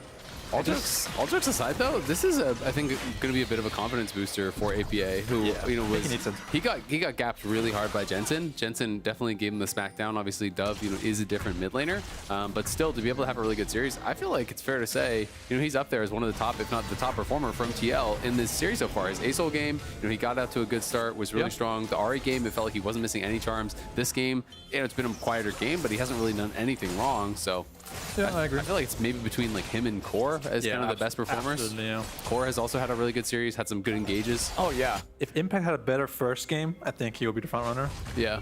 But the first game was a bit of a stinker. Oh no! Rich missed his disengage, and that means Impact's ready to go in for the solo kill. There comes the Ziggs bomb, forcing out the flash from the Poppy. Third and Tofo strike is not going to knock him back. So Impact misses the kill. He's still going. But he's still looking. All right, here comes Cassante. His W's going back up, though. All right, Rich lives to see another day. That's just cringe. Too cringe to death. Too cringe champ right there. And here comes the... Oh, nice smite. All right, they'll stop the Herald from getting the second charge. But again, the things we're celebrating for Dignitas are they're not dead. It's still Team Liquid finding more on the map. It's still Team Liquid with control over the lanes. It's still Team Liquid knocking down the mid lane tier 1 turret, the bot lane tier 1 turret, and taking control over the enemy jungle. Yeah, this is a pretty big gold lead out. You can see Ziggs, most rich player in the game. APA has 7,300 gold. Most Rich on the other side is actually the Ahri, but he's still about 1,000 gold ahead of that. And he is really getting paid. He took a tower down there, and he has quite a bit of gold in pocket, so it should be almost his second item completed at this point. When Ahri is your most fed person, and you're looking at 2 tanks and an enchanter, yeah, you have a problem. A big problem. Yeah, Ahri is not going to 100 to 0 them through the Lulu shields and whatnot. It's like XU being that behind is really hurting as well. These days, Ahri buys like I like Malignance and Late Spain. They don't kill tanks with those items. No. You go for like the short picks on the carries, and you keep going with the resets. And Tomo's not exactly rich either this game. So coming up with this Drake about to spawn here in under 45 seconds, both the Rakan and the Rel have flashes ready to go. These are the 2 big engaged champions for either side. Umpty is just completely unafraid. He knows that XU and Isles aren't going to kill him before he gets reinforced by somebody on his team. So they're just trying to establish vision control here in this bot side jungle at Dignitas. I mean, honestly, when Umpty has core behind him, the only person you maybe start caring a little bit is if Tomo's there, right? Because even Dove, it's not like Dove is going to 100-0 you with a tanky Rel here and a Lulu behind you. Dignitas needs to think outside the box here. They can't just go 5 mid and hope that someone dies. And look at APA. APA is just, they don't even have to fight. They do land the charms. It's a little bit of poke, but APA is just going to push up towards that tier 2, and TL have full bot side vision. They're barely pushing 4 versus 3 here. They haven't even taken vision yet. And APA is just going to come now. Umpty ready. Magnet Storm with the crash down starts it off, and Yawn's ready to end it fast. APA provides a little bit of extra burst from downtown with a bomb as Tomo wants to use the feathers, but it don't do anything. Umpty goes on a killing spree. 3-0-4 here on the Rel. He waited for his moment. He pulled the trigger, and it's 3 Dignitas bodies hitting the floor. Huge engage there from Umpty, and TL pretty much close it out with that one. Great engage, catches multiple members. They burst down Isles, shoot him out of the sky. He couldn't even get in there with the engage. Everything going TL's way. Yeah, Dignitas needs a different plan than face checking the Rel in the bush. It didn't work last game, it didn't work this game, it didn't work the first game either. I feel like it's, in general, not a super sound strategy. Yeah, it doesn't matter if it's Umpty or it's Koji on the Rel. It's just such a hard I guess they just feel like because they have the extra man, they can look to try to push their way in, but they're walking up and he just goes immediately forward. It's catches both. Yeah. The poor job of being an entry fragger here for Dove and Isles. I think they just have to try to do something funny, go on side lane. Remember my flank at Worlds, the Elsa flank in that bush for like 2 minutes? Yeah. That's what you need here. You need to go in the bush, just go into a bush, sit there for 5 minutes. It was the right idea, just didn't get the results. More about that later, but I'm saying like you need to have some sort of like funny play. You can't just go mid. Yeah. Look at them. You have to go random. Yeah, they aren't that bad, bro. They're not gonna just die by staring at them, right? So just go in a bush on side lane or in the jungle and sit there for 3 minutes. Time for some secret agent Rakan. Yeah. You gotta go crazy. Dignitas needs to follow in the words of the Dignitas prophet, Michael Santana. If you're how are your opponents supposed to know what you're gonna do if even you don't know what you're gonna do? They need to just get out there and start playing some goofy League of Legends. Yeah, when you're down, you gotta get desperate, you gotta get creative, you gotta find angles that they're not gonna expect. That is absolutely true, but it does feel like TL is not really giving them too many of those openings. They're going to play a pretty bulletproof game here. They know it is fully in their control. They're 1 off of Soul. They're 1 off of winning the series, and they are looking pretty close to doing it. As Impact's even pushing up bot. They have no TP on Rich. He's the one down there, so it's not even like you can go for a play on top side because Impact could always join. He doesn't even care. Yeah. He's pushing. I will say TL is very good at playing this style. They know exactly where Dignitas can strike and what they can't. They have spent the entire game defending APA and Yawn. They know that's the carries. Here comes a TP. XU tries to jump in alongside Isles. They do a lot of damage to Yawn, but they ain't killed him just yet. The wild growth, the peel from Core JJ, keeping the Zeri alive as Umpty barely walks out through the right, but now Dove, Isles, and Tomo are in trouble. APA delivers the bomb, and Isles has to run away next. Umpty crashes down, and Isles tries to fly back to the safety of Tomo. A zap to the wall won't connect, but Impact's got the ghost, and now he's got Tomo too. Rich, XU, and Isles barely getting away to safety, and Team Liquid, they weather the storm, they survive the attack, and they march over to Baron. They almost got Yawn, but even then, if they kill Yawn, it still wouldn't change anything, right? They still will get cleaned up by APA and Impact at the end there, so... Rich and XU seeing if maybe there's some kind of a miracle. XU has no ulti, he has no flash. There's nobody to even get in and try to contest this. I feel like this is just completely futile. Rich doesn't hit anybody with a Poppy ult. Impact's not afraid. He's still got the ult, man. He can still go all out. He might just get burst down. Okay, Impact got a little bit too hypey there. Team Liquid will lose their top laner. That won't feel too great not having the Baron there set up for him in the side lane, but hey, it's still going to be a 10-1 game. It's still a 7,500 gold lead. It's still Baron for TL before 23 minutes. Impact not that broken. The champion has been nerfed multiple times since his release. Release Cassante, he wins those. There you go. He actually doesn't know. That's the worst part.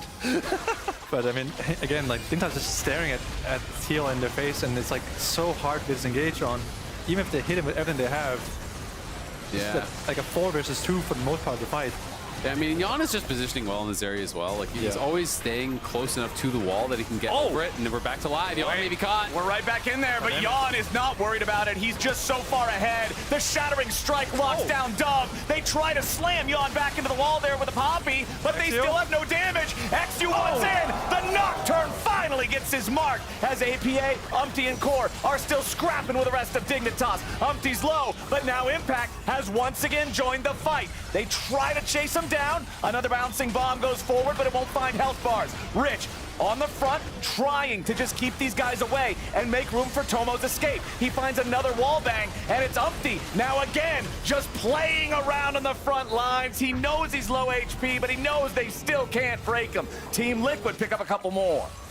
And that was the fight I was talking about, the jungle fight. You know, Dove coming from the flank inside the red buff here, actually catching Jan off guard, and actually coming in from the side as well. Actually worked pretty well for them. I mean, sort of, you know, down AK gold and then a Baron buff, right? But they finally made an actual decent play, and it's not gonna matter. No, I mean, it's too little too late, but you can totally see how the conversation could work out. If you could get, like, imagine if the gold is more close and you can actually get that first kill on a carry. Look how long it took them to kill anyone with just APA, right? If Ziggs is your only damage, you're doing nothing. It's taking forever, but they're so far ahead that it's so hard to actually take down Jan. If it's hard to kill Jan, how do you kill Umpty and Impact when they get Ocean Soul in 20 seconds? You do not? Yeah, I think you don't either. Yeah, that is Impact has the problem. 300 something armor right now. Yeah, Impact's very strong with Iceborne Gauntlet and Hollow Radiance. It's 206 armor, 95 MR. This guy's scary, man. How much does the Q cost? What's the cooldown? Can he go over walls? Do you know? He has almost 4k HP. And is he unstoppable? 2 items. I think he is unstoppable, yeah. Very unstoppable. What's the CD on the Q? The whole team's looking unstoppable, man. But XU and the rest of Dig, maybe this is their moment. They go for the eject. They knock Umpty out of the fight. Now Impact once again in a 1v3. Impact once again trying to walk away from it. Pathmaker's already been used. The burst keeps coming, but over the wall with a Mega Inferno Bomb. Impact's still alive, and it's not gonna matter for Dig. Everybody but Dove is dead. A double kill to APA. They get Impact, but at what cost? It's Cassante, baby. Impact in the middle of the squad, invulnerable. And that was before the Clouds, the Ocean Soul, by the way. So he's gonna have that for next fight. Just basically a 5v1 against Impact, and he almost won. I mean, they got completely split. They ejected jungler. And he's not even trying to run. He was going into them there. Yeah, I mean, they hit multiple charms in a row on him, and then he just gets the 2-man flip back, goes all out, goes over the wall. Umpty comes over that dragon wall. You can see Core, APA, and Umpty over the wall are just killing both of them. Yeah. That was pretty well played. Impact pulls them down into that corridor. They're able to go over the wall and finish them off, and now mid lane turret already gone. They're working on the inhib there, and they're going to TP in and try to put the finishing touches on this. Impact second all-time in LCS assists, now reclaiming the title from Huhi as Team Liquid takes out the mid lane inhib. Umpty does not care that he is the target. He gets the Shattering Strike on 3. Rest of TL rotating over, trying to save their jungler. Wild Growth guarantees it, as now Rich's steadfast presence wants to stop Team Liquid from moving any further forward. Mega Inferno Bomb just out into somewhere in Nebraska. That's not going to matter too much, though, as Team Liquid still just continues kiting back. XU wants to dive, but Yawn immediately turns around to kill Isles. The front line of Team Liquid cannot be broken now, as Rich will be stuck behind enemy lines. A double kill for the Zeri, and Core JJ's looking for more. XU's their next target, and Yawn's running running and gunning, and he's not stopping anytime soon. A triple kill for the Team Liquid AD carry, a 19-3 game, and it looks like Team Liquid wants to go for the throat. Tomo and Dove trying to stay alive here, but man, they're stuck on the steps of the fountain, and even that doesn't feel safe. The Nexus itself barely holding on to life. Ladies and gentlemen, Team Liquid, swift and clean, 3-0. Eliminate Dignitas from playoffs. Dominant series there from TL and an absolute confidence builder going into their match against 100 Thieves. We'll see how they're going to look against them, but this was really clean. And it does feel like TL have kind of settled on, you know what? Our style is playing late game, it's playing scaling, it's playing team fight, and I think that's what they're going to bring next weekend as well. Yeah, I mean, they were winning early games with scaling champions in these last 2 games, so looking pretty good. And Dignitas, they had, I would say, a good split, honestly. Yeah. You know, in the season, they thought they played better than most people thought they would, and they fell short today. I think the frustrating thing for Dignitas is definitely going to be looking back to game 1. They were in a really good spot in game 1. A few mistakes there cost them big time, and I know that definitely is going to feel like a turning point in the series. Yeah. Game 2, game 3 were all TL, but Dignitas was definitely in with a chance in game 1. Yeah. Feels bad for Dignitas. Their season ends here. Oh, well, their split ends here. But they'll be back in summer, and like you guys said, they played better than I think a lot of people were expecting them to throughout the split. Obviously, by the end of this series, you could tell that they were playing more rattled. It seemed like the nerves were getting to them. Yeah, for sure. So hopefully, that's one thing that they can work on as a team, just being able to bounce back from situations that can be frustrating and very difficult to play through. Absolutely, and a lot of young players over on the Dignitas side. You know, I do think some promising players there. Hopefully, they can continue to improve, can bounce back in summer, look to continue going further and further, because as you said, Sven, definitely, I think they were a lot better than people expected. Yeah, right? I agree. A lot more competitive. They just showed how much experience actually matters in playoffs versus best of ones. Well, we're talking about experience. We got 2 world champions on the side of Team Liquid. But for now, it's time to join Raz and Umpty on stage for an interview. What's up, everyone, and congratulations to Umpty for winning this series. This was a clear-cut series, your cleanest string of games that you guys have had. What would you attribute that to? What's the reason behind it? I cannot say all the reasons, but I just think that I just be more serious about the games a lot, and I think I just trust the course Cole a lot in this game today, and Jan's play too. That is the reason that we win there very clearly. Yeah. And what would you say is like the takeaways from this series you guys had versus the first place FlyQuest? You guys took them to 5 games. What were some of the biggest takeaways that you guys had to come out into this series? Okay, that's takeaway. Let's see. First one, we just learned from FlyQuest. We just fight very aggressively, right? So we just learned for funny games to play, and we just bring the game's energy to Dignitas, and it's just working well. That makes sense. And going into the next series, you guys are now slated to go up against 100 Thieves. I know you had choice words in your interview with the NARAM group, right? And so you had your choice words about defending APA, but at the same time, did you see the River response that came up immediately afterwards? Just for people at home that had the response that River had was like, I don't know why he's so mad. Not only am I going to expletive mid lane, but he's going to go for Jan instead. What's your response? Response? Should I respond to Nope? Maybe just a little bit. So going into the next series, of course, it is going to be 100 Thieves. You guys have lost a few games to them, of course, in the regular season. What's your, goal going into the next series versus 100 Thieves? Yeah, it can be can kill the River easily, but I will just take care of my babies a lot then. Yeah, if he wants like that. Sounds good. I appreciate that. Thanks again. You can go and join the team. Congratulations on the win one more time. Thank you. I appreciate that, and thank you, brother. Thank you. Thank you, guys.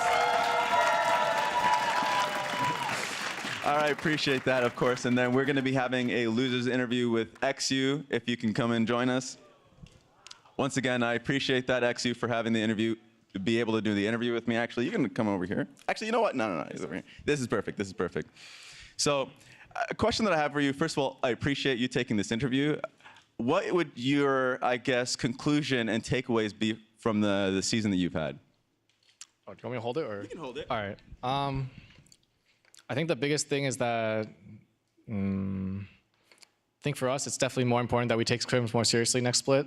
I think we have a lot of days where we just come in and we kind of just don't really give it our all, or like people are just like 70%, 80%, and like I think we kind of cope and we're like, oh, we're gonna go on stage and play better, but then like you come on stage and your practice shows. So definitely prioritize practice more. And when we're on stage, I think being my rookie split, I was pretty nervous, but I think we made a lot of unforced errors, and they punished us. So question I have, because every time people get to see your team kind of on stage, or even just kind of be in the background, you guys, it feels like this was a lot more of a fun split. You've heard it from Tomo. You guys were able to like really connect, and this was your first full season. So personally, how was this season being able to play on the LCS stage felt for you? I think it was a great learning experience, honestly. I think as the season progressed, I definitely got more comfortable. I think the break kind of hurt my confidence a little bit. I think after the break, I was playing a little shaky, and then going to this week, I was feeling really confident. I think it kind of showed in our play the game one, but obviously, I think our team is relatively young, so when we make mistakes, it kind of gets to our head a little bit. I think game 3, we just made a lot of just insane mistakes, Like, I should never gank bot level 3, and, like, we missed a lot of engage opportunities, and it was just a mess, so. And one final thing, you guys had a lot of fans in the crowd. There's a lot of people that have been cheering you guys on. We even had an XU corner if you guys are out here with your signs and everything, right in the back. Any message for them out there that were cheering you the entire season? I mean, that's my family, so shout out to them. Thank you guys for coming and watching me get swept. I appreciate it. Maybe next time you guys don't come and I'll win, so. I'm just kidding. But honestly, like, thank you everyone who's been supporting us. I think this year, like, there's been a really good energy to Dignitas, and it's something that's kind of refreshing as someone who's been on the org for a few years. So yeah, next play we'll try to do better. I mean, we definitely will, because this was a pretty disappointing result, but yeah, thank you guys for the support. We really appreciate it. Thank you, XU. I know you'll come back stronger. I appreciate that, and we're going to be heading straight to the lounge, guys. Thank you again. Thank you, Raz. Thank you, XU. I am joined by Impact, Jan, and of course, Kobe. Impact and Jan are going to play on Friday because we're having a scheduling change next week. So our first playoff game comes on Friday. Congratulations, guys. Jan, I want to start with you in the bot lane, because bot lane was such a focus for Dignitas, and you guys popped off against FlyQuest. So going into this match, how did you prepare for the way Dignitas usually play around their bot lane? Well, if you remember the Dignitas match in the regular season, they were just like, I'm coming ball lane, and it's like, man, go away. But this time it was like, we're gonna play through our win con, like match them, just do whatever we need to do. Because I think we didn't have the best performance. And I don't think that what they did was like that great, using that many turns ball lane. So yeah, we just think of them as a very like solid team, just standard. So we're gonna match it. What was the pin about? Spawn, your coach, is wearing your face as a pin on his chest the whole time? Oh, it might be so a fan gave us a gift. It was a very big Academy, TL Academy fan. It might have been from that. Okay. We thought it was like because you played so well in the previous playoff series. No, I think he's just using a pin that he got recently. Okay. And then Impact, you popped off today a little bit. I guess, what was your focus going into Rich specifically in Dignitas? Because he's played a lot of like weak side play, not necessarily champions, but they haven't been giving him a lot of attention on top side. So I'm trying to matching that not using turn top side pass with scan, because I think how Rich play, he play well 1v1. So they want to make the standard top side and make the happen bot side to get snowball. But that's why I'm trying to give vision more possible to my teammate. So we can play to bot side very simple. If we see top side to they're doing Grump or Wolf or doing Golem, we can see the information. So we can play to bot side. So I'm just trying to focus more for team play than 1v1. When you took the 1v1 though, the Jax versus Renekton, single auto difference. When you took the 1v1 at the beginning, what was going through your mind? I thought he trolling because he got chung already like 40%, and he tried the all-in, but I realized I kind of make the misplay because I ward there in the second bush. So when he dashed to that first bush, I realized, oh, I'm trolling. I should ward that first bush so I can dash into him. So after what I do, I know he's gonna flash Q, so I'm spamming WQ to take ground. hope he flash Q. Yeah. And I got it. That's why. Yeah, that was Nice. that was really good. Did you type anything after that? Did you say top die in our game? No, top dead. Okay, Enemy top top die. dead. Nice. Each time you kill him, I'm like, did he just say top die or top? No, I say enemy top dead. So I actually want to move on the APA thing too. His vow of silence. Was that his choice to take a vow of silence and stop all chatting, Or was it did, you guys? Did someone tell him to stop? It was him, I think. I think it's I don't think we said anything. Nice. He tried to be humble, you know. And it worked out. You 3-0'd. Yeah. Just saying good luck, have fun, and don't say anything. Yeah. Yeah, that was the only thing. That was the only thing typed in all chat today. Yeah. It was just good luck, have fun, the I typed usual. something. Did you? I We typed didn't nice see it. CS to the jungler. Because he stood there for like a straight minute, and I just saw him the entire time like, nice CS after he left. I saw you were thumbs upping him too, right? Yeah, I was As he like, was sitting there. Bruh. Nice. Well, player of the series is Impact. Me? Congratulations. Should be Yeah. Yun. Huh? Huh? I thought Yun. Yeah. Give him the credit. It's a solo Yawn, kill. yawn. I mean, kind of, but like the first game. Actually, first game is hard to play, but still, why not Yun? I thought you played. I think Yawn is getting. It's the solo kills. I mean, this 1v1, like, Top cap. I mean, it's kind of risky, but I just take it. But still, like, top doesn't matter, my opinion. This game kind of matter. Yeah. But like third game, first game, my opinion, even Lich played are liquid, you know, side. Yeah. You change top, I think I still lose, you know. I mean, I'm just playing Senna. It's all you. So that was a moment where you're spamming, right? Yeah, You're yeah. like, I actually was spamming that. Yeah. Yeah. And here I call that just type top because I can pop top the. cap. I mean, I told you this game is No, it's top cap. Top. All series. Gang top. What? Well, top is our best this role. one actually my bad. Top is our best role. I mean, no. Bottom mid, better bottom mid. I think every top, no, it's jungle matter, mid matter, bottom matter. Oh, so top is useless. Yeah, kind of. Yeah, that's why you got player of the series. I mean, Nice, man. yeah, that's why I got confused. Yeah. They should give to bottom because top is useless. This is such a top laner thing, though. I feel like whenever a top laner wins player of the series, this is always their reaction. Yawn got the real reward though. Coach Pin the entire time. Pin. Yeah, Spawn's gonna keep on wearing your face the entire time. All right, really quick, let's pull up our Samsung SSD Fast 5 for this week. We'll see if you guys are on it. I have no idea. What is this? Who is in here? Fastest legendary APA. Kill? When did I get a CS? 40 kill. Yeah. Oh, I remember Today? by Is that numbers. from today? When did I get a 2-minute 40-second kill? I think it's from today. Today. Bot lane dive. Yeah, you dive at the bottom. You kill when Rakan. T came around on Volibear. You kill Rakan.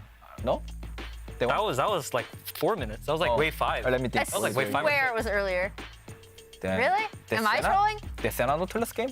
Oh no, yeah, the Senna Nautilus game. We ganked him level. Yeah, okay, Volibear. that one. Yeah. All right, we got it. Wow, top get. How did Corey get number 2? He always buys support in it. No, this guy just takes all my CS. Give me, and then I see him miss. I'm like, no. Well, now you can point to this. You'd be like, dude, you weren't even fastest this week. Stop taking my That was CS. probably a game where he bought a support item. Wait, how possible Palafox finished the first score 840? Maybe It's good. Yeah. Maybe he went, what's it called? Futures market. A reminder that Samsung has partnered with Sleeper and Fantasy LCS, and you can earn bonus points each week for drafting your best performers to your team. Congrats to those of you who claimed that reward this week.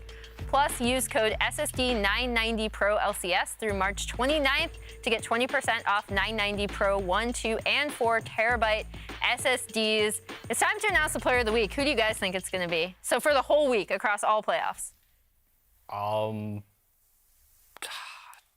What team do you think is probably gonna get it even?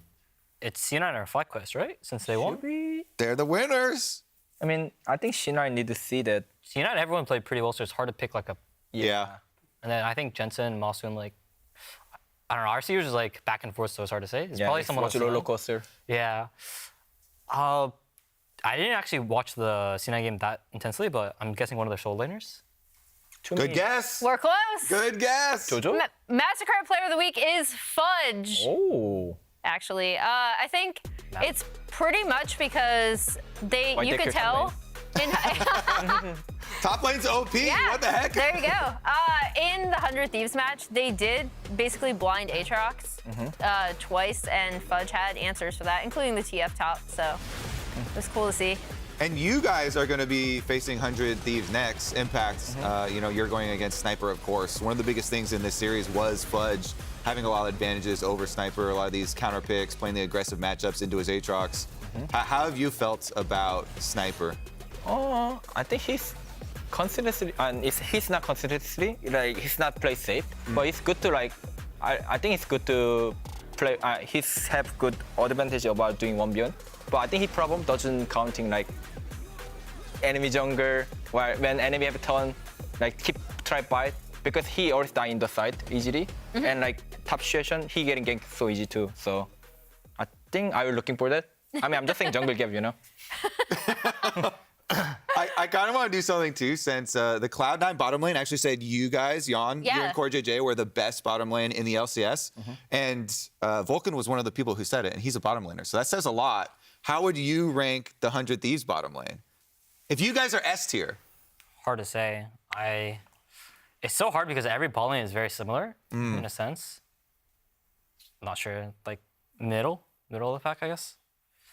It's very hard to say because everyone's very inconsistent these days. Yeah, bottom lane's really hard. Yeah, bot lane in general is kind of in a weird spot.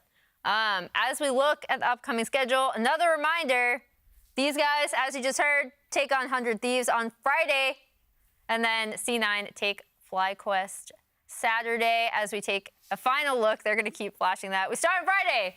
At the bracket, as it stands, Dignitas eliminated today. Quick 3-0 by TL, who are taking on 100 Thieves. And then on the top of the bracket, FlyQuest versus C9. Any final words for 100 Thieves, your future opponents? Just jungle gap? Bill, Ayla, one of us is going out. Your former bot lane partner. I gotta do it again, just like last year. There we go. We knocked EG out. Oh, really? For fourth place. I see. What about predicting Cloud9 FlyQuest? Who's winning that one? Cloud9 FlyQuest. Yeah. Are Cloud9 back? Both teams are pretty decent. I'm gonna give it a quick 3-0 for either team.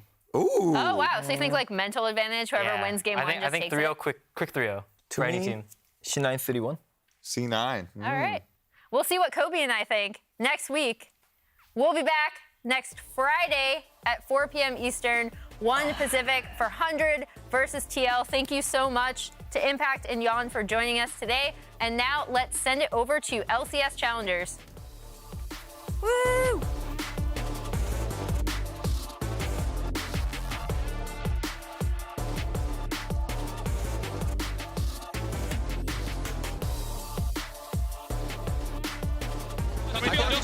Yeah, I'm TP early. Where we are going? I'm ulting.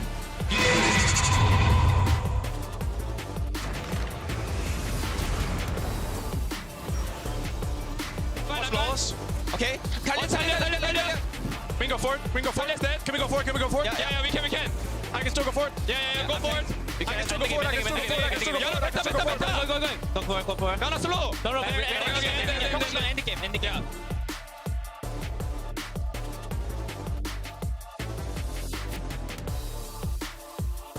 Fighting. They have a one tempo. How is 1v1? 1-1. I think we win. Copy. Nice! Good job.